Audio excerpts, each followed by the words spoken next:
Toru Iben, a member of an S-rank party led by the hero Sein, stands in the heat of battle. The team fights fiercely against monsters, and Toru saves Lisa, his fiancée, from an attack. The group seems like a team of childhood friends bound by trust and shared goals, or so Toru believes.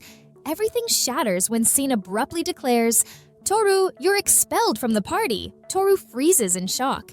He demands answers, but Sein calmly explains it is for his own good. Lisa, Toru's fiancée, agrees and adds coldly, "There's a big difference in level between you and the rest of us." Her words cut deep, especially when Toru notices a different ring on her finger, one he hasn't given her. Her attempts to hide her hand only confirm his suspicions. Toru's heart sinks further as the other party members remain silent, complicit in his betrayal. Anger and despair boil within him. His best friend betrayed him and slept with his fiancée, so Toru lashes out, punching Sein. The bar erupts into chaos as Sein's allies rush to his defense, throwing Toru aside. Lisa, tending to Sein, hurls one last cruel statement.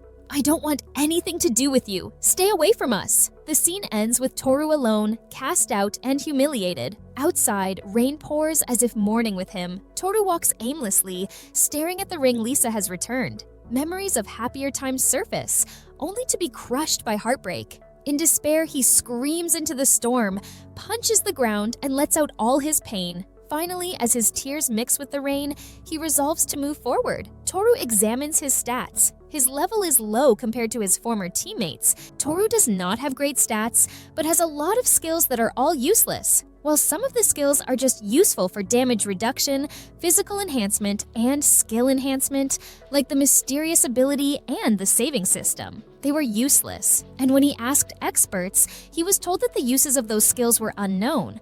But Toru knew that if he had another skill as vital as Sein's, none of what happened would have happened. "I've been a burden," he thinks bitterly. Suddenly, a black demon dog appears, baring its fangs. Toru draws his sword, ready for battle. The fight ends swiftly as he defeats the creature with ease. Then, something incredible happens. A surge of energy envelops him, and notifications flood his mind. His level skyrockets to 300, and his race transforms into dragonfolk. Lying on the grass, Toru laughs, a cathartic release of all the pain he has endured. With newfound strength and clarity, he vows to travel the world, heal his broken heart, and live for himself. His journey begins in Armand, a bustling border town. The lively atmosphere amazes him, a stark contrast to his recent sorrows. As he explores, his gaze falls on a slave shop. "I need a partner I can trust," still haunted by betrayal. Though conflicted, he steps inside, seeking solace in the idea of loyalty bound by an unbreakable contract. The merchant greets him warmly. Toru explains that he needs a slave to accompany him in battle. The merchant, eager to help, asks if he has a specific race in mind. Toru shakes his head, and the merchant recommends a lizard man, pointing to a large, intimidating one in a cage. The merchant states that it costs 30 million, but Toru, unimpressed, asks to see more. They move deeper into the store and stop by a cage containing a beautiful elf with fair skin and smooth hair, though her ragged clothes diminish her appearance. She is priced at 25 million, but Toru's budget is far lower, only 1.5 million. The merchant then leads him to a dimly lit room filled with cages, where most creatures appear weak, sickly, or unremarkable. However, one catches Toru's attention. A small girl with dog-like ears and long hair. Their eyes meet and she gasps. 300? Both Toru and the merchant are taken aback by her reaction. Intrigued, Toru asks how much she costs, and the merchant replies that she is 110,000. Toru kneels by the cage and asks for her name. The girl answers softly, giving her name as Kaida. Satisfied, Toru decides to buy her. After the contract binding, a mark appears on Kaida's chest. Toru carries her out on his back, assuring her that she will be safe. He then takes her to a doctor who examines her and reveals that Kaida is a beast race, not fully human, and suffers from a rare disease. The only cure requires a potion made from a dragon's heart. Determined to help her, Toru ventures deep into the forest. Along the way, goblins spot him but keep their distance, too frightened to attack. Suddenly, a thunderous roar echoes through the trees. Toru sprints toward the sound and halts in awe upon coming face to face with a colossal dragon. Its gleaming scales, massive talons, and powerful wings stir the air like a storm. Without hesitation, Toru shouts for the dragon to fight him, his courage strengthened by thoughts of Kaida waiting for him. The dragon attacks, swinging its tail, but Toru dodges effortlessly. As the dragon roars, he remains unfazed, memories of his betrayal fueling his resolve. He reassures himself that he is not like them and will not abandon those who rely on him. With one powerful strike, he severs the dragon's head, tail, and even part of the cliff behind it. Overwhelmed by his own strength, he mutters in realization that this is the power of level 300. Back at the inn, Toru gives Kaida the medicine and watches as she begins to recover. Her condition improves slightly. Exhausted, he sits on his bed, reflecting on the fight and the strength he now possesses. As dawn breaks, he wakes up to find Kaida sleeping beside him. Quietly, he leaves the room and brings dragon meat to the inn's chef, who is shocked to see such a rare ingredient. The chef prepares a lavish meal, dragon steak and hamburgers. Toru savors the food and declares it delicious. After breakfast, he returns to Kaida, who is now awake in her own bed. She curiously asks what he is holding. Toru hands her a meal, telling her that it is her breakfast, a dragon burger. Kaida takes a bite, her eyes lighting up with delight. Toru watches her, smiling, and tells her that they need to get her some proper clothes. Kaida, surprised, looks down at her worn outfit. After finishing their meal, they go shopping. Toru picks out clothes for Kaida, and they also browse for weapons. Toru asks if she is sure she does not want a wand, but Kaida remains set on an iron fan. Holding it up, she insists on having it. Toru hesitates, but eventually gives in after seeing how skillfully she handles it. Toru and Kaida walk through the town and pass a food stall. Kaida pauses briefly, eyeing the treats. Toru asks if she wants some, and she shyly replies that she would love some. They buy a few snacks and sit on a bench to eat. Toru hands her the food, telling her to have as much as she wants. Kaida thanks him,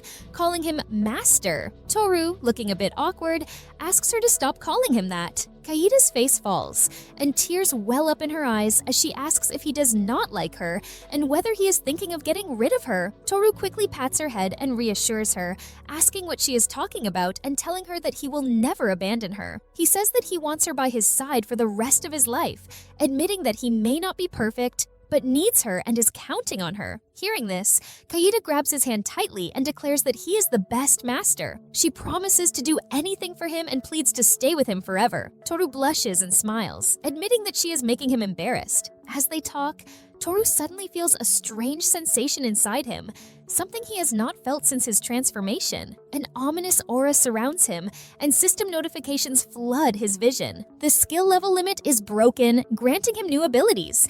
Magic Lending and Experience Multiplier. The energy radiating from him startles Kaida, causing her to fall off the bench. As the aura grows stronger before slowly fading, Toru helps her up and apologizes, explaining that his skills have just given him more power. He asks if she is okay. Kaida nods and tells him that he is truly amazing. Toru checks his system and is shocked to see that most of his skills have reached level 50. As he ponders the changes and how his abilities surpass their usual limits, he asks Kaida if there is anything she wants. Shyly, she makes a request: some soap. Back at the inn, Toru and Kaida prepare for a bath. Kaida hesitantly asks if they are really going in together. Toru responds that it is not like he is interested in a girl's body. As he helps Kaida wash up, he learns that she is part of the fox folk. While cleaning her hair, his hand accidentally brushes against her inappropriately, leaving both of them shocked. He quickly apologizes, but Kaida, looking serious, tells him that she does not mind if that is what he wants. Toru flicks her forehead gently and replies that he will think about it when she is older. Afterward, Kaida cuts her hair, and Toru notices a small bump on her head. He asks what it is, and Kaida replies that it is her ears. Toru, confused, remarks that she has human ears as well. Kaida explains that some believe God gave beast folk both types of ears when they were created. As they finish cleaning up, Kaida beams, saying that today was wonderful, and hoping they will have more fun tomorrow. Toru smiles and assures her that they will, and that he will always be with her. The next day, Toru returns from errands looking frustrated. Kaida, hanging clothes to dry, asks what is wrong. Toru sighs and complains about the cost of sword repairs. He shows her his broken blade and explains how he tried to buy a new one. In a flashback, he tests a sturdy sword in a shop. When he swings it, the entire shop shakes, windows shatter, and weapons fly off their racks. Concluding his story, he grumbles about being stuck with this mess. Kaida grins and excitedly tells him that she knows the perfect weapon for him. She leads him to the Temple of Sacred Arms. The ancient temple is in ruins, surrounded by overgrown plants, but its massive white pillars remain awe-inspiring. Inside, Kaida explains that there are 2 tests to obtain the sacred weapon: opening the temple's doors and pulling the weapon from its pedestal. Toru hesitates before the enormous door, which has no handle. Kaida suggests that he try touching it. As soon as Toru places his hand on the door, it glows with a magical aura and opens. Kaida proudly congratulates him on completing the first test. Inside, torches illuminate the path to a pedestal bathed in sunlight. Resting on it is the sacred weapon, its tip buried in stone. Toru observes that it is a one-handed weapon. Kaida explains that the sacred arms change size and shape to suit their owner. Toru approaches the weapon and begins to pull. With great effort, he succeeds in freeing it from the stone. Kaida cheers, showering him with praise. Toru recalls how his former teammates, and even his fiancée, never complimented him. Kaida smiles brightly, saying that now they can go on adventures together. Toru grins back and tells her that once they reach the city, they will form a group and make their debut as adventurers. Kaida nods eagerly in agreement. Their journey is only beginning, but Toru feels grateful for his loyal companion by his side. A flashback then appears. Toru was an idiot for being unable to discover that Lisa was already his mine a long time ago. But then Toru never knew that all 3 girls were in love with him, which made Sane very jealous and envious of him. However, he gained a perfect ability known as the Demonic Eye of Lore. With this ability, Sane was able to captivate the opposite sex forcibly. Meanwhile, while he was always an impeccable man, Nii, Lisa, and Sora chose Toru over him, which led him to use his ability on the girls, making them infatuated with him. However, Sane was happy to have Toru out his way, as he had all the time to enjoy the girls to himself without being cautious. However, Sane believed that he would soon fight the Demon Lord, becoming a hero. However, the Demon Lord is known as a disaster that appears once every 100 years, and he also thought that he would seek out the sacred arms to get his mission done. And by then, he would have gained so much fame and money that he would get himself a harem of princesses. In the present, Sane is shocked and demands to know if the dragon has already been defeated, his voice filled with disbelief. The nobleman he addresses looks apologetic as he tells Sane that he is sorry for putting him through this. Taking a deep breath, Sane replies more calmly, saying that he is just surprised it happened so suddenly before asking who killed it. The nobleman hesitates before answering that they do not know. When they arrived in the forest to investigate, the dragon was already dead. Outside, Sane slams his fist against a tree trunk in frustration, feeling furious that someone else has killed the dragon before he could. Lisa approaches cautiously and asks if he is angry. He curtly replies that he is not. Nai, ever lighthearted, giggles as she suggests forgetting about the dragon and having some fun at the inn. Sane's patience snaps, and he barks at her to shut up. Meanwhile, Sarah wonders aloud who could have defeated the red dragon, pointing out that no ordinary adventurer could have managed that. Sane forces a smile and states that now that the city is safe, they should change plans and move forward. Later, when they reach the temple, Sane's frustration boils over as he sees the empty pedestal. He yells in rage, declaring that the sacred arms are gone, his voice echoing through the temple. His anger intensifies as he shouts again, demanding to know who took them. Lisa, trying to calm him, places a hand on his arm, but he shoves her aside, causing her to fall. He snaps at her not to touch him and threatens to kill her. Lisa stammers an apology, trembling. Sane's mind races. Ever since Toru left the party, things have gone wrong. He wonders if Toru could be the one responsible, but immediately dismisses the thought, until doubt lingers. Whoever he is up against must be strong, stronger than anyone he knows in Armand. If they killed the dragon, then they probably took the sacred arms too. If he finds them, he will kill them. With his decision made, Sane turns to his group and declares that they are changing plans. They will go to the dungeon of Luntata, and completing it will bring him the recognition he deserves. His eyes burn with determination as he storms out of the temple. A local man informs Sane that there was a dungeon there last month. Sane demands directions, but the man shrugs, explaining that there is no map and that he should just keep walking forward. Following the vague advice, Sane and his group make their way to the location, only to find a massive crater where the dungeon once stood.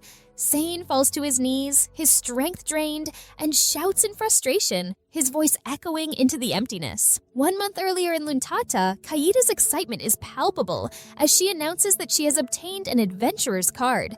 She holds up her identity card, her smiling face and rank, D, clearly visible. Toru, seeing her enthusiasm, reminds her not to lose it and emphasizes the card's importance for identification. He glances at his own card, reflecting on his past as a member of an S-rank party.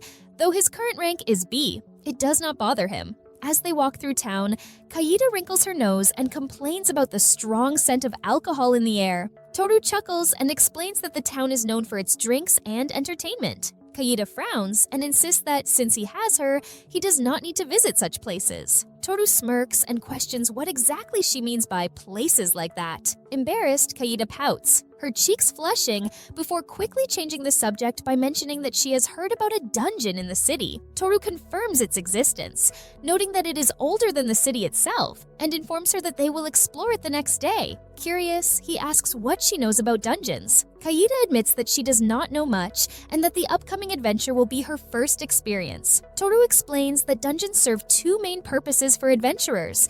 They provide materials and equipment from the monsters inside, which is how most adventurers make their living, and they contain a core stone at their deepest level, a rare material that grants incredible rewards, such as skills, items, and other treasures. Kaida listens attentively and responds with determination, saying that she understands. The next day, as they venture into the dungeon, Toru reminds Kaida that she is still recovering and that they will only explore the first floor. Kaida cheerfully agrees. They step inside, finding themselves in a crumbling palace corridor where vines creep along the walls and cracks split the floor and ceiling. Suddenly, a monster lunges at Kaida. She shouts, "Wind Cutter!" and her magic slashes through the creature, defeating it instantly. Toru is impressed by her skill. Kaida excitedly informs him that she has already leveled up to 15. Shocked, Toru exclaims his disbelief, pointing out that they have only been in the dungeon for an hour. Kaida smiles and attributes her rapid growth to being near him. Although Toru dismisses the idea, he wonders if his abilities might be influencing her. Kaida remains enthusiastic, declaring that she will continue getting stronger to help him. As they climb to the third floor, two hulking, one-eyed monsters attack Kaida. She moves acrobatically, tumbling and jumping with precision. With a quick leap behind them, she unleashes her Blizzard Blossom skill, encasing the monsters in ice before finishing them off. She turns to Toru for approval, and he nods, clearly impressed as he acknowledges that she has cleared the entire floor. However, Kaida remains unsatisfied and asserts that level 30 is not enough to protect him, vowing to grow stronger. Toru suggests that they return for the day, stating that they have gathered enough materials and items. Though Kaida hesitates, she ultimately agrees. As they prepare to leave, she notices something on the ground and asks what it is. Toru examines it briefly and dismisses it as garbage. However, Kaida's eyes light up as she recognizes it as a magic storage item for rare objects, capable of holding up to 100 items. Intrigued, Toru asks if it can store items of any size, and Kaida confidently confirms it. She eagerly suggests continuing their exploration, but Toru shakes his head, pointing out that they are running out of food and water. He assures her that they will have plenty of chances to level up. Kaida agrees, smiling, and they use the storage to pack away their loot. They watch in amazement as their sack vanishes into thin air. That evening, Kaida enthusiastically devours her meal, declaring that the meat is delicious. She has ordered a feast and thanks Toru for providing the meal. Toru, however, tells her that she does not need to thank him while counting the money she has earned. He is impressed by her performance in the dungeon, especially considering it was her first time. Noticing that Toru is not eating, Kaida asks if he does not want to eat. Toru explains that the food belongs to her since she earned the money for it. Kaida smiles, places some food on a plate, and hands it to him, saying that food tastes better when shared. Toru, touched by her gesture, thanks her and agrees to eat together. After their meal, they walk through town. As Toru reflects on his past, recalling the hardships and loneliness he has endured, he acknowledges that his life feels brighter with Kaida by his side. He thinks to himself that his life was once awful, but has improved since meeting her. He hopes that if he can continue this peaceful journey with Kaida, he might fill the emptiness in his heart. The next morning, Kaida's panicked voice wakes Toru. She urgently calls for him to wake up.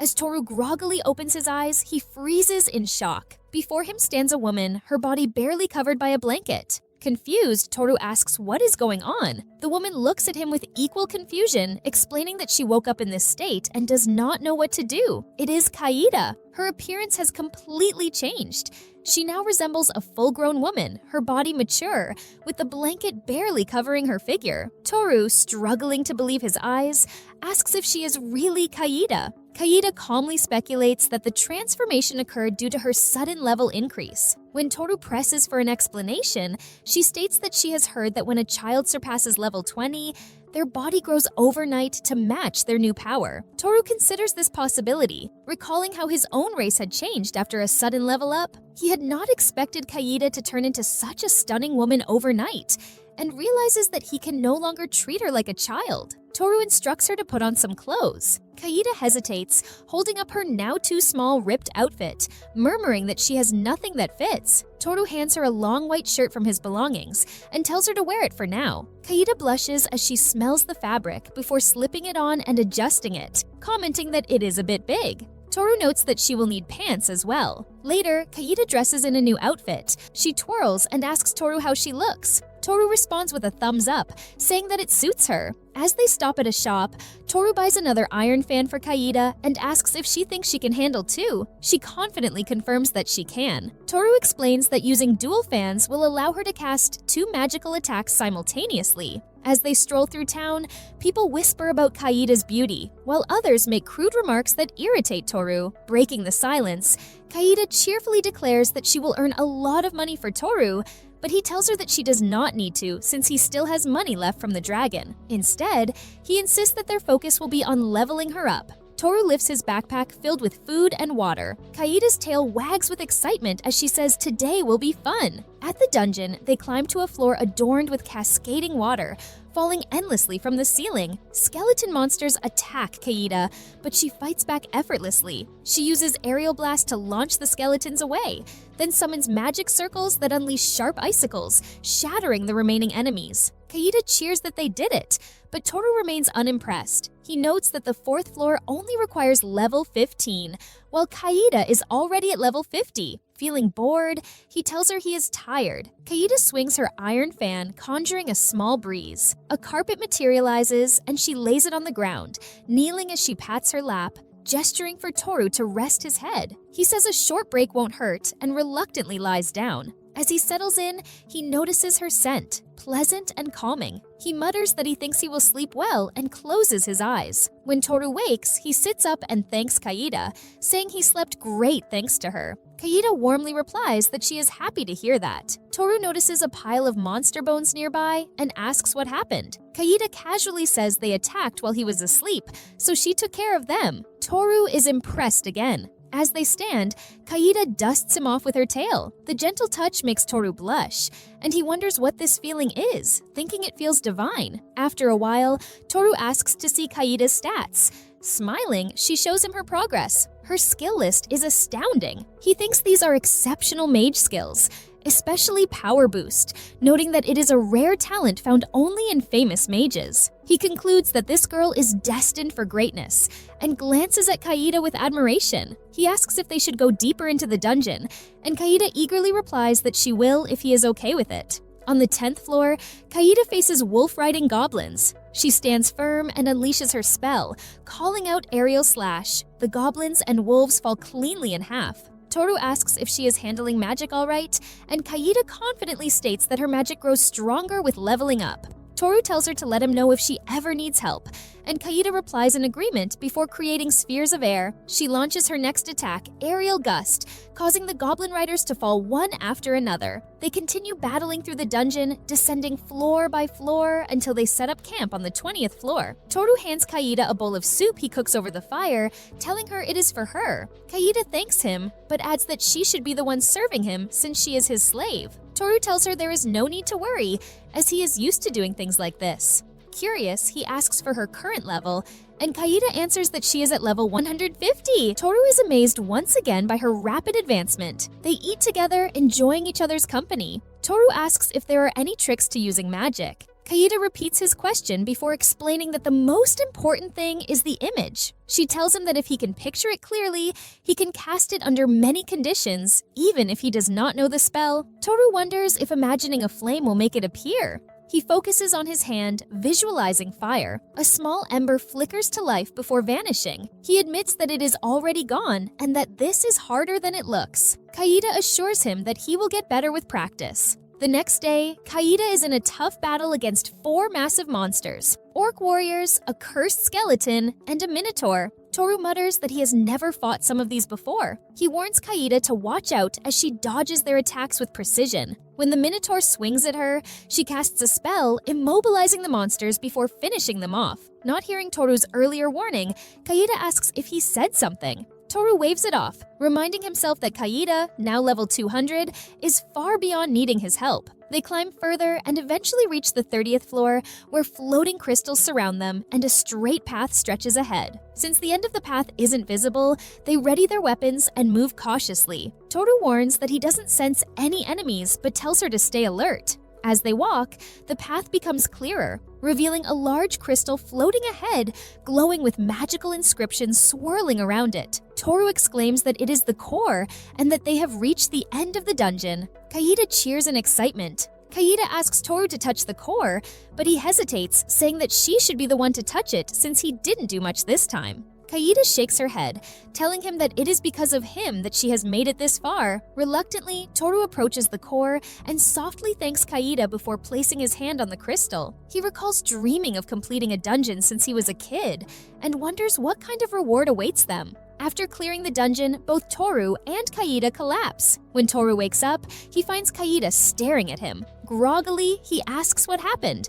Kaida points upward, revealing that the dungeon is gone, leaving only a massive hole. Toru, confused, mutters that it vanished after they cleared it and wonders where it could have gone. Kaida then notices something on Toru's hand and asks if it is a ring. Looking at his finger, Toru sees a mysterious ring that wasn't there before and wonders aloud if it could be the reward for clearing the dungeon quickly. Kaida glances at her own hand and notices a similar ring. Suddenly, glowing messages appear before them, announcing their success in traversing the Luntada labyrinth and listing their rewards. The messages state that they will receive 2 pieces of the Ring of Disguise and that a dungeon will be granted as part of the Fast Clear privilege. Kaida appraises the ring and explains that it can hide their status and improve as it levels up, even allowing them to appear as someone else at higher levels. Toru thinks that these are incredibly powerful. They decide to leave the dungeon. Kaida wonders how they will escape the massive hole, but Toru picks her up and carries her like a princess. With great strength, he leaps upward, bouncing off the walls until they reach the surface. He asks if she is all right,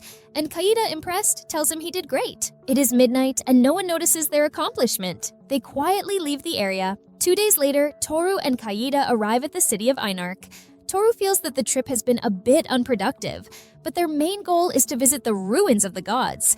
The ruins are overgrown with vines and surrounded by trees. Toru observes the ancient structures and shares his thoughts, explaining that the place belonged to an advanced civilization known as the Great Races. He mentions that no one knows why they disappeared, but remnants of their buildings remain. As they explore the area, they enjoy the local food and sights. While resting by a stream, Kaida asks if he has a name in mind for their party. Toru thinks for a moment and suggests Roaming Brigade. Kaida hesitates, pointing out that it is just the 2 of them. Toru acknowledges this, but says that the name has a nice ring to it and that they might add more people someday. Kaida agrees, and they settle on the name. As Toru stares into the distance, he expresses his desire to explore the world at his own pace. After a moment, he turns to Kaida and asks how she became a slave. Kaida begins to explain, but their conversation is interrupted when a speeding carriage, chased by 3 horsemen, rushes past them. Toru immediately springs into action, shouting that they should help, before disappearing in an instant. The leader of the pursuers yells at the carriage, demanding it to stop. But before he can act, Toru appears beside him, running as fast as the horses. Startled, the leader tries to react, but Toru dismounts him with ease. The leader's men surround Toru, shouting that they should kill him. Toru takes a deep breath and exhales a powerful gust of wind, sending the attackers flying into the distance. After dealing with the attackers, a group of hidden archers reveals themselves and fires at Toru from behind. Before the arrows can reach him, Kaida swiftly deflects them. She counterattacks, taking down the archers in an instant. They do not even see her move before collapsing. A woman emerges from the nearby carriage and thanks them for their help. She introduces herself as Marianta, the daughter of Count Rwanta. Toru introduces himself as an adventurer and mentions Kaida as his slave. Impressed, Marianta invites them to her family mansion as a gesture of gratitude. Despite Toru's initial hesitation, Marianta insists, ushering both him and Kaida into her carriage. As they travel, they see the city of Einarch through the carriage window, admiring its stunning scenery filled with tall buildings and well-kept houses. Upon arrival, they are greeted by a massive mansion with an elegant steel gate. The grounds are immaculate. As they step inside, maids and butlers formally welcome them, surprising Toru with the display of wealth. A butler named Seabass welcomes Marianta back, while her personal maid, Urara, guides Toru and Kaida to their rooms. Toru flops onto the bed in his room, bouncing slightly. Marianta teases him about his excitement and suggests showing him around the city. Toru agrees, and the group ventures outside. While exploring, they visit abandoned buildings and ruins. Marianta and Kaida play together like children, while Toru and Urara observe them from a distance. During their walk, Toru asks Urara about Marianta's safety. Urara assures him that Marianta is well loved by the townsfolk and mentions that she, as a former S-rank adventurer, will protect her. The group stops at a sweet shop that Marianta excitedly points out. Kaida asks Toru for permission to try some, and he hands her a small sack of coins as an allowance. Delighted, Kaida goes off with Marianta to explore more of the town. As Toru watches them, he reflects silently, thinking about how he has been saving money for Kaida, willing to free her if she wishes. Yet deep down, he carries the pain of betrayal and hopes that one day he can find peace and no longer need someone to fill the emptiness in his heart. Eventually, the group reaches the heart of the town, where a massive statue stands. It depicts a man with a sword raised high, as if charging into battle. Marianta explains that the statue was built when her father, the Lord, was younger, and that she and the townsfolk helped create it. She adds that her father finds it embarrassing, but Toru admires it. Suddenly, the ground begins to shake. The trembling grows stronger, cracking the earth and the statue. Without warning, massive tentacles erupt from the ground, reaching into the sky and grabbing people, including Marianta. Toru calls out desperately for Marianta as the tentacles retreat into the hole, taking their victims with them. Around him, people cry for their loved ones. Determined to act, Toru, Kaida, and Urara jump into the hole to rescue Marianta. Toru assures Urara that with their combined power, they will succeed. Kaida slows their descent with a spell and creates a glowing orb of light to guide their way. They find themselves in what appears to be an ancient underground city. Urara explains that the city above is built atop these ruins, describing it as a massive archaeological site. Toru observes their surroundings and quickly notices a trail of mucus leading further into the maze. Believing it comes from the creature that abducted Marianta, they decide to follow it. Toru takes the lead, with Kaida in the middle and Urara covering the rear. As they move, waves of monsters attack them, and they fight through each floor. Toru questions the depth of the ruins, and Urara admits that she has only explored the first 4 levels and has no knowledge of what lies beyond. As they press on, Kaida sniffs out Marianta's scent. When a monster attempts to ambush Toru, Urara swiftly eliminates it with her spear, demonstrating her high level of skill. Toru asks about her class, and Urara reveals that she is an assassin, confirming that she could have dealt with the earlier bandit attack alone. Eventually, they reach a massive door adorned with a face-like design, the path lit by eerie flames. A group of horned demons appears, mocking and threatening them. Their leader grins menacingly while his followers shout violent threats. Without hesitation, Kaida casts an ice wall spell, splitting the demons and creating a path. She and Urara urge Toru to press forward while they hold off the enemies. Toru charges through the door, defeating a group of demons with his bare hands before bursting into the room. Inside, he finds a lone demon sitting atop a pile of rocks. Behind him, a slimy, tentacled creature looms, holding Marianta and other captives. The demon greets Toru mockingly, calling him food for his pet. Toru stands firm, demanding to know why the city is attacked. The demon admits that he plans to overthrow the local lords by targeting Marianta, Using her as leverage to control the town, the demon drags Marianta closer with a tentacle, mocking Toru as he taunts and humiliates her. Enraged but silent, Toru watches the demon laugh and gloat about his supposed victory. When the tentacles wrap around Toru, lifting and strangling him, he simply breaks free using sheer strength, surprising the demon. The demon unleashes powerful spells, including explosions and floating lightning bombs, but Toru remains unharmed. With every attack, Toru advances closer, his calm demeanor unnerving his enemy. Frustrated and panicked, the demon accuses Toru of being the prophesied hero. Toru dismisses the claim, draws his sword, and cuts down both the demon and the slimy creature in one swift strike. As the demon falls, Toru responds quietly, stating that he is not a hero, but just a normal warrior. Above ground, the townspeople gather around the massive hole left behind by the monster. Marianta, finally conscious, blinks in confusion before recalling the attack and her abduction. The citizens cheer joyfully at her recovery, spreading the news that their princess is safe. Toru explains what happened, stating that a monster from the underground ruins attacked, but the city suffered minimal damage. He reassures them that no lives were lost, with only minor injuries reported. When Marianta asks who saved her, Urara reveals that it was Toru and Kaida. Marianta blushes at the acknowledgement. As word spreads, the citizens gather around to thank Toru. Marianta herself runs to Toru, embracing him tightly in gratitude. Kaida, standing nearby, cannot help but feel jealous. At the mansion, Marianta's father, the city lord, rushes to his daughter, embracing her with relief. Toru and Kaida watch the emotional reunion in silence. Kaida then remarks that Toru has defeated one of the Demon Lord's top generals. Surprised, Toru asks how she knows. She explains that the demon had boasted about being one of the 6 generals, though he was the weakest among them. Even so, the title makes him a significant threat. The city lord, overhearing, expresses his gratitude to Toru for saving Marianta not once, but twice. Marianta quickly asks her father to reward Toru, and the lord readily agrees, though he is unsure of what Toru might want. After a brief conversation, the lord promises to write a letter to aid Toru's journey to the capital and invites him to stay as long as he likes. That evening, the group enjoys a grand feast at the mansion. Toru, noticing a bit of food on Kaida's chin, wipes it away, earning her quiet thanks. Watching her, Toru reflects on her growth, but also on her youthful innocence. He wishes for her happiness, a thought he keeps to himself. As the meal continues, Marianta asks Toru if he will be free the next day. Toru, intrigued, expresses interest in exploring the underground ruins again. When Marianta eagerly declares that she will join him, Kaida voices her concerns. Urara, caught in the middle, is quickly volunteered by Kaida to accompany them. Though reluctant, Kaida eventually agrees to Marianta's request, especially after she appeals to their budding friendship. Toru outlines their plan, explaining that he will lead the group and handle any threats, while Kaida and Urara ensure Marianta's safety. He emphasizes that if things become too dangerous, they will retreat immediately. Marianta enthusiastically agrees.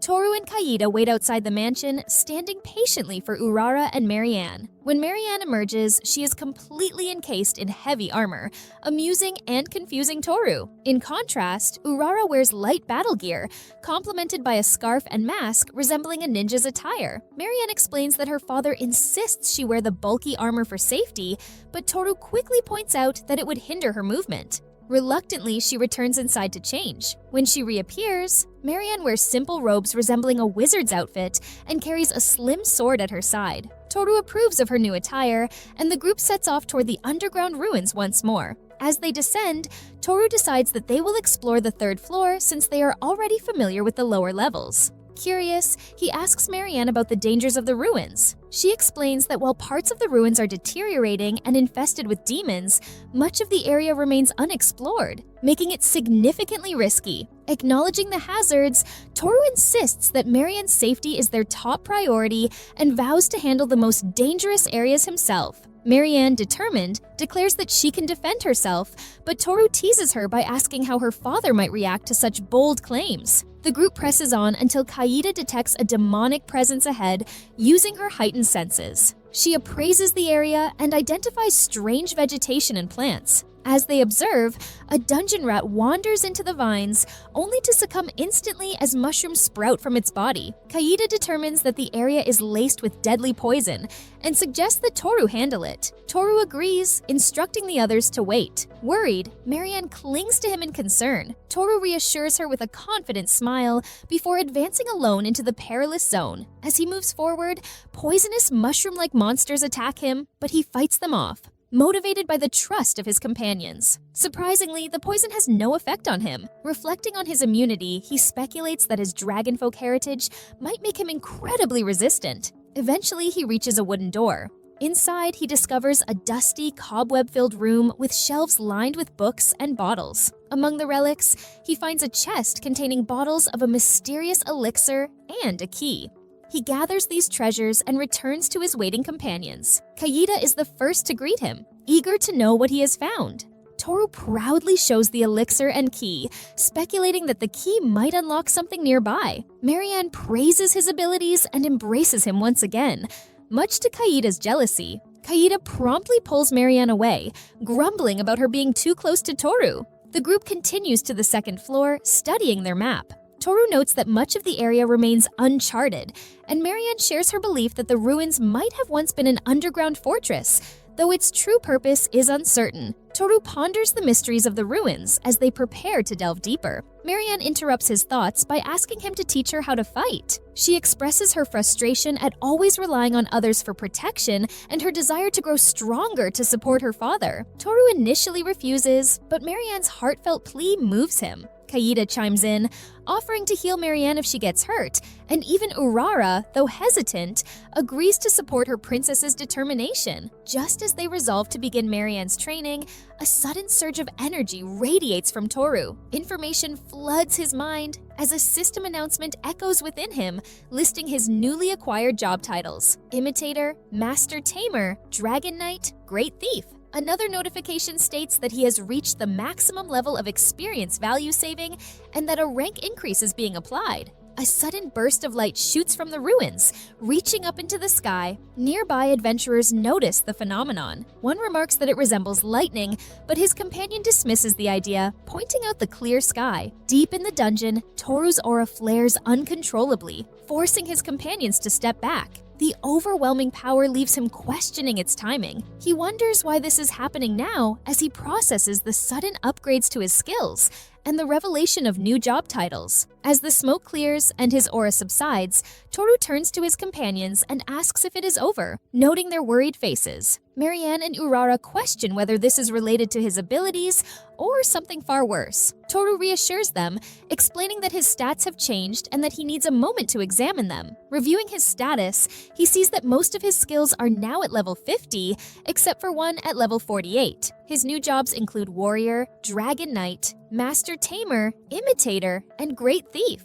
Confused, he mentions the additions, prompting Kaida to examine his stats. She is astounded, declaring his job superior and high-ranking. She explains the unique abilities of each role. Dragon Knight enhances movement and the ability to detect weaknesses, Great Thief excels in treasure hunting and trap detection, and Master Tamer specializes in demon combat and mounts. When Toru asks about the Imitator, Kaida admits that its description appears blurred, making it unclear. Another unfamiliar term, possessions, catches Toru's eye, sparking a vague memory. Breaking his thoughts, Kaida asks if he is all right. Snapping back to the moment, Toru gives Marianne clear instructions, stating that she must withdraw immediately if ordered. Marianne agrees, but then requests to formally join Toru's party. Initially reluctant, Toru accepts after Kaida explains that their sincerity should not be doubted. From that day forward, Marianne and Urara become members of the Manhwa Brigade. As the group continues exploring the ruins, they encounter monsters. During one fight,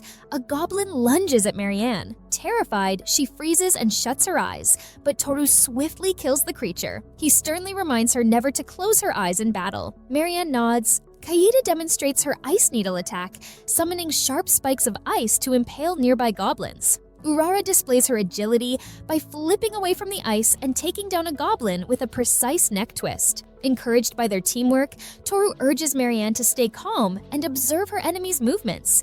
To prove his point, he effortlessly catches a goblin and throws it into its comrades. Inspired, Marianne grips her sword tightly and charges into battle with newfound resolve. The group pushes deeper into the ruins, eventually reaching a web-covered area where Marianne successfully defeats a massive arachnid on her own. Overjoyed, she celebrates her achievement. Both Urara and Toru praise her bravery and skill, noting her progress. Marianne excitedly announces that her level has risen to 30, while Urara shares that she has advanced to level 70. Reflecting on the group's progress, Kaida fondly recalls her early days as an adventurer. Toru teases her, joking that she had been even more inexperienced than Marianne. As they venture further, they find a dead-end wall overgrown with vines. Toru notices something unusual, taps the wall, and discovers that it is hollow. With a single finger, he pierces a hole large enough for them to pass through. The hidden room beyond is filled with treasures, chests, weapons, and mysterious objects. Among the items, Toru finds a strange egg and a peculiar stone. Curious, Kaida appraises the egg, identifying it as a dormant summoned beast. She explains that ancient civilizations created such creatures to assist in daily life and combat. To awaken the egg, one must pour magic into it. Eager to try, Toru infuses the egg with his magic. Despite his overwhelming energy, the egg remains dormant. Kaida theorizes that the creature must have originally possessed immense magical power, requiring even more energy to revive. Determined, Toru unleashes a surge of magic so intense it distorts the space around them. His companions feel as though they are underwater, overwhelmed by the force. Finally, Toru completes the ritual by dropping a bit of his blood onto the egg. It glows brilliantly and hatches. Smoke fills the room as the summoned creature emerges, a fluffy, cloud-like being with a single large eye. It floats in front of them, letting out a cheerful sound. Hugh! The group marvels at the unusual creature. Toru stares at the strange floating beast. He wonders aloud if it is really a beast. The creature floats over to Kaida, who reaches out and touches it gently. Toru admits that he does not know what kind of monster this is, but Kaida only smiles. She replies that it is beautiful, then casts a water spell to wash the creature. Toru remarks that the creature is cute, but wonders if it is useful. As if responding to his doubts, the creature suddenly lifts Kaida off the ground. Observing this, Toru notes that it looks like it can carry people. Kaida delights in the softness of the creature, calling it amazing. Toru starts considering the possibility of using it for transporting things. Kaida suggests that they name it, and Toru agrees, deciding on the name Panda. Kaida approves, saying that it is a beautiful name. The girls gather around Panda, admiring the fluffy creature, while Toru holds the other egg, which resembles a rock. He wonders what might be inside, eager to discover its contents. The group returns to the mansion, where they unload their spoils from the ruins, including many bottles of potions. Toru holds up a large bottle found in the room with poisonous vines. Kaida examines it and identifies it as an elixir. Overhearing the conversation, the Count expresses astonishment. He remarks that an elixir is an ultra-rare item, not something one would find easily, and suggests that Toru sell it at an auction in the royal capital. Toru considers the suggestion, thinking that he will look into it when they reach the capital. The Count then presents Toru with a pile of money in exchange for the relics he has sold. Urara neatly stacks coins and bills on the table. Astonished, he asks how much it is. As he picks up a coin, he marvels at the sight, thinking that it is the first gold coin he has ever seen. Suddenly, Panda flies into the room, with Marianne chasing after it. She calls out for Panda to come back, saying she has not finished washing it. Instantly, Kaida grabs Toru, pulling him away and hiding his face. The Count sighs in exasperation as Marianne's embarrassed scream echoes through the mansion. Flustered, Toru mutters to himself that he thinks he will sleep well tonight. The next morning, Toru wakes to a beautiful day. He stretches his arms and smiles, thinking that it is another perfect day to continue their journey. Reflecting on the past few days, he recalls exploring ruins, hunting demons, and watching Marianne level up to 100, with Urara close behind at level 80. He has kept his promise, and now his companions are as strong as heroes. Toru steps out of his room and is greeted by Kaida and Panda, who floats nearby. They head outside and find Marianne practicing with her sword. She greets Toru, addressing him respectfully. Along with Urara, Toru compliments Marianne, noting how naturally she moves. As if the sword is an extension of her body, Marianne acknowledges the strange feeling, admitting that she has never felt this way before. Marianne then asks if Toru really plans to leave today. Toru explains that he could stay longer, but he has received a letter from the Count about an auction he needs to attend. Marianne smiles, but confesses her envy of Kaida, who gets to travel with Toru. She expresses her wish to see the world, but acknowledges that, as a daughter of a noble family, she is stuck in the city. She smiles, but Toru reflects silently. He thinks about how Marianne will eventually have to marry, with no say in her choice. She will be kept in a cage until that time comes. As the time arrives for Toru and Kaida to leave, he thanks the Count for everything. The Count replies that he should be the one thanking Toru, grateful that he has helped keep his daughter alive. Toru turns to Marianne and reassures her that they will meet again, telling her not to be sad. But Marianne's eyes fill with tears as she responds that she will miss them both so much. Kaida rushes to Marianne, pulling her into an embrace,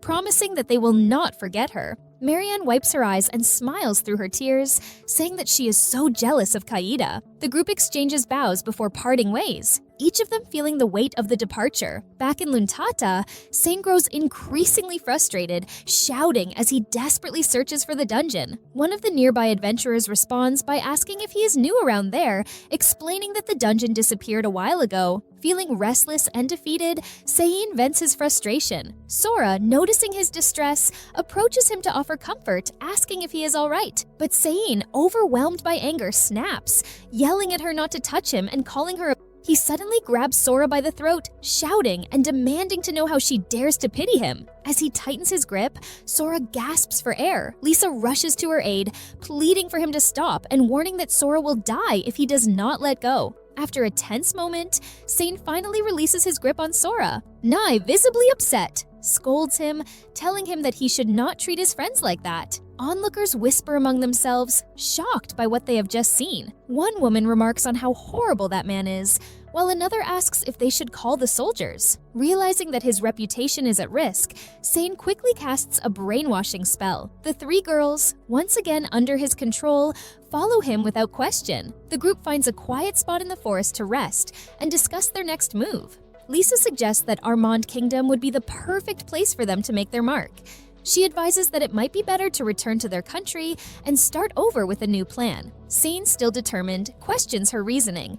Lisa explains that their plans rely on him getting the sacred sword, but they keep failing. She warns that it is not safe to continue like this and insists that they need a new plan. Sane reluctantly agrees that their previous efforts have not worked, but refuses to accept failure. He is not ready to give up yet. Nai, eager for a solution, mentions that there is a town called Anarch at the end of the road. She suggests that there might be some great unexplored ruins there and proposes that they go, find some treasure, and make a name for themselves. Sane's mood brightens at the idea. He excitedly agrees, convinced that if they do that, they will definitely attract attention. With renewed determination, he declares that they should head for Einarch. Later, in Count Rowan's mansion, Sane hears some bad news. He asks in disbelief what was just said. The Count explains that the ruins Sane is interested in have already been explored and that there is nothing left to find. Sane's frustration deepens and he demands to know who explored it. The Count answers that it was the Manhwa Brigade,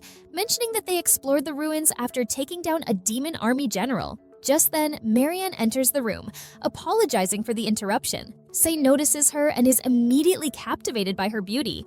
He begins fantasizing about her, deciding that he will make her his slave as well. He casts his brainwashing spell, but to his shock, it does not work. Marianne notices, locking eyes with him. Sane suddenly screams in pain, confused by what is happening. A notice appears in his mind, informing him that his magic eye has failed because the target's level is higher than his own. Sane cannot believe it. He questions whether this means Marianne is stronger than him, even a hero. Just then, Marianne draws her sword and points it at his neck, demanding to know what he just did to her. The Count, disappointed, speaks up, reminding Sane that while he claims to be the one chosen by God, sometimes God also favors those who earn it through hard work. Humiliated, Sane asks if that means God favors this adventurer over him. The Count responds that it is hard to say, but she certainly has the strength to make them believe in her and that her heart is pure. The Count then tells Sane that he no longer has any business there and warns him to leave before he gets hurt. Frustrated, Sane wanders into some nearby ruins, taking out his anger on an old wall. He yells in frustration, questioning why nothing he does ever works, insisting that he is the hero. Lisa, still concerned for him, suggests that they return to their country. Sane snaps, rejecting the idea. He reminds them that they are going to Armand for the sacred sword, insisting that this is his decision. Still determined, Sane vows that he will get the sacred sword and become the man he was before, the perfect version of himself, the one who has everything under control. His eyes burn with anger as he speaks. Meanwhile, Toru and Kaida face an attack by wyverns. Kaida casts an icicle rain spell, causing sharp icicles to fall from the sky and strike the wyverns. Toru, holding a symbol tattooed on his hand, summons a creature. He orders Razuk to attack, and the spear-like creature emerges from the symbol, quickly piercing the wyverns one after another. The creature chirps, letting out a sha. Toru praises it, telling Razuk that it did well. Later, the two sit around a campfire, resting. Kaida remarks on the fact that there was another beast inside the second egg, finding it hard to believe. She notes that Razuk is completely different from Panda. Toru agrees, pointing out that Panda is more of a transporter, while Razuk is a fighter and can fly really high, making him very useful. Suddenly, Panda makes a noise. It chirps, letting out a cue in an unintelligible language. Kaida looks at Panda and asks if it wants to show off too. Toru, surprised, asks if she can understand Panda. Kaida replies that she cannot explain it, but yes, she can. Panda and Razuk seem to communicate, exchanging chirps. Then, the two creatures take off into the sky, racing each other. Razuk quickly pulls ahead, but Panda soon returns, admitting defeat. Toru smiles, realizing that they had a flying contest. He concludes that Panda can only fly about 10 meters. But Razuk is much faster. Toru then calls Razuk back, and the creature obediently returns to his side. Toru compliments it, admitting that he did not know it could fly so far, joking that it would make a great rope. Just then, his stomach growls, and he suggests to Kaida that they prepare some food. Toru puts Razuk back into the symbol on his hand and begins preparing their meal. However, Kaida steps forward eagerly, asking if she may cook today. Toru agrees, and Kaida happily starts cooking, excited to show what she has learned from Urara. After a while, Kaida appears wearing an apron, asking Toru what he thinks. Toru smiles, telling her that it looks lovely, and asks when she got it. She answers that she bought it when she and Marianne went shopping. However, Toru grows concerned when he sees the strange ingredients Kaida is using. The water in the pot boils, and Kaida begins preparing the first ingredient. She explains that they need to disembowel the devil frog, skin it, chop it, and put it in the pot. She then adds a skull-shaped mushroom and some roots that resemble mummified bodies. Both Toru and Panda look at the meal with hesitation.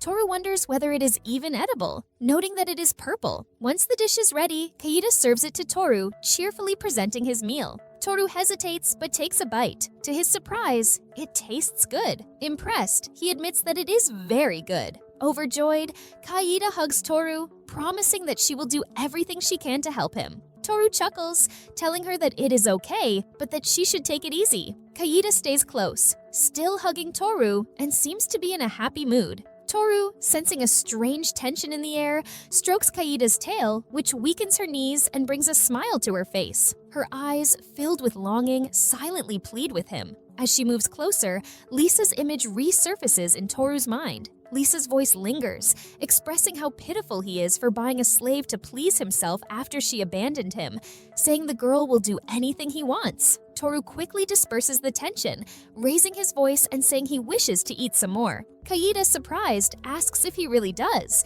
then reassures him that there is plenty more food, encouraging him to ask for more. Toru sighs in relief, thinking to himself that he nearly gives in to his instincts, but refuses to treat Kaida like an object. Suddenly, Kaida shouts that a group of wyverns has appeared, drawn by the scent of their food, noting that they are larger than the ones they fought earlier. She asks if she should handle them, but Toru shakes his head, stating that he wants to see what Razuk can do, and deciding to let the beast take care of them. Calling out to Razuk, he orders the creature to take them down. The summoned beast swiftly defeats all the wyverns, displaying overwhelming strength. Toru, impressed, questions whether such power is normal for summoned beasts. Kaida responds uncertainly, suggesting that it might be due to his blood or the effect of the Master Tamer job.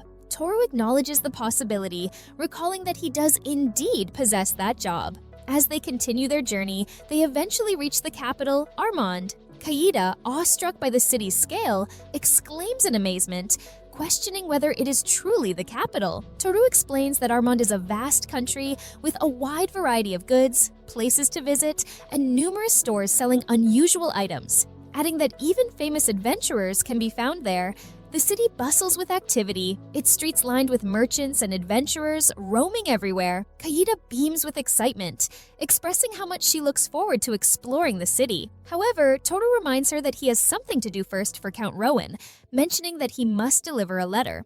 Kaida asks to whom, and Toru states that it is for Jonathan Rockbell, a well-known figure in the royal capital who runs a shipping business. As they walk, a commotion suddenly erupts nearby. A voice calls out, urging someone to stop whatever is happening. A creature resembling a triceratops, pulling a carriage, runs wild through the streets. Toru observes that it is a ceratops, a subspecies of dragon, and assumes that something must have spooked it. The creature causes chaos as people scatter in fear. A merchant shouts at bystanders to move out of the way. Kaida asks Toru if he wants her to stop it, but before he can respond, two adventurers shove past him, demanding that people get out of the way. A citizen whispers that they are the Saul brothers, Class A dragon hunters, prompting another to express relief, believing they are saved. The Saul brothers attempt to stop the ceratops by grabbing its horns, but the creature overpowers them, tossing them aside effortlessly. It then charges toward a mother and her child standing before their house, seemingly about to crush them. Toru steps forward and declares that he will handle it. As the beast charges, he stops it with a single hand by gripping its horn. The gathered citizens watch in astonishment. Nearby, the merchant thrown from the carriage lands on the ground, still dazed. Meanwhile, Toru calmly pats the ceratops's horn, soothing it and calling it a good boy. The merchant, regaining his senses, approaches and expresses gratitude, asking if Toru is unharmed. Toru confirms that he is fine, then asks if the merchant knows Jonathan Rockbell. Later, inside a building in Armand, a middle-aged man greets Toru, acknowledging that he has heard about him saving their vice president. Introducing himself as Jonathan Rockbell, the president of the company, he takes the letter Toru has brought and notes that it is from Count Rowan. Handing over the letter, Toru listens as Rockbell remarks that he has heard of what Toru did in Einark. Toru downplays it, saying that he merely did what he believed was right. Rockbell, seemingly satisfied, states that he will carry out the Count's request. Toru, confused, asks what the request is. Rockbell, however, withholds the details, explaining that he cannot reveal them yet and that he needs some time. He instructs Toru to return the next night. Still puzzled, Toru questions whether Rockbell will provide the answers he seeks if he returns then. Rockbell promises that he will, but advises Toru to dress more appropriately. Toru, uncertain about Rockbell's intent, wonders to himself what the man means, hoping that whatever comes next will not be too troublesome. As the royal meeting, a significant formal event commences, Toru shifts uncomfortably in the stiff attire he is unaccustomed to wearing. Muttering about how unpleasant it is, he receives reassurance from Kaida, who insists that he looks remarkably cool. Just then Jonathan approaches, his demeanor calm yet authoritative. Greeting Toru warmly, he expresses his relief at Toru's arrival and gestures toward the carriage, signaling them to get inside. Once seated inside the carriage, Jonathan leans in and instructs them to remain silent about their destination, emphasizing that it is not a subject for casual conversation. When Toru questions whether it is dangerous, Jonathan clarifies that the concern is not about danger, but about the significance of the person they are about to meet. He states that this is no ordinary individual and that their conversation will carry great consequences. Jonathan reassures them that this meeting could serve as a turning point, offering an invaluable opportunity. The carriage halts before a grand palace, and Toru's breath catches as he takes in the magnificent structure, its grandeur surpassing anything he has ever seen. As they step inside, a butler greets them and asks them to wait. Toru and Kaida settle in a lavish sitting area. While Kaida remains composed, Toru's mind races as he tries to piece together the purpose of this meeting, realizing that it will be his first encounter with someone of such immense stature. Moments later, the room stirs with the arrival of King Armand, flanked by two imposing knights. The king carries himself with regal authority and formally states that from this point forward, their meeting will be regarded as an official audience. Jonathan acknowledges the statement with a respectful yes. The king explains that their presence has been requested requested to address a pressing matter that requires the unique skills of an adventurer. Toru glances at Jonathan, silently seeking permission to speak. Jonathan gives him a nod, prompting Toru to address the king with a steady voice, asking what is required of him. The king reveals the dire situation. The imperial capital faces a grave threat. A deadly demon, the Death Ant Queen, has emerged, a creature capable of annihilating entire armies. Toru's eyes widen in shock as he processes the enormity of the task. Kaida, concerned, suggests deploying troops instead, but the king shakes his head, outlining the grim reality. Their army, weakened and unprepared, is no match for the beast. He explains that the Death Ants are relentless, consuming everything in their path, including nearby villages. Some have already been completely destroyed, and it is only a matter of time before the Death Ant Queen turns her sights on the capital. The urgency in the king's voice intensifies as he addresses Toru directly, demanding an answer. Can he take on this dangerous task or not? The room falls into silence as Toru considers the request. After a moment of thought, he meets the king's gaze and gives his answer. Yes, he can do it. Both the king and Jonathan are taken aback, stunned by Toru's confidence. King Armand rises from his seat, demanding to know how Toru plans to succeed.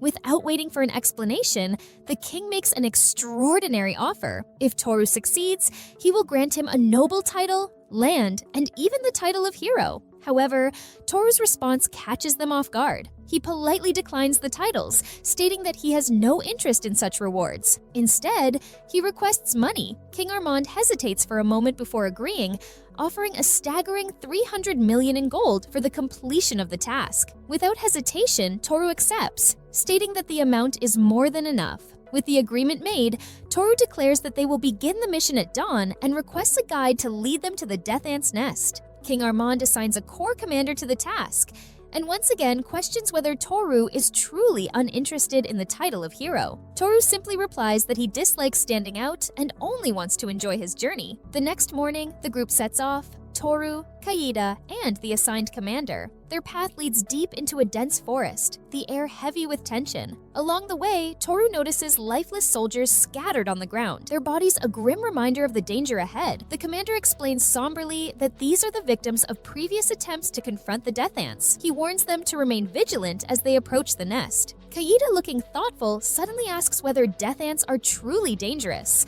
Both Toru and the commander react with surprise at her lack of awareness. The commander, astonished, remarks that even a child knows how deadly they are. Kaida, realizing her mistake, apologizes, her curiosity exposing her inexperience. Toru glances at her, reflecting on how, despite her refined demeanor, she occasionally reveals an unexpected lack of common knowledge. He wonders about her past. Perhaps she comes from a distant place, or has lived under conditions that shielded her from such matters. The thought lingers in his mind as he questions how someone like her ended up as a slave. Suddenly, Kaida's sharp eyes catch movement in the trees. She points toward the shadows, asking whether the creatures lurking there are the Death Ants. Toru, his tone serious, confirms that they are. The commander, scanning the area, realizes that they have unknowingly entered the ants' territory. His voice betrays his alarm as he takes in the overwhelming number of creatures surrounding them. As he looks at the young adventurers before him, he wonders whether entrusting the kingdom's fate to them is a mistake. The relentless sight of the Death Ants and the memory of the fallen soldiers weigh on his mind. Could these two possibly succeed where so many others have failed? Doubt clouds his judgment as the group braces for battle. The commander issues a warning. The enemy is approaching. Without hesitation, Toru swings his sword. A powerful gust of wind surges forward, cutting through the swarm of Death Ants in an instant. Kaida immediately follows up, unleashing her air press technique to eliminate more of the incoming ants. The force of their combined magic is so overwhelming that the ground trembles as though struck by an earthquake. The Death Ants in the vicinity are wiped out in an instant, leaving no trace behind. The commander, eyes wide, stands in stunned silence, unable to believe what he has just witnessed. Toru, surveying the aftermath, remarks that with so many ants around, finding their nest will be difficult. Kaida, feeling a tinge of guilt, suggests using a wide area spell to improve their visibility of the surroundings. The commander, still in shock, questions whether such a thing is even possible. Kaida steps forward, her confidence unwavering, and unleashes her twin tornadoes. Two massive crystals tear through the forest, clearing their path.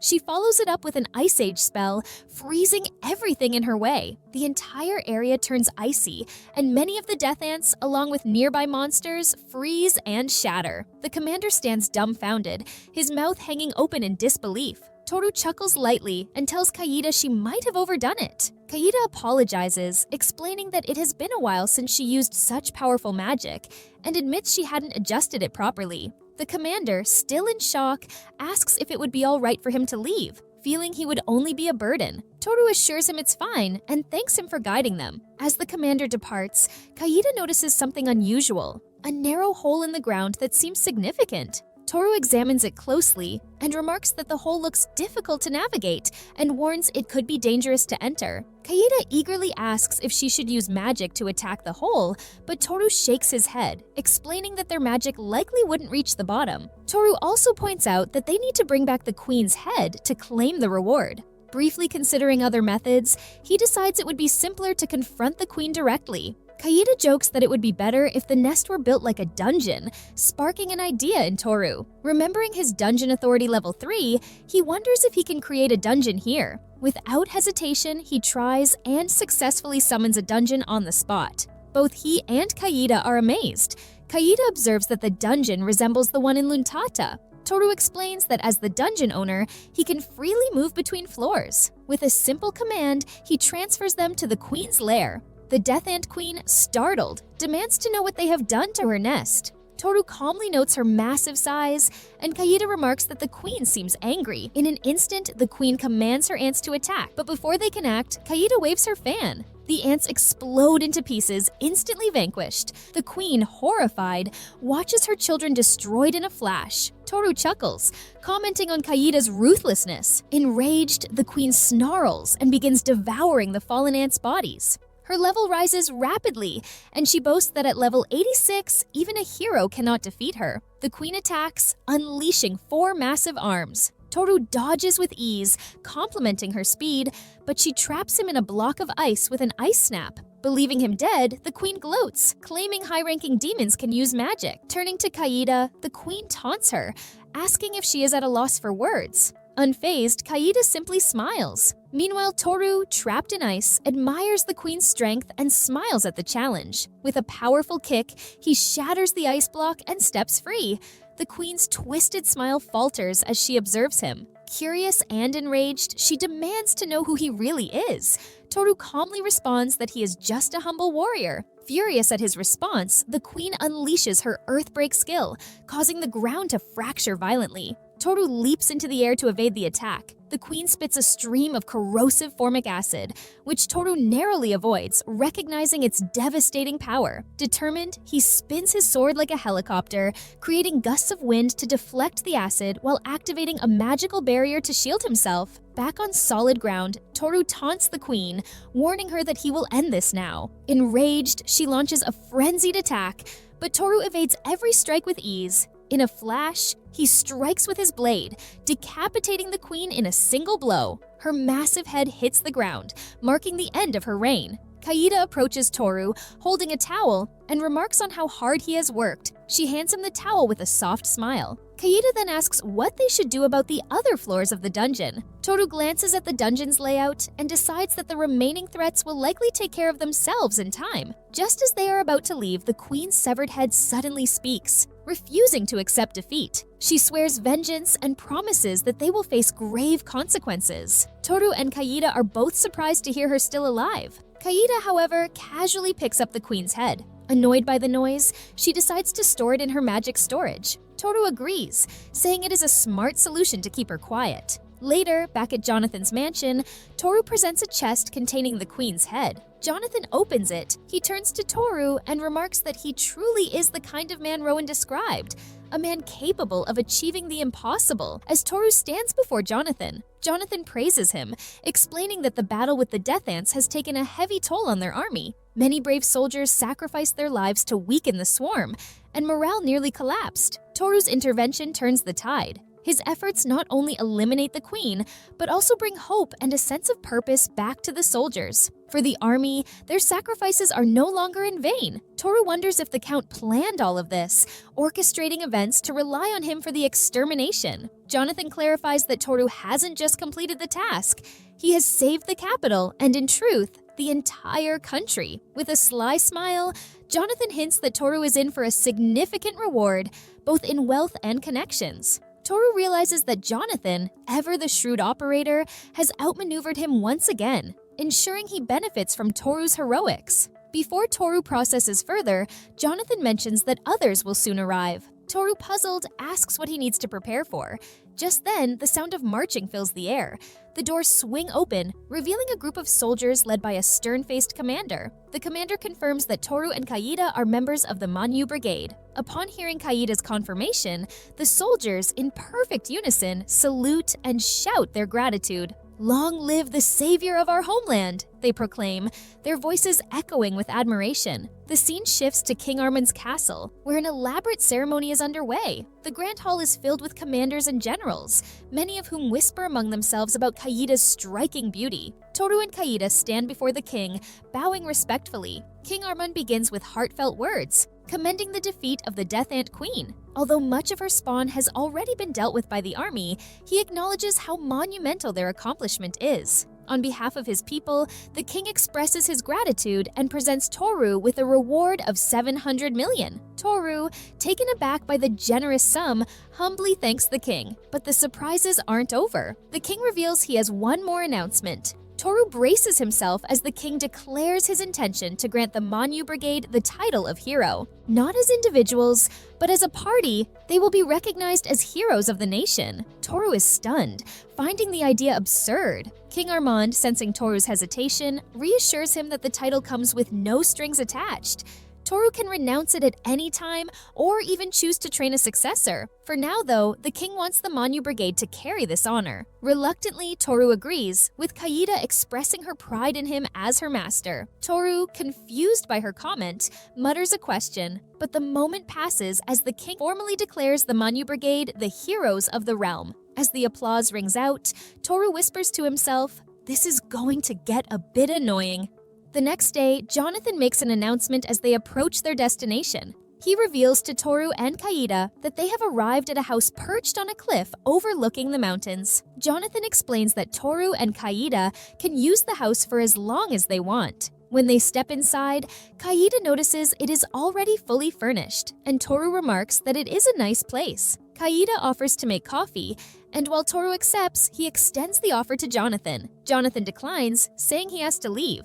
Before departing, Jonathan tells Toru about the letter, explaining it contains a request from Rowan to the king. Rowan wants Toru to be recognized as the hero of the country. Jonathan wishes them well in their new home. Toru scratches his head, realizing how everything falls into place after defeating the Ant Queen. It makes sense now. These are the kinds of honors reserved for heroes. The golden bracelet he receives is proof of this title. Toru wonders aloud why Rowan pushes for him to be made a hero. When he asks Jonathan if the title means they cannot leave the country, Jonathan assures him he is free to do as he pleases.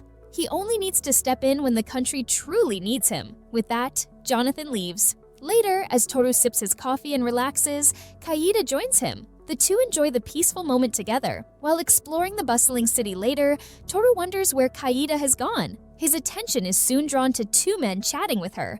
The men try to convince Kaida to join them, boasting about their fame as B-rank adventurers. Kaida politely declines, saying she has other plans. Toru approaches, introducing himself as Kaida's partner and asking the men to step aside. When Kaida greets him as master, one of the men asks if she is his slave. Toru confirms it, but adds firmly that Kaida is also his partner and should not be spoken of as if she were just an object. Angered, the two men attack Toru, but he defeats them effortlessly. The men collapse to the ground in an instant. Toru turns to Kaida, asking if she is all right. She nods and thanks him. As they walk away, Toru asks why she does not defend herself. Kaida explains that she is moments away from beating the men to death, but holds back. Toru chuckles, advising her to tone down her extreme reactions. The two spend the rest of the day shopping. They pick out new clothes for Kaida and items to decorate their home. As they walk, Toru reminisces about the day they first met. Kaida smiles, noting how much she has grown since then. Their attention is soon drawn to an announcement about a rafting attraction. Excited, they decide to give it a try. The ride starts smoothly, and they enjoy the scenic route. However, the boatman suddenly panics, realizing they are headed the wrong way. He urges everyone to hold on tight as the boat plunges down a waterfall. Kaida screams as water drenches them. Toru quickly checks on her, but Kaida only complains about her soaked clothes. Laughing, Toru reassures her it is all part of the fun. As night falls, they explore more of the city before gazing at the starlit sky.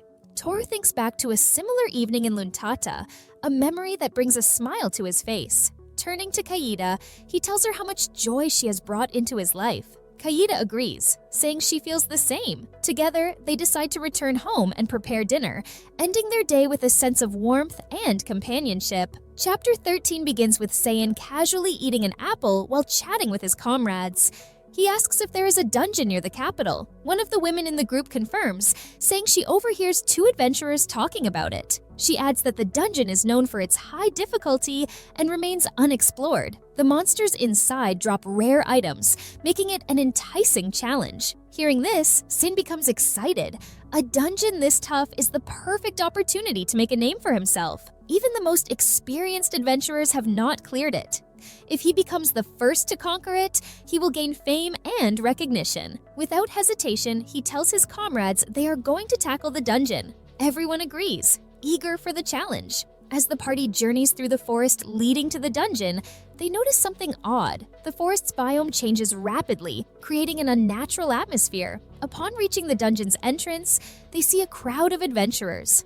The area is packed with people hoping to explore the dungeon. Using his appraisal skill, Sane assesses the adventurers and sees they are mostly low-level thieves. He dismisses them as unworthy of his attention. Determined to claim the dungeon for themselves, Sane and his party enter, ready to clear it as quickly as possible and claim the glory. But soon, things take a turn for the worse. Deeper inside, they encounter a group of orcs. To their shock, the orcs are at an astonishing level 52. One of the women in the party questions Sane, pointing out that orcs are usually around level 20. She even doubts whether Sane assesses their level correctly. Annoyed, Sane tells her to be quiet, admitting that even he finds it hard to believe.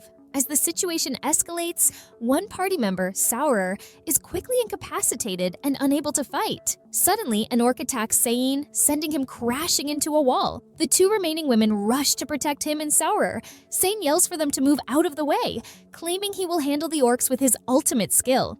He unleashes a powerful lightning attack, confident it will destroy them all. However, to his horror, the skill has no effect. The orcs remain completely unharmed. Panic sets in as Sin realizes he is out of magic. He frantically orders Lisa to do something. Lisa tries her dream magic skill, but it also fails to affect the orcs. Fear spreads through the group as they realize the monsters are far stronger than expected. Sane yells at Lisa to create a wall to block the orcs, and she quickly uses her magic to do so. The group tries to regroup and plan their escape, but the wall does not hold for long. The orcs shatter it and charge toward them. Sane, overwhelmed with fear, he shouts for everyone to retreat, but instead of helping his comrades, he sprints toward the exit as fast as he can, abandoning the three women to face the oncoming threat alone. Outside the dungeon, Sane and his party stumble out, completely drained from their harrowing encounter. Sane turns to Lisa, his frustration boiling over. Without warning, he slaps her across the face, accusing her of not using her magic effectively. He blames the entire group for holding him back, insisting they are slowing him down. Lisa, stammering, apologizes. She tries to explain that if Sauer had not fainted during the fight, she could have done more to help. Sauer, now conscious, immediately apologizes as well, looking ashamed. The short-haired woman in the group steps in, urging them to stop arguing. Sane glances around and notices that other adventurers are watching them. Embarrassment prickles at him as he realizes he needs to calm down. Losing his temper in front of others is a bad habit, one he cannot afford to show now. Yet deep down, he feels a bitter sense of disappointment. His thoughts wander to Toru, recalling how Toru always manages to turn even the worst situations into victories. Sane cannot help but ask himself why he is thinking about Toru now, of all times. As he stands there, his attention is drawn to a group of adventurers exiting the dungeon. They are chatting happily, bragging about the loot and experience they have gained. Their success irritates Sane. Lisa cautiously suggests they ask those adventurers for tips on navigating the dungeon, but Sein snaps at her. He cannot stomach the idea of showing weakness to anyone. He is supposed to be the hero after all. Sein appraises the 3 adventurers. Each of them is at level 30, lower than him. A spark of jealousy and anger ignites within him. If they can succeed, why cannot he? His mind twists into a dark plan. He will kill them and take everything they have.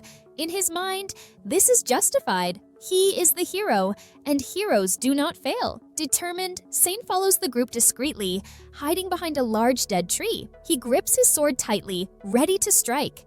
With his current level, he is certain he can eliminate them in an instant. But as he prepares to attack, something unexpected happens. The adventurers sit down near the tree, completely unaware of Sein's presence. Then, to his utter disbelief, they begin relieving themselves right there, all 3 of them at the same time. One of the adventurers notices him watching and, clearly offended, yells at him to leave. In a moment of irritation, the man picks up what he just drops and throws it at Sein. The foul projectile lands squarely in his mouth. Back at the meeting point, Sein's party members grow impatient. The short-haired woman wrinkles her nose, noticing a strange odor wafting through the air. As the smell intensifies, Lisa turns to see Sein approaching. She comments on his lateness. Sein, still reeling from the incident, tries to brush it off, claiming that negotiations fail. His eyes squint shut, covered in the disgusting remnants of his encounter. The women in his party unanimously agree he needs to stay far away until he cleans up. Someone even suggests he take a dip in the sea before returning, for everyone's sake. At the Grand Mansion in the capital of Armand, Toru and Kaida sit comfortably, sharing drinks.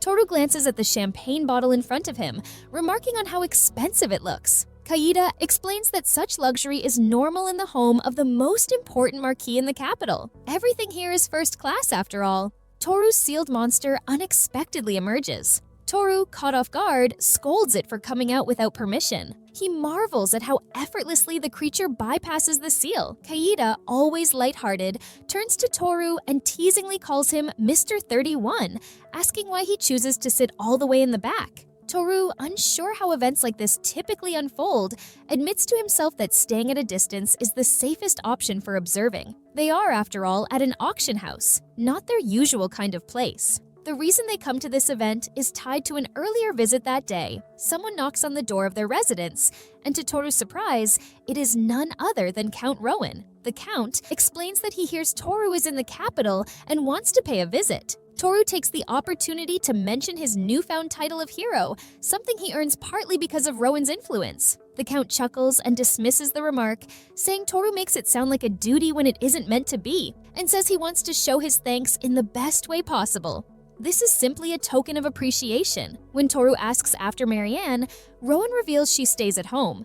While eager to see Toru, her focus is now on training as a future wife. Then, leaning in slightly, the Count shares a secret with Toru. Even a commoner who becomes a hero, he says, can marry a noblewoman. Toru, puzzled, responds that he hears about such things before, but doesn't see how it applies to him. The Count merely smiles, cryptically suggesting Toru will understand in time. Before leaving, Rowan extends an invitation to an auction, suggesting Toru might find something intriguing there and advising him to watch from a distance to get a sense of the event. Now, seated at the auction house, Toru and Kaida position themselves at the back. The auction begins with much fanfare as the host welcomes the wealthy guests. The rules are straightforward.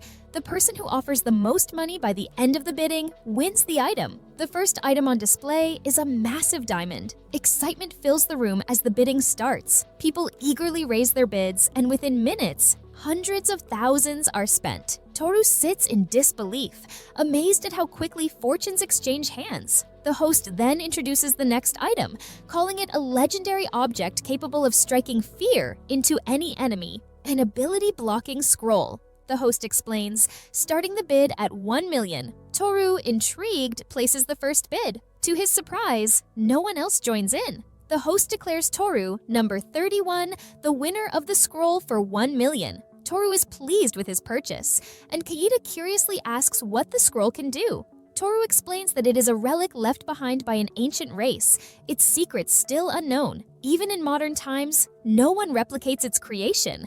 It is a powerful and rare item. Next up is something even more astonishing, a life extension potion. This item is so valuable that it can save its owner from death once. The bidding war for it is intense, and it sells for a staggering 850 million. Toru shakes his head in amazement, thinking the madness can't get any worse, but it does. The next item is a rare and exotic slave, a high elf, a species so uncommon they are never seen on the market. The bidding climbs to $500 million before it is sold to number 9. Then the host introduces another rarity, a member of a small race from the depths of the forest, a fairy. What makes this item extraordinary is its wings, which contain magical dust capable of granting the ability to fly. The host declares it the highlight of the auction. The bidding starts at $5 million, and the price quickly soars. As the bids climb higher, Toru suddenly hears a faint voice. It is soft but clear, saying, "Help, please." Confused, he turns to Kaida and asks if she spoke. Kaida shakes her head and says she didn't. The voice comes again, pleading for help. Toru begins to wonder whose voice it could be. Then he hears it more clearly. "Grand Race, please get Frau out of here. The fairies are servants of the Grand Race. Please help." Toru freezes in shock. The voice isn't coming from anyone around him. It's coming from the fairy on display. Somehow he can hear its desperate plea, a voice meant only for him. Toru enters the bidding war with a bold offer of 600 million. He observes the tense atmosphere, convinced his rivals are running out of money. But then, a man counters with 630 million, locking eyes with Toru and taunting him with a cruel laugh. The man boasts that he won't let Toru have the fairy. Disgusted and angered, Toru wonders who this perverted man is. Determined, he resolves not to let the fairy fall into such hands. The bids escalate, each pushing the stakes higher. Toru decides to go all in, raising his bid to an astonishing 1 billion. The room falls silent. The man concedes, and with that, Toru wins the fairy for a staggering 1 billion. The fairy, still trapped in her tiny cage, glances around, trying to spot the winner. Meanwhile, the host addresses the audience, announcing the end of the auction and thanking everyone for their participation. Before wrapping up, the host invites recommendations for future events. Toru raises his hand and declares he has something to sell right away. The host invites him to the stage, where Toru places a bottle on the table. The host asks if it's a high potion, but Toru corrects him.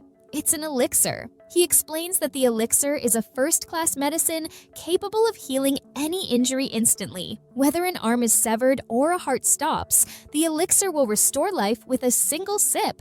Intrigued, the host calls an appraiser to verify the claim. Once confirmed as genuine, the host asks for a starting price. Toru confidently sets it at 10 million. Excitement ripples through the audience as the bidding begins. Prices soar rapidly, eventually reaching a staggering 2.5 billion. Toru is astonished. He never expects the elixir to sell for so much. Later, at the event office, the auction manager praises Toru for adding such a thrilling surprise to the event.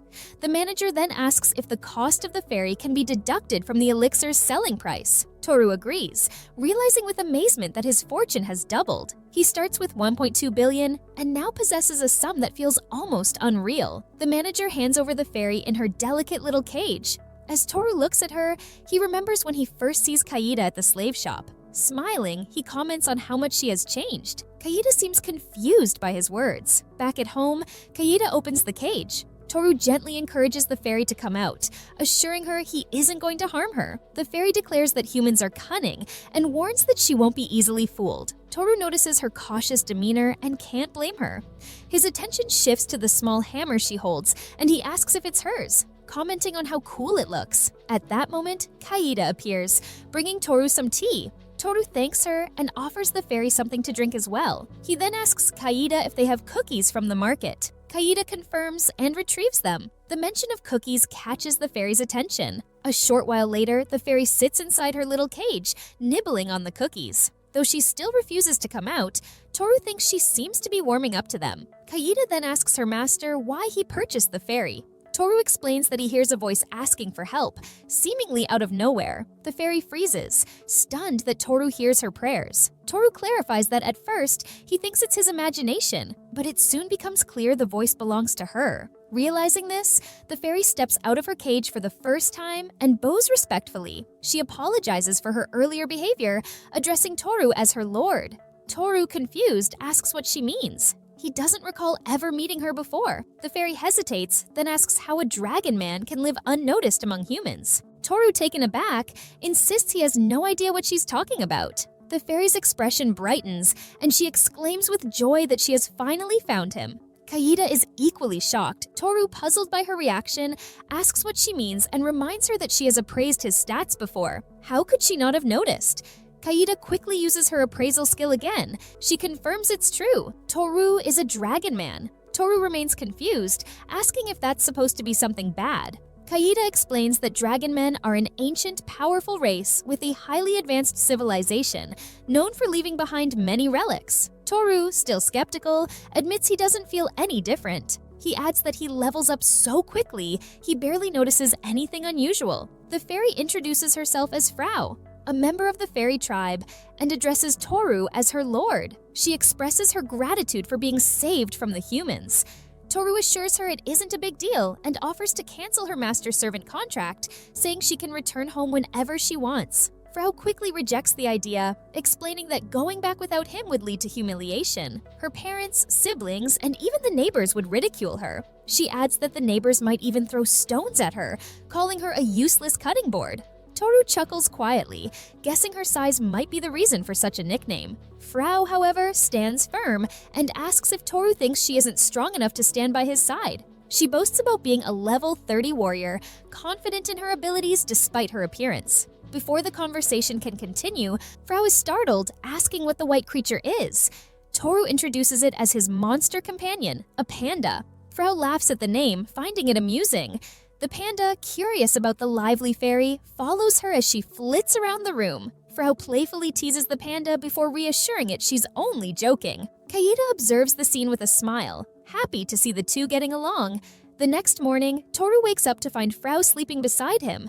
When Kaida enters the room, Toru greets her and she asks if he has seen Frau. Carrying the still sleeping fairy, Toru explains that she must have crawled into his bed during the night without warning. Gently, he places her on the panda's fluffy head. During breakfast, Kaida asks Toru how long they plan to stay in the capital. Toru replies that they might stay for about a week. Their conversation is interrupted when Frau suddenly wakes up, confused about her surroundings. After a moment, she sighs, remembering she has been rescued by her master. Toru quickly tells her to stop referring to him so formally, saying it makes him uncomfortable. Frau protests, pointing out that Kaida from the Beast tribe also uses honorifics. Toru explains that he allows Kaida to do so because it is natural for her. Frau, however, refuses to accept the reasoning, insisting that addressing Toru with such respect is natural for her as well. She adds that she wouldn't feel this way if Toru weren't her lord. Toru smiles and tries once more to convince her to stop, but Frau stands her ground, declaring it would be outrageous to call her lord by his name. Kaida steps in, saying she understands Frau's feelings, and Frau gratefully thanks her for her support. Toru observes Frau and Kaida interacting and thinks it is impressive how well they get along. He feels relieved and happy to see their bond growing. As they discuss their next destination, Frau immediately proposes visiting the fairy village, explaining that it is located in a neighboring country within the right forest. She mentions that this time of year, the flowers are in full bloom, and the village has fascinating ruins filled with artifacts that might interest Toru. Curious, Toru asks about the food there. Frau enthusiastically replies that the village has plenty of local delicacies, particularly recommending the secret fairy bee honey. Hearing that, Toru smiles and agrees that their next stop will be the fairy village. However, Frau warns them that fairies don't like humans and that there is a risk of being attacked. Toru laughs, brushing off the concern, saying he doesn't mind if that happens. Kaida joins in, agreeing they might not be well received. Frau, offended, firmly tells them not to underestimate the fairies, boasting that the village warriors are even stronger than humans. Toru, still amused, promises to be careful. Switching topics, Kaida asks what they should do for the day and suggests visiting the guild to accept some quests. Toru agrees, pointing out that they haven't been out in public for a while. At the guild, Toru, Kaida, Frau, and Panda walk in together, immediately catching the attention of the other adventurers. Whispers spread through the room as people recognize them as the Manhwa Brigade. Two excited women approach, asking to shake Toru's hand. Others hand him papers, eagerly requesting autographs. The room buzzes with excitement, leaving Toru baffled. He wonders what is happening, while Frau, equally surprised, demands to know why no one has told her master is so famous. Moments later, the guild leader appears and warmly greets them. He announces that the Manhwa Brigade is no longer a B-ranked party and has been promoted to S rank, declaring them heroes of the country. Toru, overwhelmed by the attention, quietly asks Kaida to create an orb of light to help them escape. Kaida casts the spell, and the group vanishes in an instant. As the adventurers below panic, determined to find the Manhwa Brigade and get their autographs, Toru and his group reappear on the roof of the guild building. Toru says he doubts they can visit the guild again after causing such a scene. Kaida laughs, agreeing with him. Deciding to take it easy for the rest of the day, the group returns home. Toru suggests baking as a relaxing activity and tells Frau to prepare herself for Kaida's cooking, boasting that Kaida is a gourmet expert. Far from the city, Toru stands ready, his body surrounded by a powerful magical aura. He begins by channeling water magic. A massive surge of water shoots from his hand, obliterating a nearby rocky mountain in an instant. Next, he uses earth magic, causing the ground to tremble violently, as if struck by an earthquake, and Kaida covers her ears against the sound of the explosions. Before Kaida can finish commenting on the destruction, Toru interrupts, declaring it isn't enough. He moves on to wind magic, summoning a colossal tornado that tears through the area, followed by another powerful wind spell. Explosions erupt everywhere, kicking up so much dust that Kaida can barely see. She can't help but wonder why Toru uses wind magic twice. Toru, however, isn't satisfied. It still doesn't feel right. Just as he is about to try again, Kaida calls out, stopping him. She hesitates, admitting it pains her to say this as his slave, but points out that his magic is too dangerous. She explains that while Toru's power is incredible, his spells are unstable and difficult to control. If used in a populated area, he could easily hurt someone. Realizing the problem, Toru acknowledges the flaw. He wields 4 magical attributes with limitless power, but his lack of precision makes them hard to use effectively. Meanwhile, Frau sits nearby, contentedly petting Panda's fluffy fur. Determined to try something different, Toru draws his sword and muses aloud about a childhood dream of wielding a flaming blade. Channeling fire magic, he ignites the sword, creating a powerful blaze. The flames are so intense that Frau and Panda back away in fear. Frau demands to know if Toru is trying to kill them. Toru quickly apologizes, insisting it isn't intentional. Kaida notices the fire is so intense, it even evaporates the clouds above them. Suddenly, a notification appears before Toru, surprising him. He realizes the dungeon he visited earlier has leveled up from level 3 to level 5. Kaida notices his reaction and asks what is wrong. Toru explains he hears a bell, followed by several system announcements about the dungeon. Kaida mentions she has heard rumors about a high-level dungeon in the capital. It is known for its rare items and has become popular among adventurers. Toru realizes it is the same dungeon where they defeated the Death Ants. The increase in the dungeon's level makes sense, given the high number of adventurers who died there. Frau, impressed, remarks that Toru's action seems fitting for someone serving a demon king. This panics Toru, who denies any such intentions. Despite his concern, he admits it is somewhat exciting to have a dungeon connected to him. After all, it is technically his dungeon now, and he suggests they investigate. Kaida observes his reaction and notes how positive and adaptable Toru is. While checking the notifications, Toru notices something called My Room and asks Kaida if she knows what it means. It appears to allow them to teleport to a specific place. Curious, Kaida suggests they investigate, and the group teleports to the dungeon. They find themselves in a stunning space that looks like the interior of a grand palace. In the center stands a large stone, which appears to be the focus of the room. However, Toru examines it and realizes it isn't the actual central stone of the dungeon. It is on the floor just beneath it. Taking in their surroundings, Toru suggests they use the space for storage. Kaida agrees, pointing out that their magic storage is nearly full. She asks if she can have a small section for herself. Toru, amused, assures her she can use as much space as she needs, though Kaida insists she only requires a little. She begins arranging items from crates, and Toru notices one of his shirts among them. Realizing that some of his clothes have mysteriously gone missing recently, he decides to pretend he hasn't seen it. He thinks it might be a good idea to build a wall to give Kaida her own private area. Meanwhile, Frau declares that part of the space belongs to her. Panda, however, claims he saw it first. A playful argument ensues, and Toru can't help but laugh as Panda, being much larger, easily overpowers Frau. The next morning, back at the house, Kaida finishes washing their clothes while Toru enjoys the peaceful view, thinking there is nothing better than starting the day with a good cup of coffee. He feels like he is in paradise. Kaida calls out, reminding him they need to plan for the day. Toru agrees and asks what is on her mind. Kaida mentions Frau's clothing situation. It seems she only has one outfit. Frau explains she lost the rest of her clothes when she was captured by humans. Kaida suggests they buy her some new ones and asks Toru if they can visit the town. Toru agrees, adding that he also needs to buy more clothes for himself. Kaida smiles at his response. In town, they wander the streets, enjoying the sights and window shopping. Finding clothes for Frau proves challenging due to her size, and Kaida eventually suggests they check a doll shop. Inside, as Toru browses the displays, he is reminded of the dolls Nei and Sora had as children. He also recalls that Lisa once owned an expensive doll, but quickly lost interest in it. Toru imagines himself asking Lisa why she discarded the doll, only to hear her cold reply, she didn't need it anymore, just like she didn't need him. Kaida notices Toru lost in thought and asks if he is okay. Toru apologizes, saying his mind wandered. As they talk, the shop owner, an elderly man, steps outside, appearing a bit troubled. Toru politely asks if the man happens to sell fairy-sized clothes.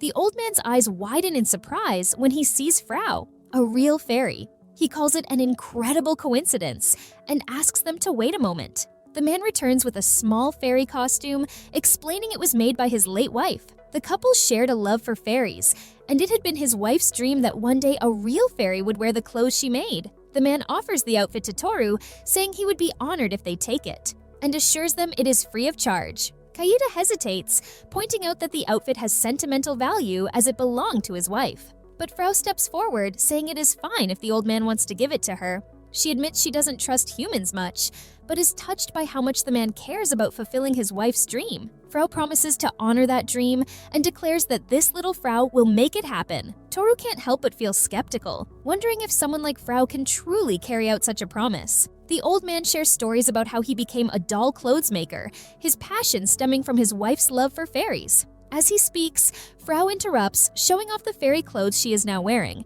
She asks Toru for his opinion. Toru replies that the outfit suits her and that she looks very pretty. Frau blushes deeply, clearly thrilled by the praise, and declares how much she loves being complimented by her lord. The group thanks the old man before leaving the shop. As they walk away, the man looks at a photo of his late wife, smiling as he remarks how glad he is that her dream has finally come true. Then he notices a small bag left on the counter. Opening it, he finds a note that reads, "Thank you for the clothes. Use this to keep making your dolls." Inside the bag is a generous amount of money. The old man stares in awe, wondering who that young man has been. Meanwhile, as they continue down the street, Toru tells Frau to take good care of her new clothes. Frau assures him that she will. Kaida smiles, happy that they have made such a meaningful purchase. Chapter 16 begins with Kaida cheerfully greeting Toru and reminding him to hand over his clothes for washing. Toru returns her greeting, noticing her good mood, but she brushes it off, saying it's nothing special and mentioning she has some new shirts for him. Nearby, Panda and Frau are still sound asleep, surrounded by leftover food from the night. Kaida points out that Toru's shirt is stained with food and reminds him that the hot night might have left him sweating. Toru chuckles, jokingly wondering if he smells bad. Kaida quickly reassures him he doesn't, even commenting that he smells quite nice. Relieved, Toru passes the shirt to her, not noticing as Kaida secretly takes a small sniff of it. During breakfast, Toru notices the bread and coffee taste different. Kaida explains she bought them from a bakery recommended by a neighbor. They both agree their current lifestyle feels peaceful and comfortable, with Toru admitting he's afraid he might never want to leave. Kaida smiles and asks what his plans are for the day. Toru admits he can't think of anywhere else to go after exploring so much recently. She then asks if he wouldn't mind joining her for some shopping, explaining they are running out of food faster than expected. Toru laughs, thinking about how Frau eats enough for 5 people. After breakfast, Toru starts washing the dishes when a loud crash interrupts him. Frau and Panda have accidentally broken a window while playing. Toru yells for them to come back, frustrated by the mess. Later, while strolling through town, Toru overhears a group of adventurers discussing sandworms that have recently appeared in various fields around Armand. They mention the disturbances are occurring in the nearby desert, caused by extreme weather events like tornadoes, heavy rains, and earthquakes. These natural disasters have thrown the sandworms' habitat into chaos, forcing them to the surface. The adventurers talk about how the guild is overwhelmed with requests to hunt the worms, as their regenerative abilities make them a significant nuisance. Some even speculate this might be a sign of an impending natural catastrophe. Hearing this, let's just pretend I didn't hear that. Kaida and Toru spend the morning gathering supplies for their next journey: fruits, vegetables, and even canned goods. As they wander through the vibrant market, Toru takes a moment to admire the lively town. He reflects that it's time to move on, though Kaida remarks it's a little sad to say goodbye after settling into a comfortable routine here. Toru agrees, understanding her sentiment. The town has become familiar to him, with its bustling streets and friendly faces. For a moment, he feels tempted to stay, but this journey isn't just about exploring, it's about healing. Toru reminds himself he can't remain stuck in one place, not while carrying the weight of his past. This is a journey to clear his mind and find peace. Resolving to move forward, he asks Kaida if there's anything else she needs to buy. As they continue through the market, Toru notices a woman frantically calling for someone. She is searching for her 5-year-old daughter, Hyumin, who has gotten separated in the crowd. Toru and Kaida immediately offer to help, scanning the busy square for any sign of the child. Despite their efforts, they can't spot her. That's when Toru has an idea. He turns to Kaida and asks if she can track the girl by scent. They return to the worried mother, who hands them a handkerchief her daughter had been holding. Kaida sniffs it and confidently announces Hyumin is still nearby. Following her keen sense of smell, they head toward the back of some buildings. There, they hear the sound of a child crying. To their surprise, they find Panda and Frau sitting with the lost girl, trying to comfort her. Kaida sighs with relief, happy to see Hyumin is safe. But before they can celebrate, the ground beneath them begins to tremble. With a loud crash, a massive worm-like monster erupts from the earth. Reacting instantly, Toru rushes to grab Hyumin and her mother, pulling them to safety. He turns to Kaida and asks her to distract the worm while he evacuates the mother and child. The battle with the monster begins in earnest. Kaida lures the giant worm out of the town to protect the people. Toru asks Frau and Panda to stay behind and ensure Hyumin and her mother are safe. With their safety assured, Toru focuses on the battle. He knows the worms are his responsibility and feels the weight of his actions. But there's no time for regret now. It's time to take them down. While Kaida distracts the monstrous worm, it suddenly strikes her, hurling her into a building. Toru rushes in, delivering a powerful kick that splits the creature apart. He thinks the fight is over, but the worm regenerates almost instantly. Shocked, Toru recalls the adventurers mentioning the worm's rapid healing abilities. He asks Kaida if she is okay. She nods, but adds, embarrassed, that the worm's acid has melted her clothes, and she wishes he wouldn't look too closely. Kaida admits that ice magic is impossible without her iron fan, which she hasn't brought. When Toru asks for suggestions, Kaida grimly says he might have to use his magic, even if it means they could all die in the process. Toru feels stunned by her lack of faith in his abilities. He realizes that if he makes a mistake, the entire city could be destroyed. He decides magic will be their last resort, only if there is no other option. He needs a way to stop the worm's regeneration, not just destroy it temporarily. Then an idea strikes him. Toru tells Kaida to be ready with her wind magic when he gives the signal. He grabs the monster and hurls it high into the sky. Shouting the signal, he instructs Kaida to use her wind magic to propel him upward. With a strong gust, Kaida sends Toru soaring after the worm. High above the town, Toru finally has enough space to unleash his full power without fear of collateral damage. He unleashes his fiery magic, engulfing the worm in a massive inferno. The fire is so intense that the creature is reduced to ashes, unable to regenerate. The townspeople below watch in awe as a fiery explosion lights up the sky, and the intense heat even evaporates the clouds. Back on the ground, Hyumin and her mother thank Frau for her help. Toru, watching them reunite, feels relieved that everything works out. Kaida adds that it is a relief no one is hurt. Frau proudly declares that she has protected Hyumin and her mother, demanding Toru's praise. Toru pats her on the head, though Frau isn't entirely satisfied. Toru laughs, thinking he has done all he could, especially after her earlier mischief with the broken window. Later, at the house, Toru returns the key to Mr. Jonathan. Jonathan asks where they are headed next. Toru mentions they are going to Grijit for the moment and promises to contact Jonathan through the guild if needed. Jonathan, with a touch of humor,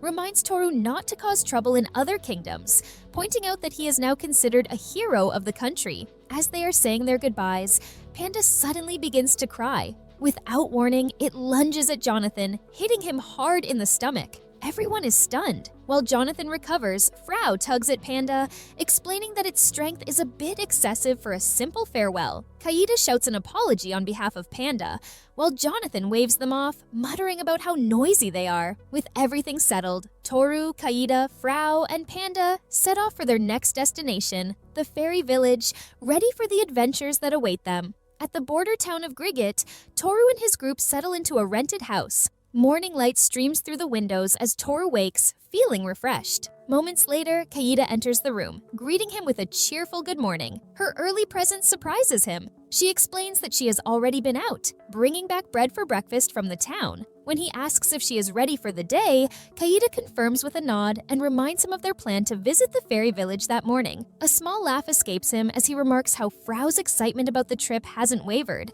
Kaida muses aloud that perhaps Frau is trying to get him to do something specific. Toru agrees. It is possible. Frau has indeed been searching for him. As Toru straps on his armor, Kaida's keen eyes notice something amiss. The armor, well worn and cherished, is on the brink of breaking. It is evident Toru has grown attached to it, but Kaida suggests it might be time for a replacement. Her enthusiasm lights up the room as she declares she knows exactly where he can find new armor.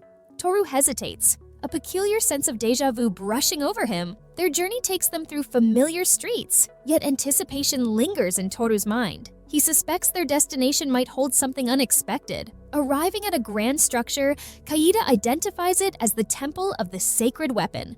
The name piques Toru's curiosity, and he questions whether the sacred weapon is supposed to be a sword. Kaida confirms but expands on the concept. Sacred weapons, she explains, aren't bound to a single form. They can transform into various shapes, but not on a whim. The wielder needs a clear image in mind to guide the transformation. Toru absorbs this knowledge and ponders aloud whether it is possible for someone to wield more than one sacred weapon. Kaida elaborates, reminding him of the incredible attributes of sacred weapons. They are unparalleled, nearly indestructible, and capable of providing immense status boosts, even temporarily elevating their user's level. In ancient times, their wielders are revered, likened to those who bear the crown of a king. The idea of owning more than one is nearly unthinkable, as even a single weapon inspires awe and fear. Still, Kaida's unwavering faith in him shines through, assuring him that as her master, he is exceptional. At the temple's entrance, Toru notices footprints in the dirt. 3 or 4 people have recently passed through. Frau voices her concern, wondering if someone might have already claimed the weapon they seek. Determined, Toru suggests they press on and take a look for themselves. The heavy doors creak open, revealing the sight they hope for, a sword embedded in the stone floor. Relief washes over the group. The sacred weapon is still there. As Toru approaches the sword, doubts gnaw at him. Can he truly transform it into armor? The uncertainty clings to him, yet he grasps the hilt and prepares to pull it free. A few days earlier, in the bustling capital of Armand, the hero party arrives at the Adventurers Guild. Sane steps forward and introduces their group as the White Fang Party. He inquires about high-paying jobs. People are staring, and Sane, ever confident, assumes it is due to their awe. Surely they cannot believe that he, the hero, has graced this place with his presence. Turning to the receptionist, Seiyin asks if something is wrong. She explains that if he is looking for work, he can find it on the job board like everyone else. He presses her, questioning if she truly doesn't recognize him. He, Sane, leader of an S-rank party, the hero. The receptionist merely nods, and "what about that?" remark makes his blood boil. Sane fumes silently, comparing this treatment to how he is revered in his hometown. There,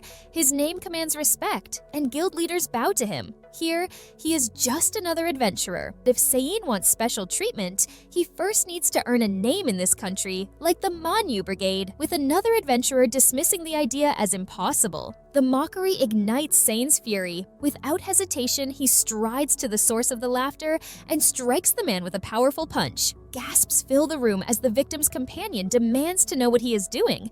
Sein, undeterred, delivers a kick, silencing the protests. One of the men, clutching his side, calls Sein a freak, only for Sein to retort that the insult is deserved for offending a hero. But the room begins to turn against him. Another adventurer shouts that no real hero would attack people unprovoked, labeling him a fraud and calling for his removal from the guild.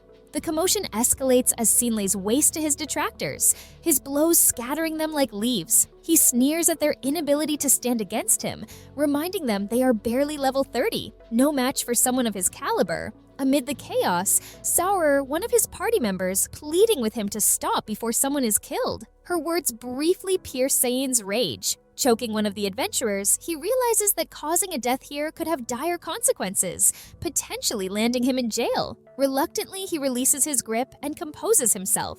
Turning to the receptionist, Sein demands to know about this manhwa brigade. She recounts how the manhwa brigade achieves what even the National Army cannot. They defeat the Queen of the Death Ant and destroy her nest. For this unprecedented feat, the guild grants them the title of hero, despite their official rank being B, that the guild considers them equivalent to S rank. Sein stands frozen, the Queen of the Death Ant, an enemy of such magnitude, defeated by this unknown party. The thought is absurd, outraged at the notion of another group being hailed as heroes. To him, this is no mere affront. These people, overshadowing him in fame and glory, unthinkable.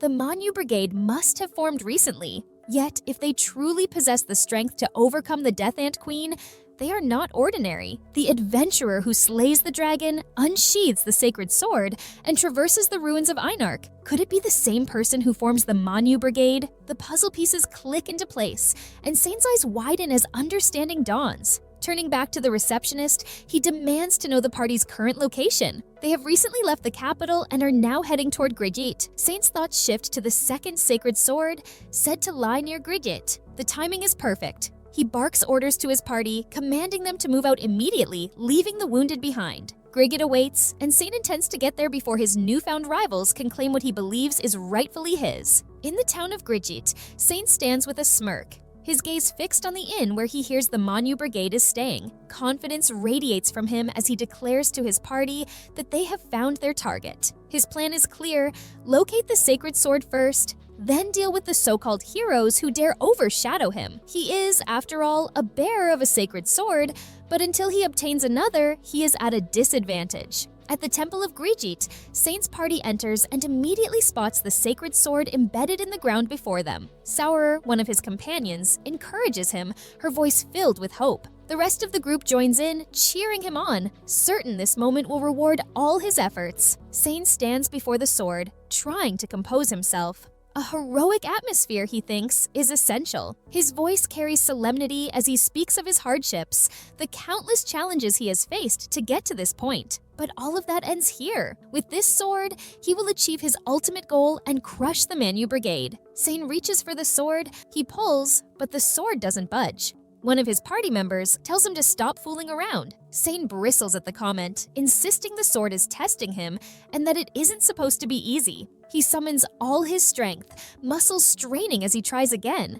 His companions continue to cheer, with Lisa reminding him that, as the hero, this should be simple for him. Sora notices his reddened face and wonders aloud if he is coming down with a fever.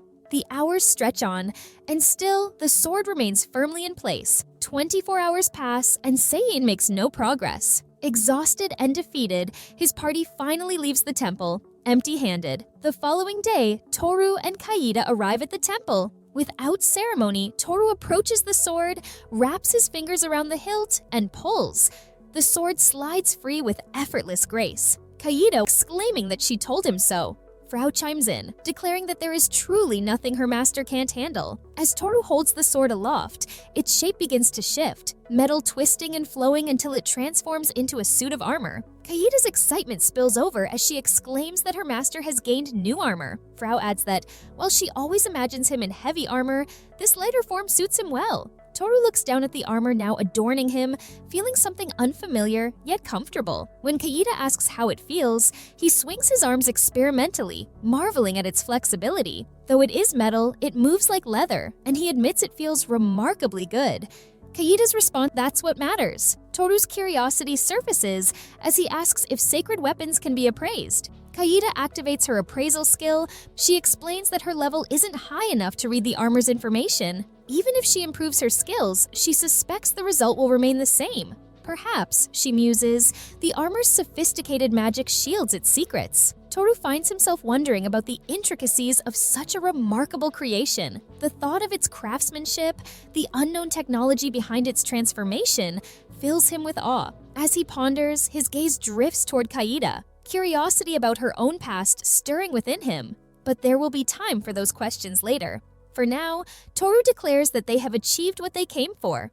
It is time to head to the fairy village. Night falls, and the group camps in the heart of the forest. Rain begins to fall, but the thick canopy of leaves overhead forms a natural roof, keeping their campsite dry. Toru emerges from his tent, his gaze shifting to Razuk. He offers quiet thanks to Razuk for keeping watch, though he knows it won't allow him to fully relax. Camping, for Toru, a deeply ingrained habit. His instincts always drive him to scout their surroundings, ensuring no enemies lurk nearby. Rest comes easily to others. Frau and Panda, as usual, are sound asleep, unbothered by their surroundings. A sudden notification interrupts Toru's thoughts. The restoration of his experience points is complete. Surprised and relieved. For a moment, he fears his ability to gain experience might be permanently paused. Reflecting on the strange mechanics of his skill, he muses that it has been with him since infancy, yet it takes 25 years for the savings to break, and he feels wary. If it happens again, another 2 decades might pass before he can resume his growth. Still, being at level 300 isn't a bad outcome, though he can't ignore the thought of being an old man by then. A soft voice breaks the quiet. Kaida, speaking in her sleep, calls out his name. Toru steps inside the tent, crouching beside her. Gently, he places a hand on her head, brushing his fingers through her hair. His voice is low as he reassures her, promising that he will always stay by her side. Kaida's murmurs continue, her tone shifting as she begins to call for help. Toru watches her intently, wondering if her dreams carry echoes of her past as a slave, or if her pleas are for someone else. The answer eludes him, hidden in the tangled memories of her unconscious mind. Outside, the rain falls steadily, its rhythm weaving through the quiet night, a soft, unyielding presence that accompanies his unspoken thoughts. The next chapter begins as Frau engages in a ferocious battle against a horde of monsters. Her hammer sweeps through the battlefield effortlessly, crushing her opponents. Toru and Kaida watch, stunned by the sheer force and precision of her attacks. Frau turns to them, her thoughts brim with confidence, certain her lord will see her in a new light after this display. Toru responds calmly, assuring her he has never doubted her abilities. Frau, however, dismisses his words, convinced he has underestimated her all along. Kaida chimes in, supporting Toru, but Frau's gaze turns skeptical. She questions whether Kaida truly believes in her strength. Caught off guard, both Toru and Kaida bow, offering sincere apologies for undervaluing her. Frau's confidence surges as she opens her status menu, eager to see the fruits of her battle. Her shock is immediate. Her level has skyrocketed to 35. Toru explains the mechanics of his skill, which amplifies the experience points of his teammates. Frau's astonishment gives way to exhilaration as she declares her intention to level up even further. Without waiting for a response, she charges toward the remaining monsters. Toru calls out, urging her to wait, but her excitement drowns out his voice. Watching her vanish into the fray, he resigns himself to resting until her return. Kaida, laughing softly, suggests they simply wait it out. Toru's moment of peace is short-lived. A sudden, sharp movement catches his attention. Reacting instinctively, he raises his newly acquired armor, deflecting an incoming projectile. Kaida, startled by the abrupt attack, asking if he is unhurt. From the shadows, a fairy observes him closely, marveling at his speed and noting his superhuman reflexes. The fairy leader says it will not be an easy opponent and tells everybody to get out. He adds that the enemy's speed is superhuman. He claims that if they are together, it will be simple to get rid of them. Kaida asks what they are to do, and Toru responds that he does not think they will have time to rest. Toru tells Kaida that the fairies are probably Frau's friends and advises to just avoid them. Kaida replies with an okay. The leader orders the others to attack. The fairies launch their assault. One of them says that none of their attacks hit. Another calls them monsters. The leader declares that they cannot do anything and says they have no choice, chanting wide area magic. He adds that for the benefit of the town, they must completely destroy the place. Toru wonders why Frau is taking so long. Kaida says she must be so desperate to level up. Toru states that he has no choice and issues an order for Frau to return. His voice carries so strongly that the fairies react in shock and cover their ears. Some of them repeat her name and question if it is really Frau. A loud noise follows, and something approaches fast. The fairies panic and ask what the sound is. One of them says something is coming at them fast. Toru says she is finally back. Frau appears and demands to know who dares to touch her lord. The fairies react with surprise and alarm. She calls out Toru-sama and tells them to listen carefully. She explains that the man over there is a member of the Great Race. The fairies are shocked. One of them asks what she just did and says it is not fairy-like. Another questions if she is really Frau. One of them repeats the phrase the Great Race and asks again if it is truly her. Frau strikes the fairy leader with her weapon and yells for him to take that, calling him father. Later, as the group walks, a fairy tells Toru that they will soon arrive at the village. Toru thanks them for being their guide. Frau says they have no right to touch her lord and calls them scum. Toru replies that if she had stayed with them, that would not have happened. Kaida asks what would have happened if the master had perished. A fairy welcomes them and tells them to enjoy their time in the land of fairies. Toru looks around and asks if this is the home of the fairies. Walk through it without fear. A fairy explains that it is a delusion created to keep enemies away. Toru answers that if they say so, then here he goes. Kaida says the place is beautiful and promises that he will be amazed. As they step further in, the illusion fades and reveals a vibrant fairy village. Fairies tend livestock, carry buckets, and play among the trees. A fairy hands over a drink and says, "Here's your cup of tea." Inside a large guest room, Toru notes that the house seems too big for a fairy. A fairy explains that it is the room for visitors. Kaida says the tea smells good. The fairy says it is flower tea, a special product of the fairy village. An elder introduces himself as Frau's grandfather and also the chief of the village. He apologizes for his son's rudeness. He stomps on the man lying on the floor and demands to know how long he plans to sleep. He orders him to get up and apologize to Toru. Toru watches and asks the old man if he thinks his son has been punished enough. The chief responds not to worry and says his son is tough and can handle it. Frau's father groans and asks what the place is. He then sees Toru and demands to know why he is there. The grandfather immediately punches him, calling him useless.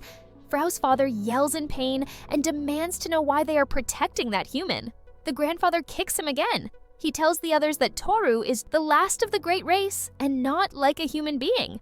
He asks if they recognize his aura. Frau's father stares at Toru in shock and mutters that it cannot be.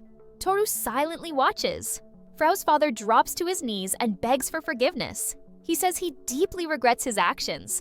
Toru wonders when he got down on his knees. As Frau's father prostrates himself, Frau tells him that he needs to reflect on what he has done. Toru begins to feel sorry for him. The group enters the discussion room. The grandfather coughs and says they should forget the matter and get down to business. Toru says he guesses Frau did have a reason for bringing him here after all. Kaida agrees, saying exactly. The grandfather says the village is currently in a critical situation. Their people could do nothing and they had no choice but to look outside for help. Toru points out that the fairies do not like human beings. The grandfather says that is true, but he once had a close relationship with an elf and went to them first. However, they could not do anything. Only the great race will be able to stop that thing. The grandfather explains that Frau is a priestess of the fairies and has the ability to recite prayers. He says she was perfect for the job. Toru looks at her and thinks she does not look like a priestess at all. He then asks why it had to be her. The grandfather explains that if someone could hear the prayers, it would indicate they are a member of the great race. Frau says it was very, very hard. She says she had been trying to find Toru for over a year. She started to worry that she would never find him. Unfortunately, some humans captured her and then sold her. Yet through that misfortune, she ultimately finds her lord. Toru acknowledges her struggles, remarking that their meeting must be fate. Shifting the conversation, Toru asks about the nature of the village's crisis. The grandfather suggests it is best for him to see the situation firsthand. The group ventures deeper into the forest, with Toru, Kaida, Panda, Frau, and the fairy grandfather leading the way. Before long, they come upon a massive golem, bound tightly to an ancient tree by magical roots. The grandfather explains that this is not an attack orchestrated by humans, clarifying that the golem is a remnant left behind by the Great Race after a past conflict. Toru notes that it is a powerful and fiercely defensive monster. He also observes that not even a scratch has been made by their attacks. He adds that the golem had been dormant in nearby ruins. One day it woke up out of nowhere and started attacking the village. They were able to bind it using magic, but he is not sure how much longer the restraint will hold. Toru says that a golem made by an alchemist typically would not hurt anyone. He thinks that they are at least able to change their orders unless their creator directs them. As Toru steps closer to investigate, the grandfather cautions him about the dangers of approaching too near. The warning comes too late. The golem detects Toru and fires a laser beam in his direction. The grandfather gasps in alarm, but Kaida reassures him, confident in Toru's strength. The attack fails to connect, missing its mark entirely. Toru notes the golem's erratic behavior, suspecting it is malfunctioning. Kaida asks for Toru's plan. He concludes that the golem lacks the authority to obey commands and must be destroyed. Without warning, the golem breaks free from its magical bindings, shaking off the roots that restrain it. Toru instructs Kaida to stay back, and she agrees without hesitation. The golem lunges at him with surprising speed. The grandfather panics, questioning how they can avoid such an assault, but Kaida assures him she will protect them, erecting a barrier to shield them from harm. Toru confronts the golem head-on, delivering a powerful punch to its head that sends it crashing into the very tree it had been bound to. He acknowledges the awkwardness of fighting with just his hands, but presses on. As the golem struggles to recover, Toru scales the tree to get a better position. The golem prepares another laser beam, but Toru anticipates the attack. With precise timing, he drives his elbow into the golem, sending it plummeting to the ground below. Despite the impact, the golem continues to stir. Toru wastes no time, dashing toward it and driving his sword into its head. A violent explosion erupts as the golem's core is destroyed, signaling its defeat. Kaida cheers her master's success, praising his efforts. The grandfather stands in stunned disbelief, marveling at the immense power of the Great Race. Kaida chimes in, expressing her pride in her master, while Frau declares that her lord is unmatched and without rival. Toru, unfazed by the commotion, turns to the grandfather with a casual smile and suggests celebrating with a meal. The grandfather, delighted by the idea, promises to arrange a grand feast worthy of a hero. Toru and Kaida return to the tent, where the elder fairies bow deeply to Toru, expressing their heartfelt gratitude for saving their village. Toru dismisses their excessive praise, stating that it isn't particularly difficult. However, the fairy chief insists, emphasizing that without Toru's help, their village would have been destroyed by the rampaging golem. In appreciation, the fairies announce plans for a banquet that evening to celebrate their survival and honor Toru's deeds. Toru acknowledges, expressing his anticipation for the feast. Frau takes the opportunity to reintroduce her family with a sense of pride. Starting with her grandfather, the village chief Jijin, she then names her grandmother Vanya, her father Papao, her mother Mameli, and her brother Atwood. She concludes with herself, playfully referring to her role as the great slave Frau. Nonetheless, the fairy elders clap their hands in unison, declaring Frau the pride of their family. Her grandmother expresses heartfelt gratitude for living long enough to meet someone of the Great Race, marveling at the momentous occasion. Frau's father interjects, crediting his daughter's achievements to the strict education they have provided. Atwood chimes in with a teasing remark, acknowledging that perhaps Frau has graduated to being more than just a cutting board. Frau herself takes it in stride, proclaiming with mock pride that she is now a big cutting board. Turning to Toru, Frau asks his opinion of her family. Toru observes the interactions with a thoughtful smile, noting that her family seems exceptionally close-knit. Kaida agrees, remarking on how lively and comforting their bond feels. As Toru continues watching the cheerful exchanges, he can't help but think that such warmth and humor run strongly in their bloodline. Frau soon shifts her focus, asking her mother if preparations for the banquet are progressing. Her mother assures her that she will discuss the arrangements with others in the village. Turning to Toru and Kaida, Frau suggests they take a bath to pass the time until the feast. Kaida immediately agrees, thinking it's a wonderful idea, though Toru hesitates, wondering if the village has facilities large enough for them. Frau reassures him, explaining that they have adapted for visitors from various races by constructing an outdoor bath.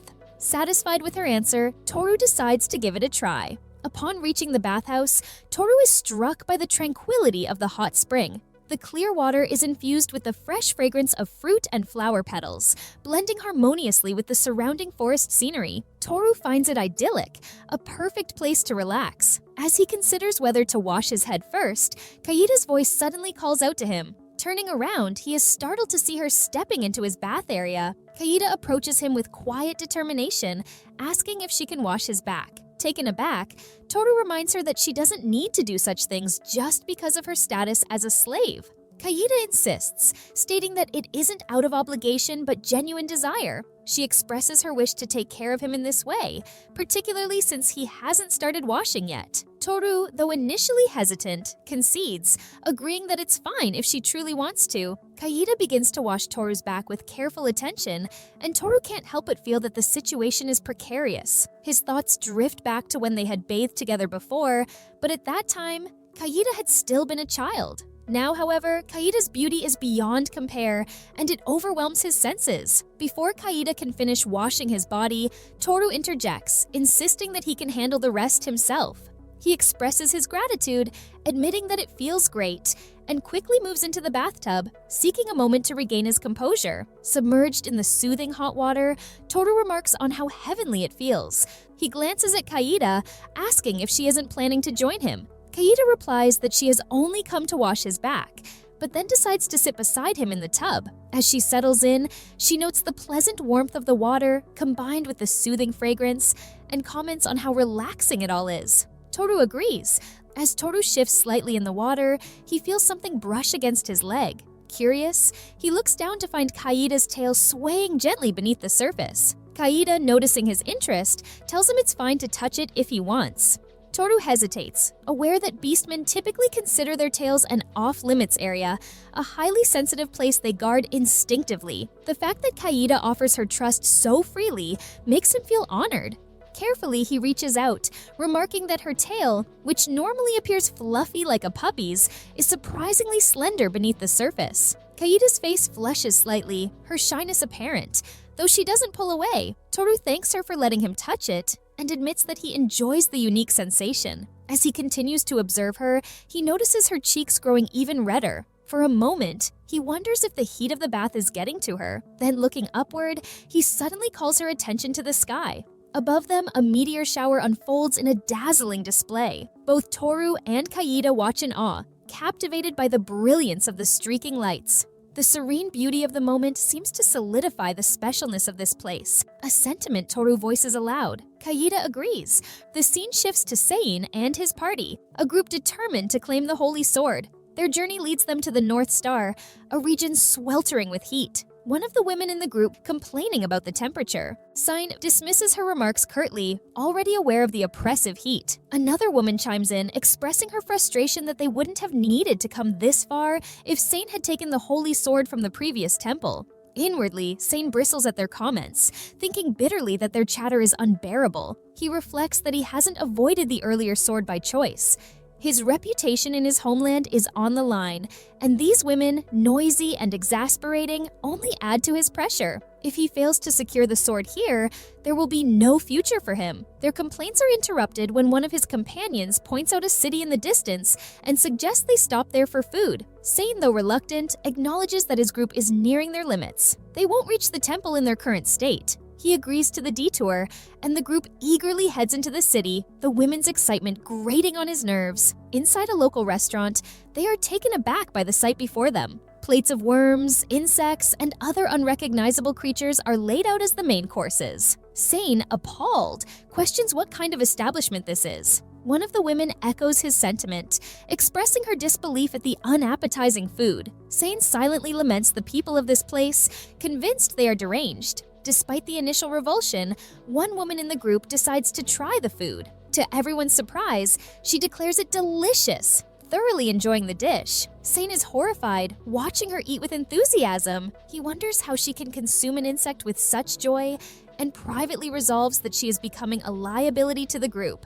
The other two women opt for simpler options, choosing bread and salad instead. Inwardly, Sane feels some relief that at least they are behaving sensibly. As the woman urges him not to waste the food he has ordered, Sane stares at his plate with dread. He detests the idea of eating it, but hunger gnaws at him. With no guarantee of when they might eat again, he forces himself to take a bite. Convincing himself that he is a hero, unafraid of a mere insect, he pushes through the meal. Hours later, they arrive at the temple. Nay, one of his companions, asks if he is all right, but Sane dismisses her concern brusquely. Sane's discomfort is evident as his stomach churns violently. He can't understand why he is suffering so much when they have all eaten the same food. His thoughts are a chaotic mix of frustration and desperation as he nears the temple doors, determined not to let this setback derail his mission. Inside the temple, his movements are stiff and strained. Lisa and Nay notice his trembling, and Sarah urges him to hurry. Sane, seething internally, curses their incessant chatter. Every step toward the pedestal is a struggle as he fights to keep control over his rebellious stomach. At last, he reaches the sword. Summoning his strength, he grasps the hilt, but the effort requires restraint. As he wrestles with the sword, Nay, unable to bear the suspense, runs to help. Sane's panic surges as Nay places her hands on the sword alongside his. He shouts for her to stop, his voice tinged with desperation, but it is too late. At the precise moment they pull the sword free, Sane's bowels betray him. The cheers of triumph that follow quickly turn into horrified screams as the reality of the situation dawns on the group. The sound of their collective shock echoes beyond the temple walls, a bizarre end to what should have been a heroic moment. The village of the fairies buzzes with joy, the air filled with music and laughter as everyone dances in celebration of their victory. Toru, seated amidst the revelry, marvels at the drink in his hand. He notes aloud how delicious the fairy honey liquor is, its smooth texture and rich flavor leaving him impressed. Kaida echoes his sentiment, praising the drink's taste. Frau approaches with another glass, urging Toru to drink as much as he desires. As Kaida announces the arrival of the food, the enticing aroma fills the air, and they all turn their attention to the feast before them. While they enjoy their meal, a voice calls out to Toru, offering to serve him wine. It is Papao, Frau's father. With a jovial demeanor, Papao asks how his daughter is faring as Toru's companion. Toru replies thoughtfully, explaining that it is still too early to assess fully, as they have only recently joined forces, but he expresses his high expectations for her. Papao's face lights up with gratitude, and he thanks Toru for placing his trust in Frau. However, when Toru mentions that he isn't entirely comfortable with the idea of Frau being his slave, Papao's expression turns serious. With sudden fervor, Papao declares that the fairies are the servants of the great race, and that their worth is proven through service. He insists that Toru, as their lord, can do whatever he pleases with his daughter. Frau, clearly embarrassed, laughs nervously and assures her father there is no need to make such declarations in front of Toru. Toru chuckles, amused by the directness of the fairies. Before long, Papao's wife and Frau's brother Atwood approach, expressing their desire to speak with Toru as well. As the lively interactions continue, Toru finds his thoughts drifting. The sight of Frau's close-knit family stirs memories of his own. Feeling a pang of emotion, he excuses himself, claiming he needs to visit the bathroom. Kaida, perceptive as always, notices his departure. Later, at the top of a towering tree, Toru sits in solitude, watching the celebration from afar. The sound of the fairies' joy reaches him even here, but his heart feels heavy. Kaida approaches quietly, carrying a cup of tea, and hands it to him. She gently asks how he is feeling. Toru smiles faintly, acknowledging her observation and admits she has caught him. Kaida remarks that she is always watching him. After a moment of silence, Toru confesses that seeing Frau's family has reminded him of his parents. The memory is too much to bear. Kaida hesitates, then asks if she can know how his parents passed. Toru's gaze turns distant as he recounts the tragedy. He is only 15 years old when he comes home one day to find them both dead. They are among the wealthiest families in the town, and the prevailing theory is that they were targeted by robbers. With no other family to turn to, Toru has lived alone ever since. In those difficult days, Lisa is his support. She stays by his side, giving him the strength to continue living. That is why he has always wanted to remain close to her. But now, he admits, it no longer matters. Lisa has betrayed him and chosen Sane. Though the separation is a shock, he concedes that perhaps he simply wasn't enough for her. As Toru's voice falters, Kaida moves closer and wraps her arms around him in a silent gesture of comfort. Her embrace speaks volumes, offering the solace that words cannot. Morning light filters through the trees as Toru, Kaida, and Frau begin their exploration. Toru's gaze sweeps the landscape before turning to Frau, questioning if this is the place where the golem originally rested. Frau confirms with a nod, her confidence unwavering. Toru then directs Kaida to search the area for any ancient artifacts, instructing her to use her appraisal skill to examine anything of interest. When Frau eagerly asks how she can contribute, Toru suggests she take the chance to level up, a task she accepts with visible enthusiasm. The group moves through the ruins, encountering numerous deteriorated golems, their forms scattered and lifeless. As they press on, Kaida's sharp eyes catch sight of something unusual, and she calls out to Toru. Before them stands a doorway leading into a structure, its entrance dark and foreboding. Without hesitation, Toru decides they will investigate further. Inside, faint light beckons them deeper, guiding their steps until they come upon a magical mark etched into the ground. Kaida identifies it as a teleportation magic circle, explaining how she recognizes it from prior experience. She elaborates that it operates by reading the spells inscribed within the circle. From her appraisal, it seems this one won't transport them very far. Toru questions why the circle remains functional after all this time. Kaida speculates that the magic flowing beneath the ground keeps it active. When Toru asks if stepping into it would take them somewhere, Kaida admits uncertainty, but points out that if the circle is active, a corresponding one likely exists elsewhere, enabling swift travel between the two. Toru's mind races. The unknown destination poses danger, but the allure of uncharted treasures or breathtaking vistas is irresistible. Turning to Kaida, he asks if she shares his curiosity about the other side. She replies that wherever her master decides to go, she will follow. Toru grins, his resolve solidifying. Their next adventure awaits. Back at the fairy village, the residents clamor around Toru, pleading for him to stay longer. Some even implore him to remain for decades. The commotion is interrupted by Frau, who steps forward to chastise them. She reminds the fairies of their role as servants of the great race, urging them to uphold their dignity and respect Toru's decision. The fairies quickly apologize, promising to await his return with patience. Frau's sharp words earn a grateful smile from Toru, and with a parting reassurance to the villagers, she promises they will visit again. Returning to the teleportation circle, Toru addresses his companions. From this point forward, he explains, they have no idea what lies ahead. Whether it is treacherous waters or unforgiving terrain, they will face it together. He instructs everyone to hold tightly to him, his expression brightened by a mix of excitement and determination. Trusting fate and driven by curiosity, the trio steps into the circle, ready to embrace the mysteries of the unknown. As the sacred sword gleams in Sane's hands, he marvels at its beauty. The weapon he has long sought, the key to his ambitions, is finally his. Memories of his earlier failures surface, how he drew it once but failed the second time, and the complications that arose the third. This moment, however, is his triumph. Nay, ever supportive, reminds him that he has finally succeeded, while Lisa shifts the conversation to the pressing matter of the city's demons. She points out rumors of hidden creatures and asks when they will be dealt with. Sane assures her he will act at the first sign of movement. Sora, more cautious, expresses concern about their current strength, suggesting they train further before confronting any demonic threats. Nay dismisses her hesitation, questioning whether she has seen how terrified the townsfolk are and insisting that they act swiftly. Lisa interjects, reasoning that rushing in unprepared could lead to their deaths, helping no one in the process. The argument escalates, with Nay and Lisa debating urgency versus caution, while Sora tries to mediate. Sane, watching the three women, silently berates them. Their bickering is a constant annoyance. In a land so far from the Demon King's domain, he doubts high-level demons will appear. His thoughts turn darker as he assesses each of his companions.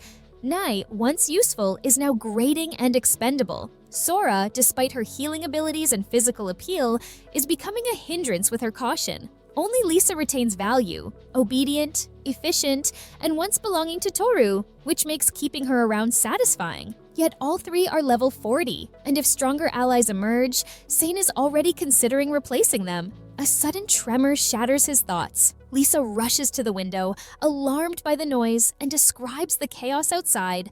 The townspeople are fleeing in terror. Sane immediately commands his party to exterminate the intruders. His mind races with opportunity. If they save the city, their fame will grow, and he can showcase the power of the sacred sword. This is the perfect chance to cement his reputation. Monsters swarm the streets, leaving devastation in their wake.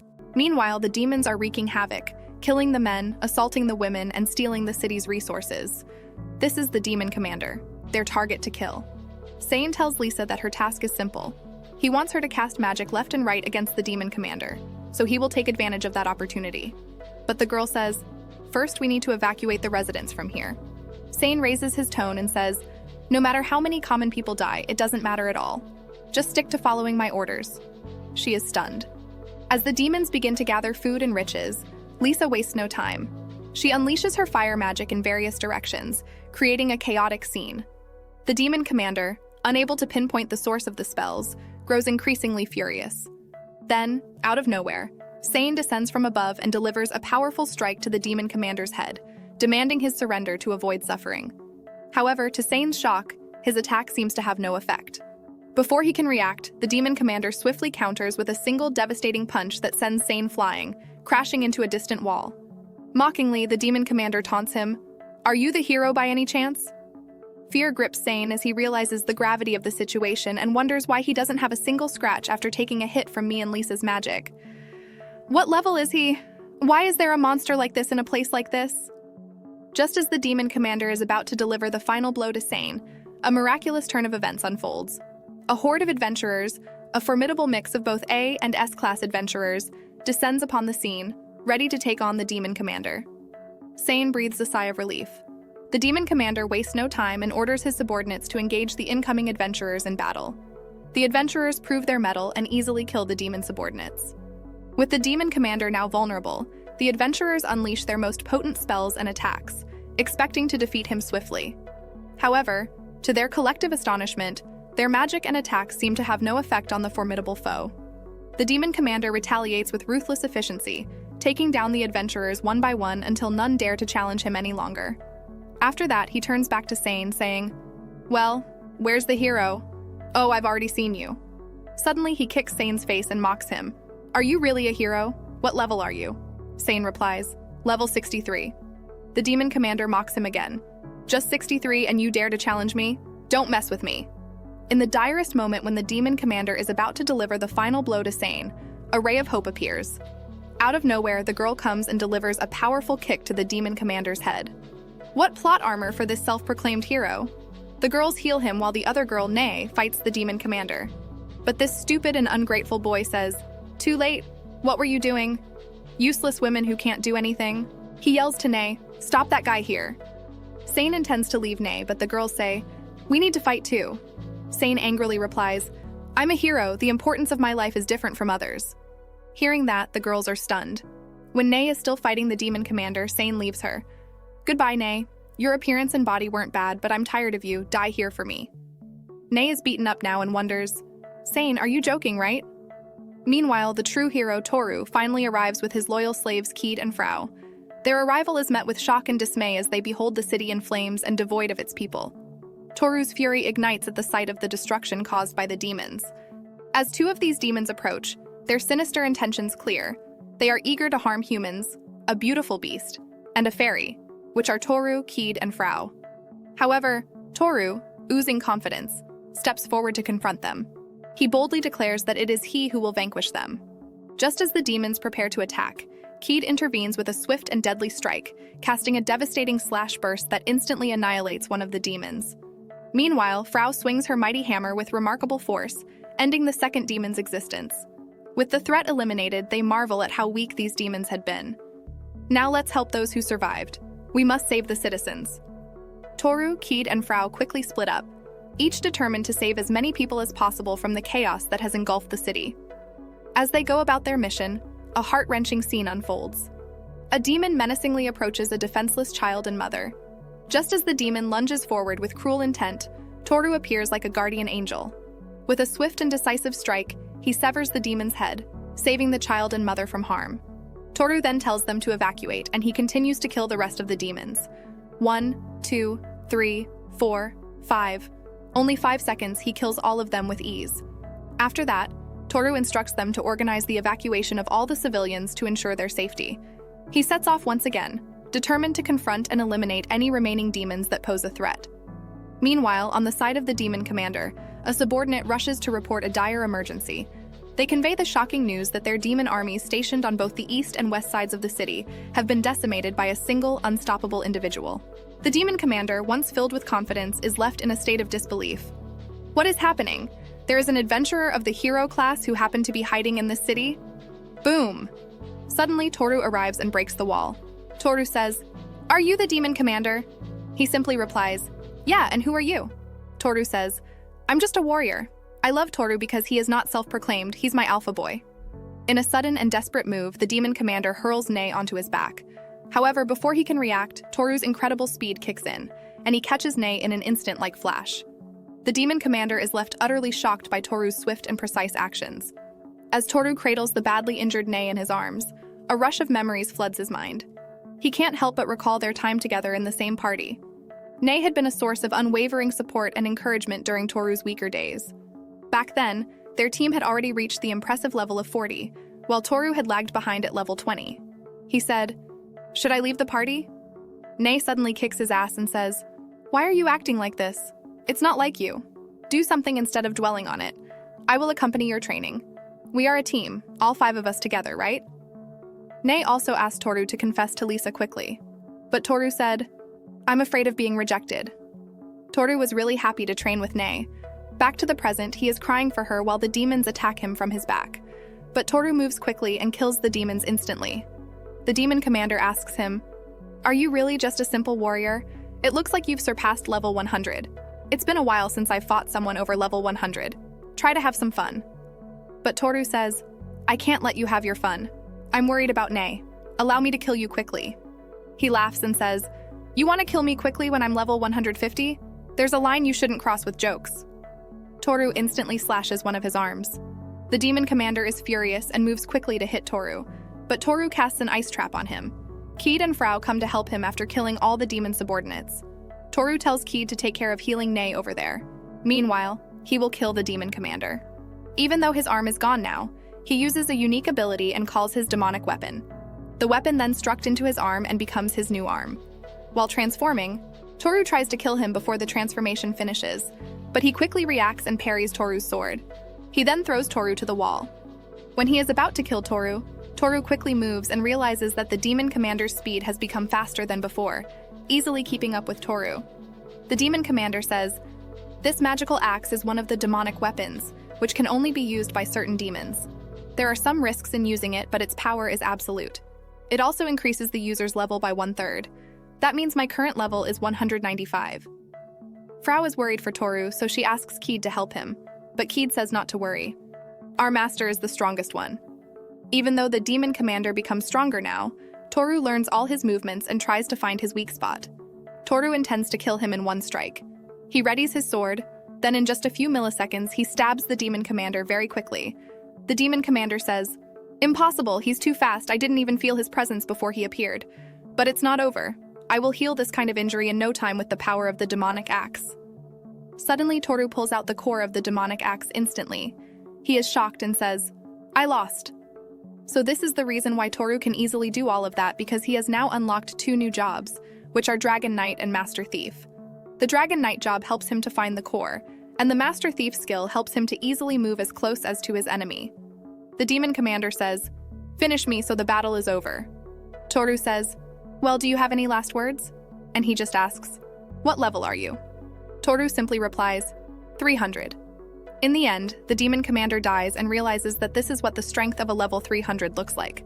With the battle over, Toru and his companions find refuge in a nearby building. Toru and Kaida stand quietly outside Nei's room, waiting anxiously as the doctor emerges. Without hesitation, Toru asks about Nei's condition. The doctor reassures him that Nei is fine. The hyper potion Toru provided has been instrumental in her recovery. Although it has repaired her fractures and internal injuries, the doctor warns that the healed areas remain fragile and more susceptible to damage. Rest is imperative. The doctor departs, leaving Toru to enter Nei's room. He approaches her bedside, his gaze softening as he notices her once broken arm now fully healed. The efficacy of the hyper potion, a treasure he discovered in ancient ruins, is undeniable. Toru silently thanks himself for not selling it when Kaida suggested the possibility. "I'm glad she didn't suffer anything worse," he murmurs, relief washing over him. Kaida, standing nearby, observes Nei's peaceful slumber. She seems to be sleeping well, she notes with a gentle smile. Toru turns to her, expressing his gratitude. "Your healing waves helped a lot." "Thank you, Kaida." Kaida smiles back, glad to have been of assistance. "Just to be safe, I'll perform an examination to check for any lingering abnormalities," she offers. Toru nods in agreement. Activating her examination skill, Kaida scans Nei's status, her expression gradually shifting from calm to alarm. Without a word, she asks Toru to step outside. Once in the hallway, Kaida turns to him, her voice grave. "Nei has been brainwashed." Toru freezes, disbelief and anger mingling in his expression. "Brainwashed?" he repeats, his tone incredulous. Kaida explains, her voice steady but urgent. "Her statistics show signs of abnormal conditions. Something has tampered with her thoughts. It could be magic or a substance designed to force compliance." Toru's fists clench at his sides. "What does this mean for her?" he demands, his voice tight with concern. His thoughts churn as he grapples with the revelation. Who could have done this to Nei? His mind circles back to Sane. But no matter how corrupted Sane's morals might be, Toru struggles to believe that someone he grew up with since childhood could commit such a betrayal. Yet doubt lingers, gnawing at his resolve. Kaida's voice breaks his spiral of thought. She asks if he is all right. Toru shakes his head and apologizes, his tone distant as he asks her to leave him alone for a moment. Concerned, Kaida nods and quietly exits, leaving Toru with his dark musings. Alone, his mind solidifies a grim conclusion. If it truly is Seiin behind this, there will be no forgiveness. His expression hardens, his resolve crystallizing into a chilling vow. If Seiin has hurt Nei, Toru will kill him. Morning comes, and Nei finally stirs from her unconscious state. Toru watches over Nei, leaning forward in relief as he asks if she is all right. Nei's eyes flutter open, and she looks around in confusion before her gaze lands on him. "Toru," she murmurs. Kaida enters the room and starts, surprised to see Nei awake so soon. With Toru's help, Nei slowly sits up. After hearing what has transpired, she asks the question weighing heavily on her mind. "Was I abandoned?" Toru's expression darkens. He gently but directly asks Nei if Sane is involved. Nei hesitates before recounting her memory. She explains that the demon general was overwhelmingly strong, making victory seem impossible. Sane had asked her to delay the demon, telling her to stop him while he left. Nei's voice falters. "He looked at me and then went somewhere," she says, her words laced with resignation. Toru's fists clench at her tone, but what comes next is worse. Nei continues, her voice calm yet hollow, explaining that she was merely a pawn, someone who could naturally be sacrificed for the party's survival. Despite everything, she expresses gratitude for being alive and for reuniting with Toru, hoping they can continue their journey together. Toru can't contain his frustration any longer. He tells her outright that he cannot accept what she is saying and reveals the truth. She is under brainwashing. Nei freezes at his words, her expression clouding with confusion. Slowly, her thoughts surface, and she admits something deeply unsettling. She says she loves Sane, but that her feelings feel strange, foreign, like they do not belong to her. Her mind is a chaotic mess as she struggles to understand herself. Kaida and Frau, who have joined them, are visibly shaken by her confession. Toru, maintaining his calm, explains that there is a way to reverse the brainwashing. He reveals he has a potion capable of breaking even the most powerful curses. Since brainwashing is a form of curse, the potion should work. However, he warns Nei of the risk. If her actions under brainwashing are vastly different from her true intentions, the mental strain could be unbearable. In the worst case, it might cause severe mental collapse. He emphasizes that the choice is hers, assuring her that no matter her decision, he will not judge her. With that, Toru and Kaida step out of the room, giving Nei space to think. Nei thanks them, her voice trembling. Outside, he notices Toru's exhaustion and suggests he rest, pointing out that his complexion looks poor. Toru brushes off her concern, admitting he couldn't sleep even if he tried. A sudden, piercing scream from Nei jolts them both into action. They rush back into the room to find Nae on the floor, clutching her head and writhing in anguish.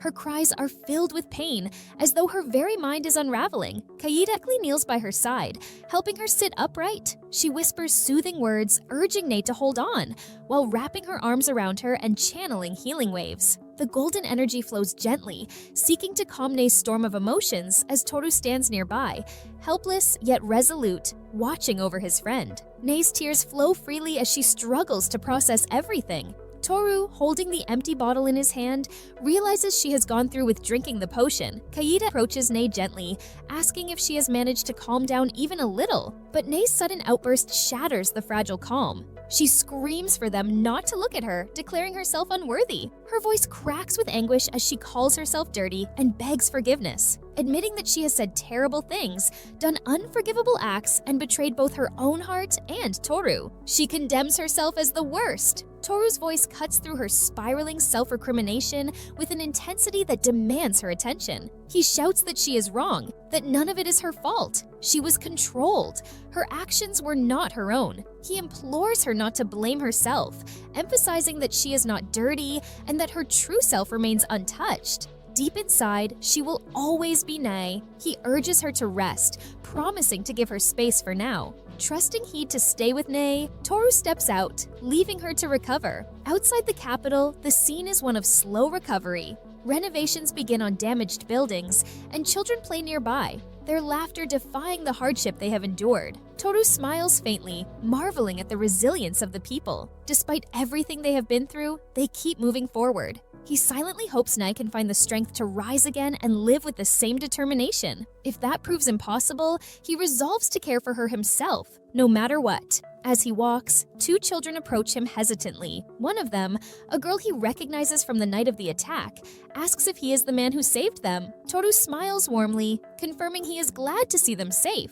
He inquires if she has been hurt, but the girl shakes her head and tells him she has been reunited with her parents. Her wide smile and heartfelt gratitude stir a deep sense of fulfillment in him. Nearby, a pair of guards take notice of Toru. One murmurs to his companion, speculating if he is the leader of the Manhwa Brigade, the hero of Armand Toru-sama. Overhearing this, Toru chuckles quietly, recalling that he has indeed been given such a title. The guards approach him with reverence, expressing their gratitude for his role in saving the town from the demon threat. They urge others to bow to Toru-sama, but he waves off their formalities, insisting he was merely passing through. The townspeople gather around him, cheering and showering him with thanks. Toru, unaccustomed to such attention, admits sheepishly that he isn't used to it. Seeking a way to help further, Toru asks if there is anything he can do to assist in the city's rebuilding efforts. One of the men hesitates, saying it feels inappropriate for the hero who saved them to take on such tasks. But Toru brushes off the concern, explaining that doing nothing would only leave him feeling restless. Finally, the man relents, suggesting Toru help with transporting wood and stone. Within a week, the town is nearly back to normal. Nae observes Toru from a distance, her voice soft as she remarks on his kindness. When Toru questions why she is suddenly saying such things, she hesitates before explaining that she finds it difficult to accept such kindness. She struggles to understand why someone like him would choose to help her. In response, Toru hands her some apples and shares something he has never revealed before. He admits that he used to feel the same way she does. Nae looks at him, puzzled. Toru explains that in his early days, he had been a burden to his party, yet Nae had allowed him to stay by her side. Her patience and expectations had been overwhelming, almost unbearable for him to accept. Nae lets out a small laugh, admitting she has never thought of it that way. Toru smiles, apologizing for having shared her feelings of inadequacy in the past. But he also tells her that he hadn't given up. He decided to persevere, no matter what, and just as he overcame his struggles, he is certain she can do the same. Nae reveals to Toru her decision to return to her village. Her voice is soft but resolute as she admits that she is retiring as an adventurer. Her heart, she confesses, is broken. The thrill of adventure no longer stirs her, and life itself has become exhausting. She expresses a longing for peace, wishing to live quietly in her parents' village. Yet as she holds Toru's hands carefully, she makes one last request, to create a final, wonderful memory. The weight of her words strikes Toru like a lightning bolt. It becomes clear to him that Nae intends to end her life. Acting on instinct, he grabs her hand firmly and leads her outside. Nae stumbles after him, bewildered, demanding to know where they are going. Toru offers no explanation beyond saying, "outside." When she protests about being in her pajamas, he dismisses her concern entirely. His determination leaves no room for argument. Their destination is the slave office. Without hesitation, Toru declares to the manager that he wishes to create a slave contract with the woman by his side. Nai, taken aback, struggles to comprehend his actions. The words slave contract rattle her, and she questions him, asking if he truly intends to treat her as a slave. The manager interjects, explaining that a critical rule must be followed. The girl must be free of any brainwashing for the contract to be valid. Nei clings to Toru's shirt, her voice rising with disbelief and anger.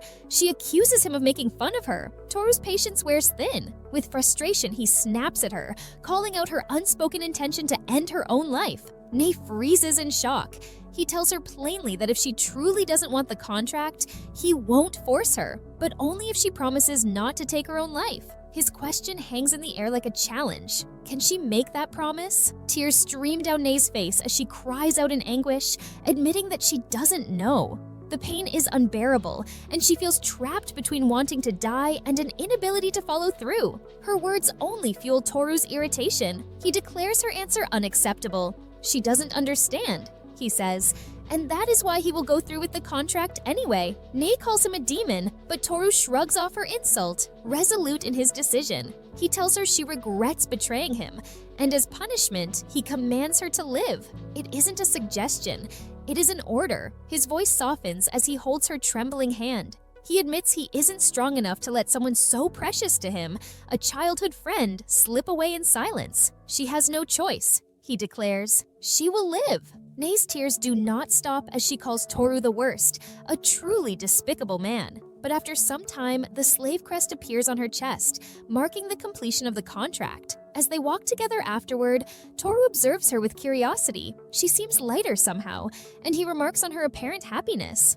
Nei tilts her head, seemingly surprised, and asks if that is really the case. Toru reminds her that she is now his slave, playfully questioning why she is not more upset about it. She responds honestly, admitting that the feeling of being connected to him brings her a small sense of joy. Toru glances at her skeptically, teasingly suggesting that perhaps the brainwashing has not been completely undone. He wonders aloud if they should visit a doctor to confirm. Nei's response is sharp and immediate. She shouts at him to shut up. They laugh together, the tension of the past days easing, even if just for a moment. The following day, Kaida invites Nei to go out together, suggesting they go shopping to lift her spirits. Toru, overhearing, agrees that staying indoors all the time is not good for her. Nei hesitates, mentioning that she still has her old adventurer's clothes. Toru sheepishly admits he has thrown them away because they were too damaged to wear. Nei then brings up another concern. Sane has taken her belongings and her wallet, leaving her with no money. Toru reassures her not to worry about the cost.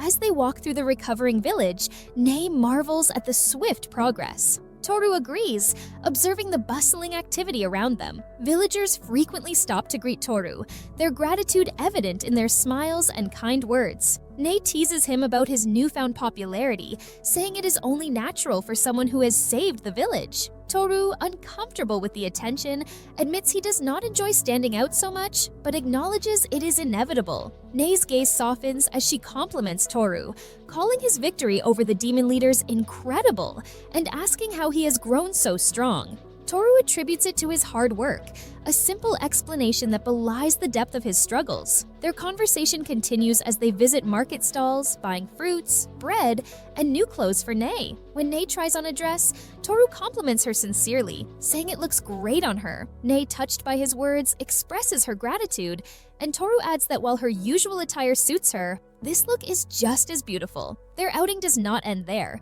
The group spends the afternoon at a pool, playing volleyball, sunbathing, and sipping refreshing drinks. As they relax, Nei's thoughts turn somber. She speaks of Sarah and Lisa, still trapped under Sane's influence, suffering abuse. She questions whether it is right for her to enjoy herself while they endure such torment. Guilt weighs heavily as she brings up the terrible things she has done to Toru. Toru's response is firm. He reminds her again that she bears no blame for what has happened. everything stems from Sane's actions, and she has done nothing wrong. He reassures her that as long as she can find peace and happiness in her hometown, that is enough for him. He vows to take care of Sane and make him pay for his crimes. Extending his hand, he encourages Nae to set her worries aside for now and simply enjoy the moment. Nae hesitates, but eventually agrees, allowing herself to smile again. A week later, Toru accompanies Nae to the Kingdom of Armand, where she begins her journey home. When she stands near the carriage he has arranged for her, Toru asks if she is sure she does not need them to accompany her the entire way. Nae assures him that the escort and carriage he has provided are more than enough. She smiles, remarking that Toru is regarded as a hero in the kingdom. Toru dismisses the notion with a casual comment, acknowledging that much has happened to earn that title. When Toru asks about her plans back in the village, Nae explains that she intends to help her parents on the farm. She hopes the physical activity will help her mood. Toru agrees it sounds like a good plan. As the moment to say goodbye arrives, Nae takes the time to thank each of them. She expresses her gratitude to Frau and Panda, reflecting on the unforgettable experience of flying with pixie wings. She encourages Kaida to keep doing her best and whispers her worries about Toru, asking Kaida to watch over him. Kaida smiles warmly and promises to take care of him. When Toru invites Nae to rejoin their party, emphasizing how welcome she would be, Nae declines with a bittersweet smile. She explains that she does not feel worthy to stand by his side anymore, and that her decision to return home is final. Before departing, however, Nae makes one last plea. She begs Toru to save Sora, describing the abuse she has endured under Sane. Toru assures her that he will help Sora without fail. Nae then brings up Lisa, her voice heavy with concern. She fears that even if Lisa is freed from her brainwashing, her heart might not survive the trauma. Nae hesitates before asking Toru if he still has feelings for Lisa. Toru admits that he is not sure. There was a time when he could have answered that question easily, but now he struggles to understand his own emotions. Nae offers him gentle reassurance, acknowledging the pain he carries. Finally, Nae raises her fist toward Toru in a gesture of determination. She declares her trust in him, believing only he can resolve everything. Toru meets her gesture with his own, promising to confront Sane and bring an end to his wrongdoing as a former best friend. With a wave and a smile, Nae says her goodbyes and sets off on her journey home. Chapter 24 begins with a beast that believes itself the ruler of the forest. Its sharp claws and fangs have already defeated countless hunters who dare to enter its domain. Humans encroach on the forest, and the beast takes its revenge. When it spots Toru and Kaida, it immediately decides to attack, confident in its superiority. The beast launches itself at Toru, aiming for his head. Kaida notices the attack and watches as the beast's fangs make contact. However, the beast's assault has no effect on Toru, leaving the creature confused. It cannot comprehend what kind of human could withstand such an attack. Toru grabs the beast's head and slams it to the ground, knocking it unconscious with ease. When Kaida offers to finish the beast off, Toru decides to leave it be, confident it will no longer pose a threat. As night approaches, the group decides to camp. Later, as they settle down, Frau begins to wonder about their plans and asks Toru about their next steps. Toru explains that they have taken an unexpected detour to visit Frau's village, but will soon resume their journey to a town in Grigit before heading to the capital. He also shares that he is considering confronting Sein, who, as far as Toru knows, is planning to attend a roundtable meeting in the capital after acquiring the Holy Sword. Toru proposes that they ambush Sein there. Kaida asks what Toru intends to do after defeating Sein. Toru mentions checking on Lisa and Sora, who are likely still under Sein's control. He reveals that he has purchased a potion from a slave shop that can confirm whether someone is brainwashed. When applied, the potion causes the body of a brainwashed individual to glow pale pink. Toru assures the group that if Lisa and Sora wish to be freed, the potion will help release them. Frau then questions Toru about his intentions towards Sein. She considers him scum and believes he deserves to be dealt with harshly. Toru, however, hesitates. Despite everything, Sein was once his childhood friend and the leader of the White Fang. Toru feels he needs to ask Sein why he did such terrible things. Frau criticizes Toru's sentimentality, but Kaida admires his kind nature. Kaida then wonders why Sein did not brainwash Toru. She speculates that it would have been easier to brainwash everyone and avoid suspicion. Toru offers a few possible explanations. Sein might not have wanted to brainwash him, or simply did not find a way to do it. Toru explains that there are 3 methods of brainwashing: drugs, hypnosis magic, and a skill called the Evil Eye of Temptation. Brainwashing drugs and hypnosis magic are rare and difficult to obtain, often only accessible to royalty or aristocrats. Toru notes that, throughout their time together, he never saw Seiin use such methods, leading him to suspect that Seiin uses the Evil Eye of Temptation to control others. Toru considers the rarity of a skill like the Evil Eye of Temptation. It seems to require specific conditions to activate, but once met, it allows the user to easily control the opposite sex. Toru suspects that this is why he cannot be brainwashed. He is male, and the skill likely has no effect on him. Kaida and Frau take this as a warning, resolving to stay vigilant. Toru reassures them, explaining that the skill only works on those of a lower level than the user, so they are likely safe. Still, he wants to confront Seiin, hear his reasons, and then ensure he receives punishment according to the laws of their homeland. Publicly humiliating such a proud man seems like proper justice. As they move on from the serious conversation, Kaida admits she is excited to visit the capital for the first time. Toru mentions that their next stop, a well-known tourist town, will be an enjoyable detour. Pressed for details, he reveals it is a village named Baton, famously nicknamed Boobs Bang for its peculiar fascination with breasts. Kaida and Frau look at him skeptically, but Toru insists that is not its defining feature. Despite his explanation, Kaida sighs, remarking that her master seems to have a clear fondness for the topic.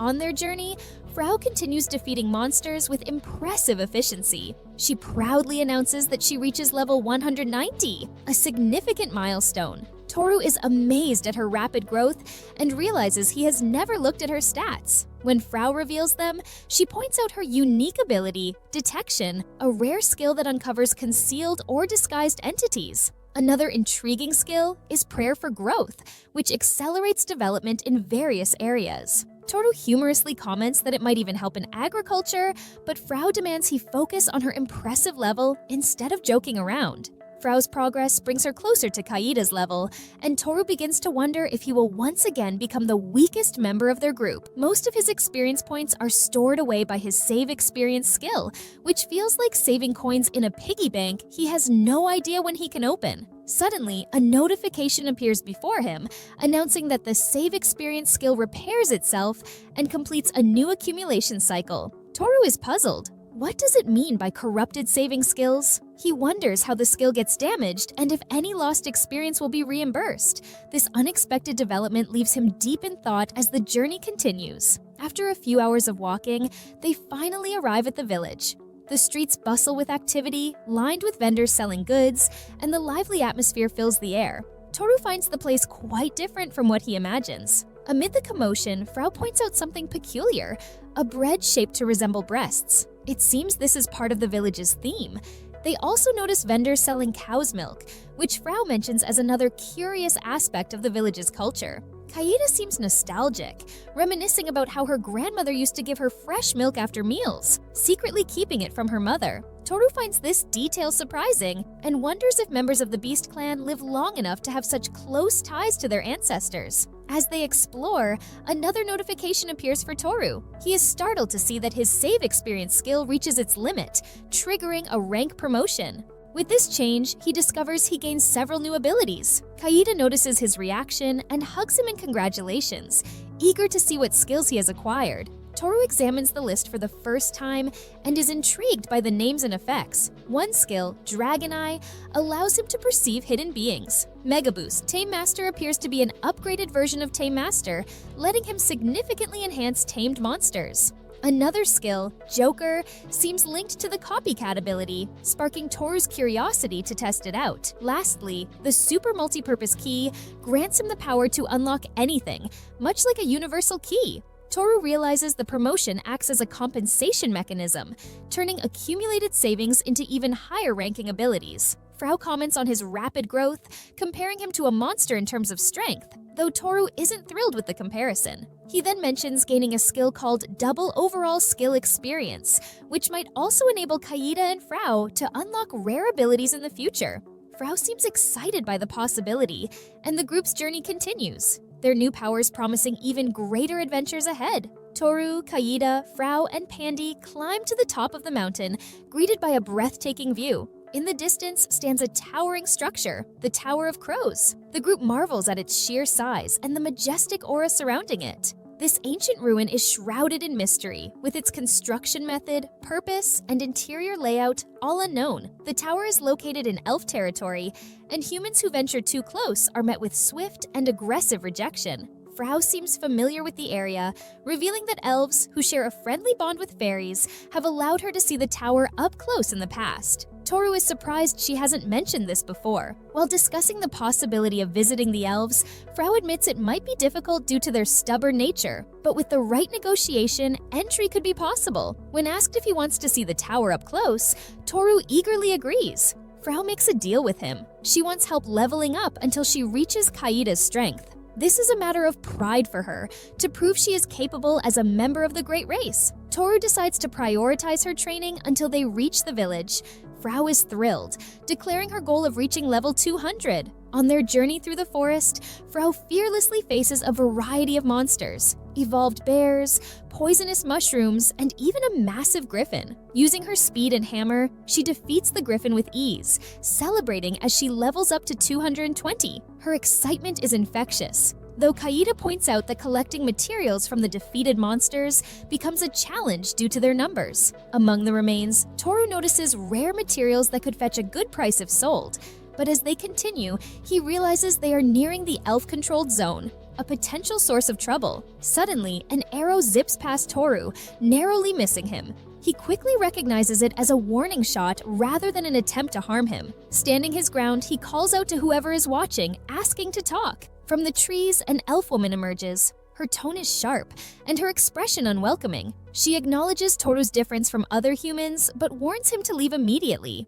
As Toru observes her, he can't help but think the elf's reception is far colder than he had hoped. The elf girl aims her bow directly at Toru, warning him that if he moves any closer, she will shoot him in the head.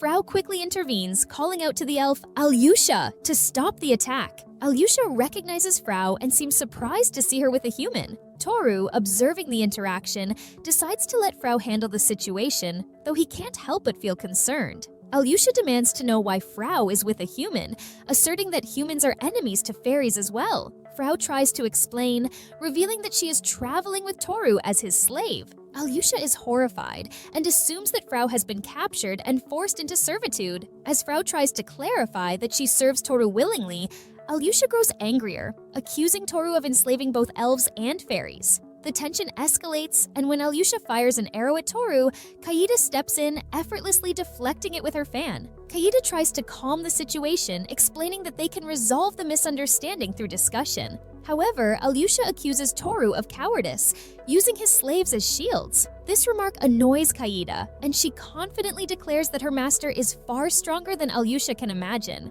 Alyosha, feeling insulted, retaliates with a flurry of arrows, but Kaida easily blocks them all. Alyosha is stunned by Kaida's speed and skill, realizing the significant gap in their abilities. Kaida, undeterred, tells Alyosha she needs to learn her place for daring to attack her master. However, before things escalate further, Toru intervenes, instructing Kaida to stop. He assures Alyosha that they have no intention of fighting and only want to see the tower up close. Alyosha, skeptical, dismisses this as a typical excuse humans use to infiltrate the elf village. Toru notes that the relationship between humans and elves seems far more strained than he anticipated. Alyosha, still distrustful, warns Toru that elves possess more than just skill with the bow. She casts a spell, summoning the spirits of the forest to aid her. Toru is intrigued and asks Kaida about the difference between spirit magic and common magic. Kaida explains that while common magic relies on the caster's own magical energy, spirit magic uses the power of contracted spirits who bear the burden of casting the spells. This allows for powerful and multi-directional attacks, as the spirits have their own will and are invisible to the naked eye. Toru considers this carefully, asking if defeating the spirits would stop the magic user. Kaida confirms this, but adds that spirits are impervious to physical attacks. Toru decides it is the perfect opportunity to use his newly acquired ability to detect and capture hidden presences, ready to counter Alyosha's spirit magic. Toru activates the Dragon's Eye, a skill that allows him to see hidden presences. The moment he focuses, he spots the spirit bird hovering above Alyosha's hand, ready to cast its magic. Before she can unleash the spell, Toru dashes toward her, grabs the spirit with his bare hands, and hurls it away. Alyosha freezes, stunned, as her magic fails to activate. She quickly realizes the spirit is gone and frantically looks around, only to notice that Toru has vanished from her line of sight. When Toru speaks from behind her, Alyosha nearly jumps out of her skin, shocked by how he has moved so quickly. Her disbelief grows when Toru nonchalantly explains that he has neutralized the spirit by physically throwing it away. Alyosha, trembling and unable to process what has just happened, accidentally loses her footing and falls from the wall. Toru asks if she is okay, but her focus remains on the fact that her wind spirit is gone. She keeps repeating that it is impossible. Toru reassures her that since the magic can't activate, there is no reason to continue the confrontation. He calmly asks if she will listen to what he has to say. Alyosha hesitates but agrees. Frau, eager to support Toru, chimes in, boasting about how her master is not only strong, but also amazing and handsome. She insists that Alyosha apologize and allow them to enter the village. Toru immediately scolds Frau for her choice of words, pointing out that her comments don't help the situation. Frau quickly apologizes for her outburst. Alyosha admits that letting them into the village is complicated. Toru nods, understanding her hesitation. Frau, however, proposes a solution. She suggests they enter as part of an official visit on behalf of the fairy leader, who happens to be her grandmother. She promises to take full responsibility for anything that might happen during their time in the elf village. Alyosha, realizing she can't reject an official visit from a representative of the fairy leader, reluctantly agrees and offers to guide them into the village. As they enter, Alyosha mentions that it has been over 100 years since a human last set foot there. She explains that the last visitors were a group of heroes, and even then, it caused problems. She warns them not to expect a warm welcome. As they walk, the cold glares from the villagers make it clear they are unwelcome. Some children even throw stones, telling them to leave. Toru thinks it might be best to finish their business quickly and leave. Kaida suggests he reveal who he really is, but Toru dismisses the idea, unsure how the elves would react and not wanting to boast. Suddenly, Frau punches a nearby wall, smashing it to pieces. The elves around them freeze in shock. Frau declares that challenging the fairy tribe is a grave mistake and insists she is taking full responsibility for their visit. She adds that the elves clearly don't understand how powerful fairies can be. Alyosha quickly steps in, asking Frau to calm down and show some restraint. Toru agrees, saying there is no need to escalate the situation, but Frau insists she can't tolerate any disrespect toward her master. Alyosha reluctantly apologizes on behalf of her people, promising to treat Toru with exceptional hospitality later. Toru assures her it isn't necessary, but Alyosha insists, saying it would be wrong to treat someone who defeated her like an ordinary human. They are then escorted to the elf leader's mansion. The leader, named Heinz, greets them. Toru notes how young Heinz looks and introduces himself. Curiosity gets the better of him, and Toru asks how old Heinz is. The leader reveals he is 320 years old, leaving Toru stunned. Heinz looks younger than him, even though Toru has heard about the long lifespan of elves. He can't help but wonder how that translates to human years. Toru explains his purpose for visiting and politely asks if it is possible to see the tower up close. Heinz asks about his intentions, and Toru replies that he simply wants to admire it. From a distance, the tower appears majestic, and he believes anyone would want to see it up close at least once. Heinz nods, acknowledging the tower's grandeur, and says he will allow it, but on one condition. The tower is a symbol of the village, and strangers are usually forbidden from approaching it. However, if Toru can fulfill the condition, he will be free to examine the tower as much as he likes. When Toru asks about the condition, Heinz explains that he must open the tower door. Toru asks Heinz if, as the leader of this place, he truly doesn't know what is inside the tower. Heinz admits that is correct. The structure is built by an ancient race, and no matter how many attacks or spells they launch at it, it remains unscathed. There is only one entrance, a single door in the front, but its lock has no key. Toru asks if a key should have been passed down through generations of elves to protect the land, but Heinz explains that no such key has ever existed, despite the elves living there continuously. The tower's origins and purpose remain a mystery. Toru reflects on how this aligns with his goal to see the tower up close. Now, he has a chance to explore this enigmatic structure. Kaida suggests that if they find treasure inside, they might claim a portion of it. She speculates they could take as much as 30%. Heinz agrees, saying that if they manage to open the door, whatever they find will be theirs. Toru notes Kaida's cleverness in negotiating and admires how she secures the deal. Alyosha, however, voices her doubts, pointing out that Toru isn't an ordinary man despite his appearance. She questions if it is wise to agree to such terms so easily. Heinz reassures her, reminding her that even the great thief of the past couldn't open the tower. He doubts Toru will succeed where so many others have failed. Alyosha insists there is always a chance, but Heinz teases her for being overly cautious, commenting on her worrywart nature and adding that this might be why she remains unmarried. Alyosha angrily tells him her marital status is none of his business, and Toru realizes they are siblings. Toru then asks if, by opening the door, he will be granted full access to the tower and accepted as an official guest, independent of the fairies. Heinz agrees. Satisfied with the terms, Toru and the group make their way to the tower. Standing before the massive door, Toru is awestruck by its intricate beauty. Kaida marvels at how the ancient race could have constructed such a colossal structure.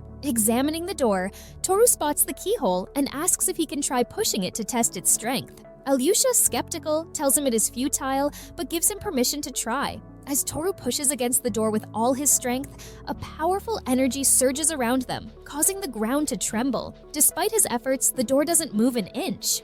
Toru concludes that brute force won't open it, but Alyosha is clearly shaken by the sheer strength he has displayed. She asks him what he plans to do next. Calmly, Toru reveals his plan. He decides to open the door with a pin. Alyosha is in disbelief, unable to comprehend what Toru plans to do with such a simple tool. She thinks it is absurd and points out that if it were that easy, the door would have been opened ages ago. Kaida adds that the door hasn't been unlocked for thousands of years and likely requires a unique, irreplaceable key.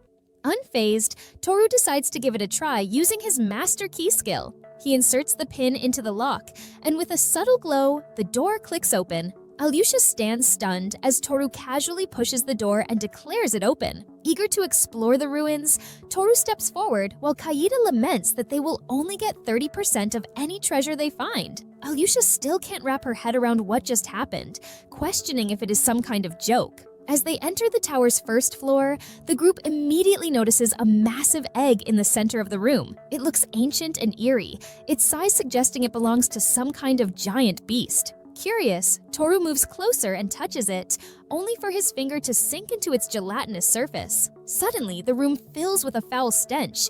It is rotten. Kaida appraises the egg and confirms it is in a terrible state, likely long dead. The smell becomes unbearable, and they all rush away from the room. Frau spots a staircase, and they quickly ascend to the second floor. This level is a stark contrast to the grimy and decayed first floor.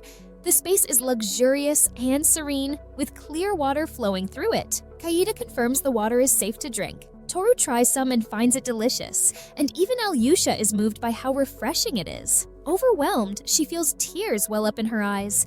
She explains that their village has always lacked a nearby water source, and this discovery could finally provide clean drinking water for everyone. To her, this is a treasure in itself. Toru acknowledges the significance of the water, but feels there is more to discover. His instincts as a thief tell him something greater awaits. Spotting another staircase leading upward, he urges the group to continue exploring. On the third floor, they find rows upon rows of shelves filled with scrolls. Alyosha dismisses it as just a storage area, but Toru quickly realizes the significance of what they are seeing. Kaida points out that the scrolls are organized by type, and the ones in front of them are for magic absorption, a single scroll of which could sell for 130 million. Toru estimates that just one shelf could hold scrolls worth billions. Kaida continues scanning the shelves, identifying others labeled with abilities like identification, penetration, and clairvoyance. Then she comes across a shelf marked Deity, which contains unknown types of scrolls. Given that the tower was built and sealed by an ancient race thousands of years ago, there could be scrolls here that have never been seen before. Toru's excitement grows as he considers the possibility of uncovering a historic discovery. While examining the shelves, Toru notices some scrolls inscribed with ancient script. Intrigued, he turns to Kaida and asks if she can read the language. She confirms she can, sparking his anticipation about what secrets the scrolls might reveal. Toru reflects on how rare it is for anyone to be able to read ancient scriptures. Only a handful of scholars in the world can decipher them, and it certainly isn't a skill easily mastered. He wonders when Kaida learned such a complex language. Meanwhile, Frau calls out, saying she has found magical scrolls nearby. This surprises Toru even more. Could Frau also read these ancient texts? That doesn't seem normal at all. His suspicions are confirmed when Alyosha looks curiously at one of the scrolls, unable to understand it. Toru sighs, realizing the ability to read these scrolls isn't common after all. He acknowledges the sheer number of scrolls they have found, recognizing their immense value. Alyosha agrees and, for the first time, genuinely thanks Toru for opening the door to the tower. She smiles, expressing her appreciation and even refers to him with respect. Toru notices her change in attitude, finding it amusing that she now addresses him as Toru Dono, instead of seeing him as just an ordinary human. He understands the scrolls are invaluable, not just for their potential monetary worth, but for their utility in combat. Though single-use, they could be incredibly powerful. The elves likely value these scrolls for defending their village, rather than any financial gain. The group continues upward, reaching the 4th floor, where more scrolls await them. Then they ascend to the 5th floor. Toru notes the change in the structure and assumes this must be the final level. Alyosha seems confident that more treasures lie ahead. Toru activates his master key to unlock the final door, and they step inside. To their surprise, the room appears empty. Alyosha searches for signs of treasure, but Toru concludes this might truly be the end of their discovery. However, in the center of the room, they spot a glowing magic teleportation circle. Kaida examines it and confirms it is still active. Toru speculates that the circle might lead to another ancient ruin or hidden location. Kaida, smiling, reassures Toru that whatever decision he makes, she will follow his lead. Frau chimes in as well, expressing her confidence in their abilities and saying there is nothing to fear with their current strength. Toru looks at his companions, feeling a deep sense of gratitude for their trust and loyalty. He reflects on how fortunate he is to have such dependable allies. About 2 weeks ago, in the capital of the kingdom of Valsiazus, the king honors hero Sein for obtaining the Holy Sword. However, he also criticizes Sein for his actions in Norstall, where Sein abandons his companions and flees, leading to severe damage in the city. Sein feels frustrated, wondering who could have defeated the monsters they faced, and blaming himself for not confronting them directly. The king continues by mentioning that after the Demon King escapes, his subordinates are easily defeated by a group called the Manhwa Brigade. Sein grows confused and angry, questioning why the Manhwa Brigade is involved and feeling that something doesn't make sense. He accuses the king of trying to ruin his reputation as a hero. Despite his anger, Sein pleads with the king for another chance to prove himself. The king considers Sein's request, recognizing that although Sein is a hero, he is still growing and developing his skills. He decides to give Sein 2 opportunities to redeem himself. First, the king orders his guards to bring a high elf, a rare and beautiful specimen he has acquired at great cost. He tasks Sein with obtaining another high elf without paying for her, sending him to the elf village in the Grigit Forest. Sein realizes the king essentially wants him to bring back a high elf as a slave, knowing that the elves are very selective and do not easily cooperate with humans. Despite the difficulty, Sein remains confident, believing that as a hero, he can work with the elves just as heroes have done in the past. He feels close to securing the help he needs. The second chance the king offers requires Sein to defeat the demon general Rovas, who blocks the path from the Grigit Kingdom to Greyfield. Additionally, Sein must defeat the Demon King himself. The king hopes that by accomplishing these missions, Sein will gain greater fame and solidify his reputation. Before leaving, Sein looks at the king with frustration, feeling the king acts foolishly and doubts his abilities. Although Sein commits to fulfilling the king's demands, he feels conflicted about the state of the country where he was born. As Sein, along with Lisa and Sora, travels to the Grigit village, they frequently hear people praising the Manhwa Brigade. This constant talk irritates Sein, making him feel angry and dismissive of the positive rumors. Despite his frustration, Sein reminds himself to stay calm and maintain his composure, believing that if he stays focused, everything will eventually turn out fine. At the top of the mountain, Sein looks down at the elf village and confirms that the rumors are true. It is exactly as described. The sight of a towering structure catches everyone's attention. The tower stands tall and majestic, so beautiful that it seems like something out of a dream. Sein can't deny its allure and remembers hearing that it is an unexplored ruin. The thought of entering such a place fills him with ambition. If he can gain access to the tower, he might uncover rare artifacts and treasures. Along with his plan to secure a high elf, this seems like the perfect opportunity to achieve both goals at once. Sein feels confident that, as heroes, they will be warmly received in the village. After all, the elves have every reason to ally with them against the Demon King, a shared enemy. Reassured by this belief, Sane leads Sora and Lisa toward the elf village, ready to claim both the treasures and his prize. Sane, Lisa, and Sora arrive at the elf village, but are immediately caught off guard by a sudden, strong wind rushing toward them. Confused, they try to pinpoint the source of the attack. Sora guesses it might be a spirit, but Sane quickly realizes it is the elves' spirit magic. He warns his companions to stay alert, knowing the attack could come from any direction, but the magic's origin remains impossible to locate. A commanding voice rings out, telling them to turn back or face the consequences. Sane looks up and sees her, a stunning elf with a striking presence. She is as breathtaking as the high elf he has seen in the capital. Sane immediately introduces himself as Hero Sane, claiming he has come to enlist her help in defeating the Demon King.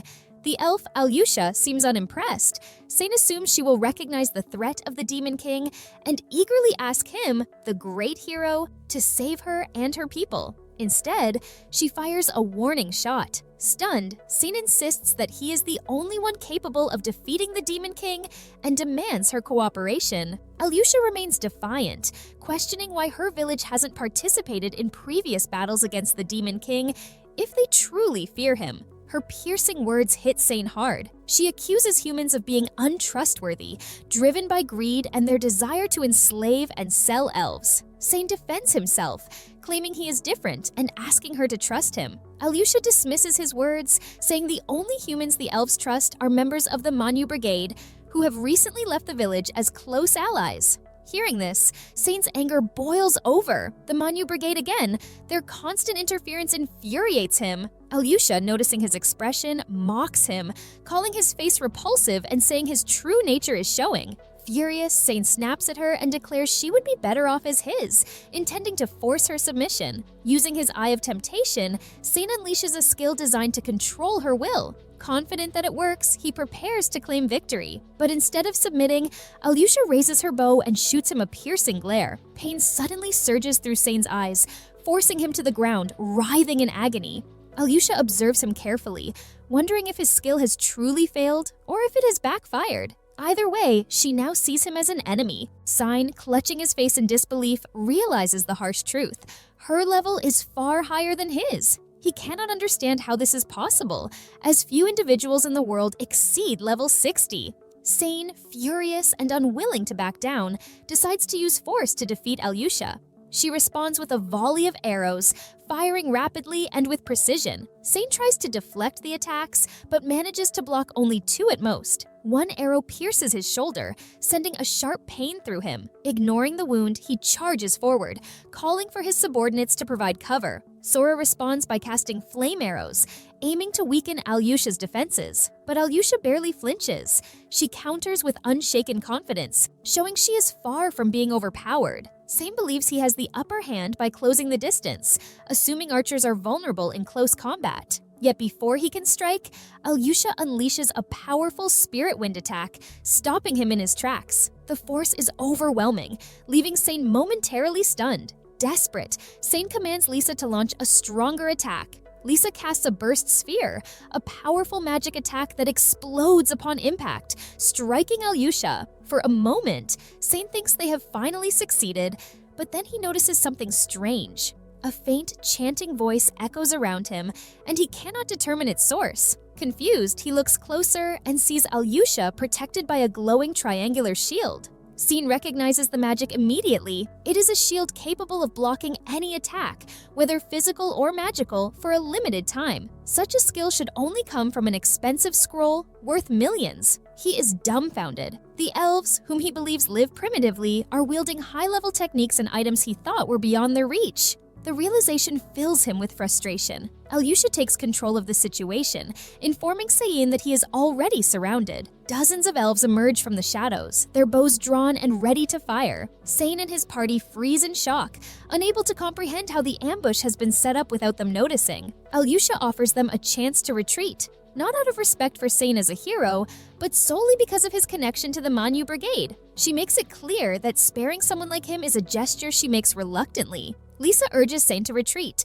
seeing the hopelessness of their situation. But Sane, his pride wounded and his frustration boiling over, refuses to back down. He shouts in defiance, unwilling to leave empty-handed after coming so far. Yet Alyosha is ready for his stubbornness. She casts a spell, summoning a powerful gust of wind that engulfs Seiin and his party. The force of the wind is overwhelming, lifting them off their feet and hurling them far away from the elves' forest. About 2 weeks before Sein's group visits the elven village, Toru and his companions have an interesting encounter. Heinz, intrigued and somewhat skeptical, asks Toru to repeat his earlier statement. Toru explains that when they open the tower, they find a water source and an enormous collection of scrolls. If Heinz doesn't believe him, Toru suggests he go and see for himself. Heinz, puzzled, cannot understand why Toru would make up such a story. Turning to Alyosha for confirmation, he is shocked when she affirms that Toru is indeed telling the truth, explaining that he is the one who opens the door to the tower. Kaida then presents some of the scrolls they have found, stating that while it isn't absolute proof, it supports their story. Toru reminds Heinz of the agreement they made earlier, which promises his group 30% of the loot. Heinz hesitates, commenting on how generous that share is, and asks Alyosha for advice. Alyosha reminds her older brother that she has warned him before and that this situation is his responsibility for not listening. She insists they honor the agreement and fulfill their promise. Heinz sighs, begrudgingly agreeing, but lamenting Alyosha's strict sense of duty. Despite his reluctance, Heinz thanks Toru and his group, acknowledging that the newly discovered water source will benefit their village, and that the scrolls will greatly enhance their defenses. As a gesture of goodwill, he invites them to relax and enjoy their time in the village. At that moment, Kaida places 2 additional scrolls on the table. Heinz, examining them closely, notes that he has never seen such scrolls before. Kaida explains that these scrolls contain body-strengthening magic and have the unique ability to grant skills. While the scrolls don't contain rare abilities, they allow anyone, regardless of their job or level, to learn a desired skill just once. Heinz, astonished, admits that in his 300 years of life, he has never encountered such a scroll. He remarks that it challenges everything they thought they knew about scrolls. Toru, equally excited, declares that the existence of such a scroll is an incredible historical discovery. He wonders aloud if presenting it at an academic conference might earn him a doctoral title. Kaida adds that Toru's existence as an ancient species is itself a historical marvel. Toru chuckles, agreeing with her statement. Later, in a lively village tavern, people chat and laugh, enjoying the festive atmosphere. Toru enjoys his drink, saying having a drink after work is the best. Kaida munches on the grilled makoi potatoes, calling them delicious. She can't get enough. Toru apologizes, asking what they were talking about. Alyosha says that they were discussing the kingdom of Armand. Toru remarks the capital of the kingdom of Armand, calling it very prosperous, and a cosmopolitan city where everything can be found. Kaida adds there are many clothing stores, and it was fun. Frau interrupts that she also bought something there. Alyosha remarks that the outside world must be exciting. Toru asks if she has never left the village, and she confirms. She states her responsibility is to protect the village, and that she can't easily abandon her duty. For elves, being born in the forest and dying within it is their destiny. In reality, there is no need to leave it. Toru munches on his food, pondering silently. His eyes glance at a book filled with elven legends. He wonders why elves often appear in legends. Alyosha sits quietly, explaining how the Demon King fears the elves' spirit magic. Throughout history, various villages have been attacked repeatedly. Although they detest allying with humans, this is also for the peace of the elves. That is why elves who leave the village become legends passed down through generations. Toru simply acknowledges with a quiet understanding. Alyosha admits feeling a bit envious. Toru encourages her gently, noting that if she's interested in the outside world, she could come with them. After a brief pause, Alyosha smiles and thanks him, but politely declines. Toru laughs lightly, expressing that it's a shame, but he understands. Alyosha apologizes softly, stating again that she simply likes this village. Standing up, Alyosha promises to take care of them while they're in the village, even though it might sound cliché. She asks if there's something Toru would like to do. Toru requests to see something interesting or rare. Alyosha thinks for a moment and mentions a place that comes to mind. She warns that it's a dangerous place, but one with a beauty only elves know. She can take him there. Toru beams with excitement, eager to go. Alyosha assures him that the route is also challenging. If she feels it's too much for him, they will return immediately. Still, it's fine. Toru remarks on how cautious she is despite knowing their strength. Alyosha nods, admitting that's simply how she is. Toru smiles, noting that she is a completely different person from when she lost her spirit, and she quickly tells him not to mention it. The scene shifts to the towering forest path. Alyosha turns back, calling out that Toru is taking too long. Toru asks for a moment while carefully balancing himself on the high branches. He mutters that it's quite high, admitting that while he probably wouldn't die from a fall, it's still a bit scary. Toru jumps onto a branch, but slips. Kaida and Alyosha both call out to him. Toru manages to grab the branch, assuring them he's okay. Alyosha tells him to take it easy, and Kaida breathes a sigh of relief. After that, Toru sits, commenting how the path is tougher than he expected. He wonders if elves always walk in places like this. Alyosha replies that for them, who live in the forest, it's a normal path. Alyosha reminds Toru that he's supposed to be a warrior, and questions why he complains about something so trivial. Toru responds that he used to be a warrior. Toru thinks that although the forest elves, such as Alyosha, don't even break a sweat, he also observes how navigating these dense forests requires visualizing space in 3 dimensions, discerning unbreakable branches, and exceptional agility. He wonders if they cultivate these natural skills while living in the forest. Alyosha suggests they slow down a bit, but Toru declines, considering it part of the training, and deciding to push forward with effort. Kaida suggests trying out the mimic job here. Toru reacts with surprise. Kaida explains that the job is still not fully understood. The description only says to mimic the opponent, with no further detail. They still don't know what it refers as mimic. It might be good to try it out here to see how it works. Toru agrees that it's a good idea and tells her she has some good role model to mimic. Alyosha is confused, then she acts like the forest elf as usual, and finally, Toru activates the mimic job. He calls out Alyosha's name and mimic, focusing on her movement. Kaida notices it and reacts. Toru's body suddenly begins to move on its own. Toru moves quickly through the trees, imitating Alyosha's movement. As Alyosha stops, he also stops behind her. Alyosha exclaims that it's incredible to see Toru was moving just like her. Toru, slightly embarrassed, confirms it and admits it surprised him. Alyosha calls him truly an exceptional warrior. He freaks out that he can't tell her that he cheated using his job. Kaida asks if he has understood the job's abilities. While hanging from a tree, Toru replies that the job seems to automatically replicate the movements of the mimicked target. It could be quite useful. Toru analyzes that by mimicking movements semi-automatically, the body retains sensations, making it easy to learn. It appears he can keep up with Alyosha without needing to use the job. He continues observing that the agility of the forest elves is efficient and precise. By performing the same movements, one intuitively feels the best way to move. Toru urges her to speed up more, but Alyosha shouts that this is as fast as she can go. The group reaches a different area. Toru notices that the landscape has changed. He wonders if they have come quite far. Alyosha replies that they will soon reach the entrance to their destination, but from here, they may face monsters, and tells them to prepare for combat. Toru responds with, "Understood." Alyosha adds that if they don't encounter it, she thinks they will be fine. Finally, she declares that they have arrived. Alyosha explains that this is the only entrance in their village and says they call it the Cave of Stars.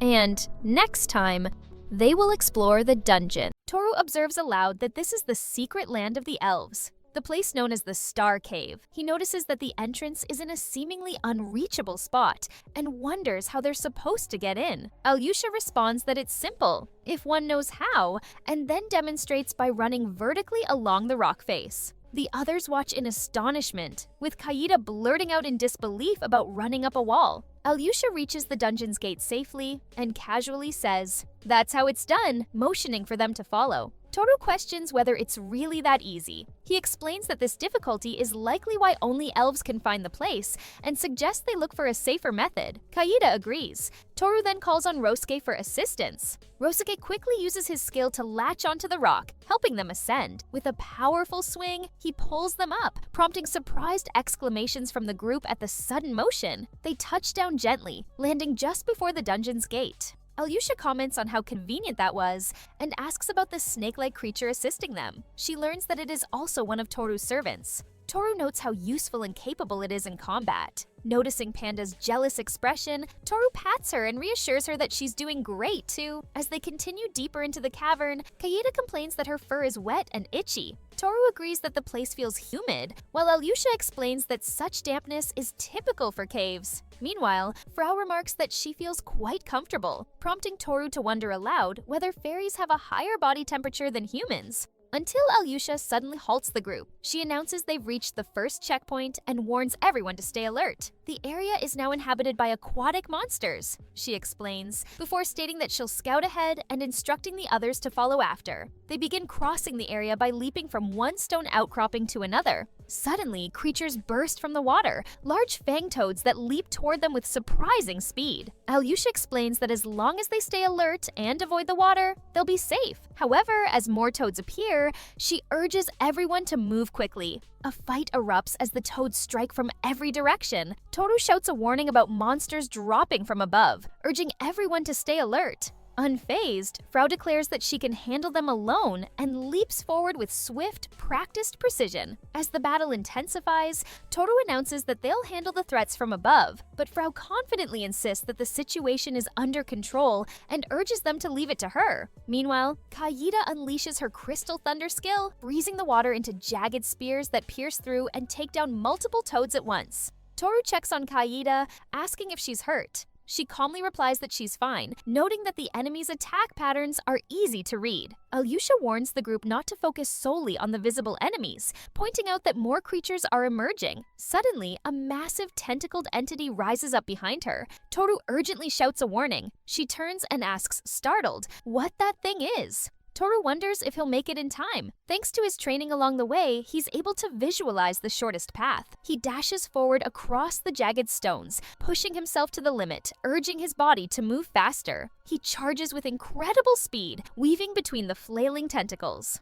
Alyosha, standing on a rocky outcrop, watches him cut through the chaos. Toru leaps high, landing squarely on the creature's head and gripping his weapon tightly. With one powerful strike, he stabs the beast. Then, pulling out his sword, he lands beside Alyosha as the creature finally collapses. Toru, slightly out of breath, remarks that he tried to land gracefully, though perhaps a bit in the elven style, and asks Alyosha what she thinks. She admits that his movements did feel very elven-like. Her eyes widen as she processes what just happened. The enemy was sliced into pieces before it could even react. It wasn't just speed, it was almost like teleportation. She turns to him and asks quietly, "What are you really?" Still lost in awe, Alyosha nearly slips from the rock without realizing it, but Toru catches her just in time and asks if she's all right. She nods and says yes. Toru, still holding her, turns slightly in surprise until Alyosha tells him to let go. He quickly apologizes and steps back. Suddenly, Kaida leaps toward them, calling out to her master with a startled cry. She remarks that her master is also her master,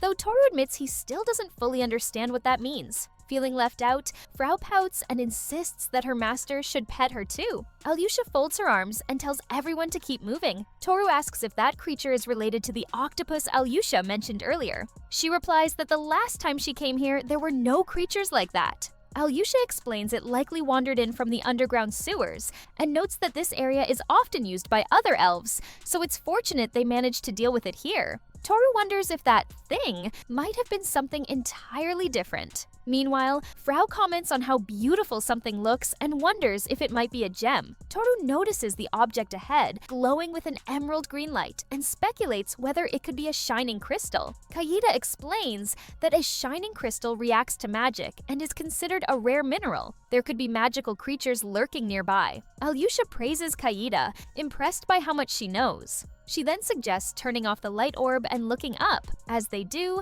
the crystals above begin to glow. Kaida is awestruck by the sight. Frau marvels as well, asking if all those shining crystals are really clustered together like that. Alyosha notes how rare it is to see so many gathered in one place. Toru observes that this must be the reason the place is called the Star Cave. Alyosha says that since they're already here, it's fine to take a few as mementos. Toru thanks her warmly, saying that Kaida has added another good memory to his journey. Kaida giggles softly and says she's added another treasure to her collection. Alyosha then adds that the place she truly wants to show them lies even farther ahead. Toru asks if there's an even more incredible place beyond this. Alyosha smiles faintly and says he certainly has high expectations. However, she tells them that to reach it, they'll need to pass through a monster's habitat. If they stay quiet, the monsters might not notice them. Toru questions whether it would be better to eliminate the creature if it's so dangerous. Alyosha shakes her head and explains that the previous creature was a different case. Many brave elven warriors have fallen to this one. Its tough scales repel arrows and reflect spells. It's the master of this cave and has lived here for over 300 years. The elves have had no choice but to submit to its power. She adds that even Toru wouldn't be a match for it. Toru nods, admitting it's unsettling, and that if they can avoid a confrontation, that would be best. He agrees to follow her lead. Alyosha concludes that from this point on, not a single word should be spoken, and Toru agrees. The group moves cautiously along a stone path suspended over dark waters. Alyosha reassures them that once they reach the other side, they'll be safe. But below them, something stirs in the depths. Suddenly, a massive octopus erupts from the water. Alyosha questions whether it's still alive, if it's been following them, and if the severed parts are regenerating. Toru remarks on how persistent it is and suggests they cut it into even smaller pieces this time. Kaida declares that they'll freeze it and break it down slowly. The monster screeches and thrashes its limbs, but just as the group prepares to fight, the water surges again, and a colossal creature bursts forth. An enormous alligator devours the octopus in a single, horrifying motion. Toru's eyes widen in shock. Alyosha identifies the beast, him. Toru wonders aloud if this massive alligator is the true culprit. She quickly explains that it's a subspecies of dragon, known as the white crocodile. In her village, they call it the white demon. It's not supposed to grow this large. This one is a mutated individual. Alyosha says she'll handle it and orders the others to run for the exit, but Toru stops her. He apologizes and insists she must retreat. He asks if this is the place the elves occasionally visit and says that this time they'll settle things right here. Alyosha watches him, startled, and demands to know what he means. The monstrous crocodile lunges with its jaws wide, water spraying violently. Toru braces himself and grabs Alyosha, shouting for her to hold on tight or they'll fall. She cries out in alarm as they leap to safety, landing on Panda's back. Toru then tells her to stay with Panda and head for safety. She hesitates, asking about Kaida and Frau. Toru assures her not to worry. After all, they're his comrades. In the distance, the monster roars as Kaida and Frau strike from above. Frau notices the creature has escaped into the water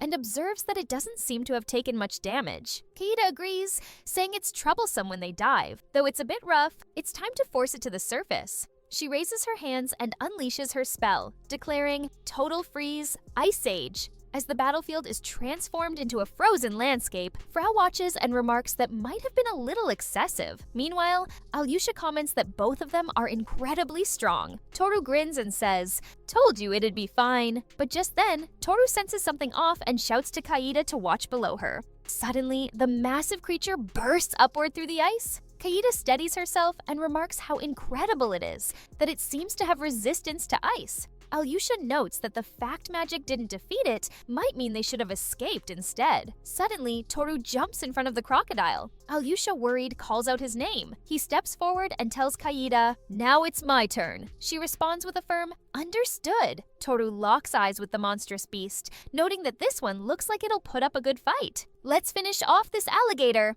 In the next chapter, Toru confronts the massive alligator, gripping his weapon as the beast roars. He declares that it's time to cook and instructs Kaida and Frau to stay airborne with Alyosha. They respond with a quick acknowledgement, and Alyosha warns him not to push himself too far. Toru smirks. eyes sharp, and calls out to the creature, saying, "Let's go, white alligator!" The enormous beast thrashes wildly, snapping its jaws and smashing through rock, sending shards flying in all directions. From above, Kaida and Alyosha scan the battlefield. Alyosha shouts that there's a huge stalactite and warns that if the monster bites them, they won't stand a chance, adding that it strikes fast. She cries out in alarm, asking where Toru is. Kaida quickly points and says, "There," urging Panda to move. She signals sharply, indicating the direction. Toru closes the distance, carefully watching the creature's movements. He tells himself, "Let's start with a test." He lunges forward and strikes, prompting a furious roar from the creature. The white alligator bellows and thrashes violently, its tail sweeping across the ground. Toru steadies himself and assesses the result of his attack. He notes that the creature is tough. He has to hold back to avoid collapsing the cave, yet only a few scales seem to have come off. He turns to Kaida and asks what level this crocodile is.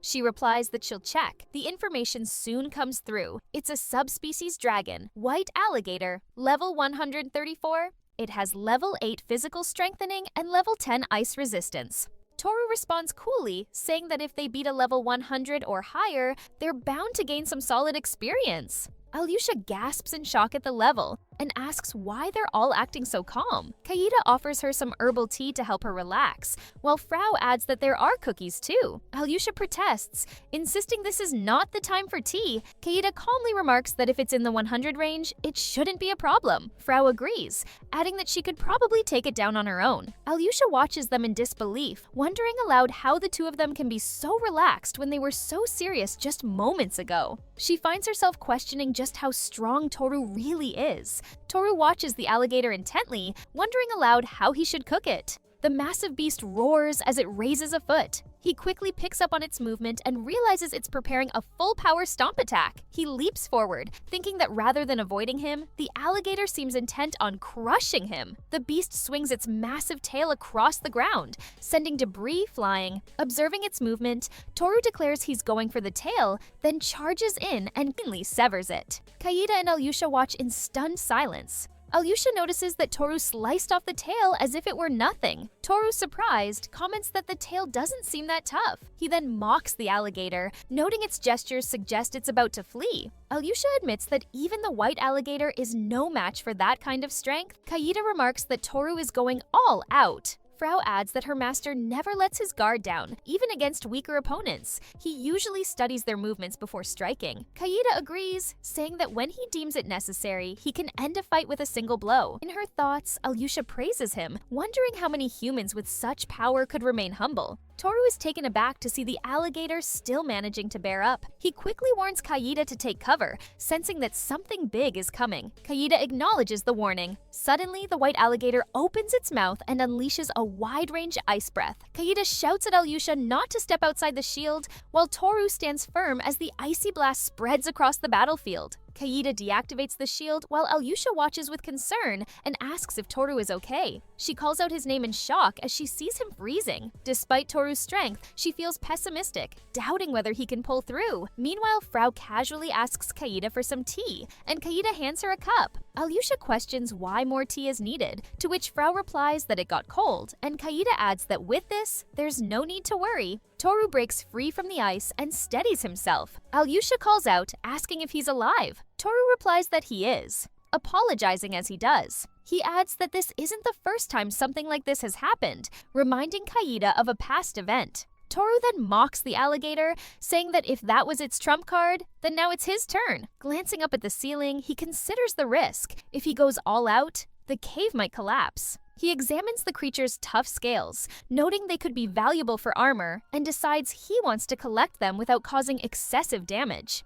Despite the tension, Toru appears calm. He admits to himself he doesn't feel particularly fired up, but figures that's just how it has to be. As Alyosha watches him face the beast, she wonders aloud if he's going in for a direct attack, and what exactly he plans to do. The alligator opens its massive jaws wide, and Alyosha reacts in shock. Frau wonders aloud if Toru just went straight into its mouth. The scene shows the giant creature with its gaping maw, ready to swallow. Alyosha yells that it's trying to eat them and calls for Kaida to look. Kaida tells her to calm down, or she might fall. Inside the creature, Toru pushes through the darkness of its throat. The The alligator's eye narrows in response, and then it suddenly rears back with a stunned expression. Moments later, its body convulses and crashes to the ground with a heavy thud. Alyosha stares in confusion, asking if they've defeated it. Kaida points to the alligator's belly, and from there, Toru emerges, covered in black ooze, muttering that the smell is awful.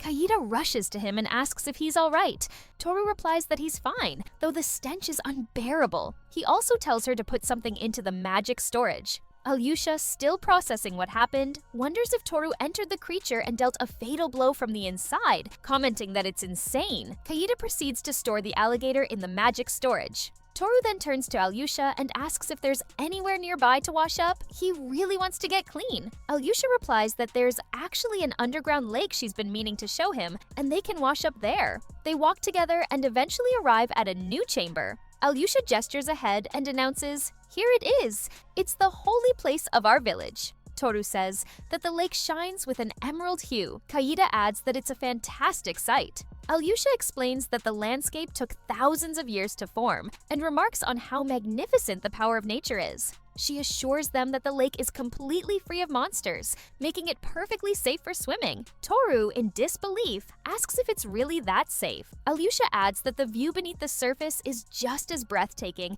and encourages them to dive in to experience its full splendor. Toru removes his clothes and declares that he won't hold back. Alyosha and Kaida watch as he splashes into the water. Toru dives beneath the surface, marveling at the fish swimming around him, then resurfaces and calls out to Alyosha. Raising his hand above the water, Toru exclaims that he has never seen anything like it, and thanks Alyosha for bringing him there. Alyosha laughs and says that Toru is truly an interesting man. Defeating that massive white alligator so easily made him seem like a child. Toru, surprised, asks if she is mocking him. Kaida interjects, saying she believes it's a compliment. Alyosha apologizes and explains that among the elves, there are no men like him. It simply slipped out. Afterward, they return to the village. Kaida pulls out the massive white alligator and hoists it up in the center of the village, attracting a curious crowd. The elf chief, shocked, asks if it is the white demon of the Star Cave. Alyosha confirms it, saying that Toru caught it all by himself. Among the crowd, some elves demand to know whether Toru is truly the human who defeated the monster. One of them points out that he can even cast spirit magic. Another wonders aloud he used a special item and how he managed such a feat.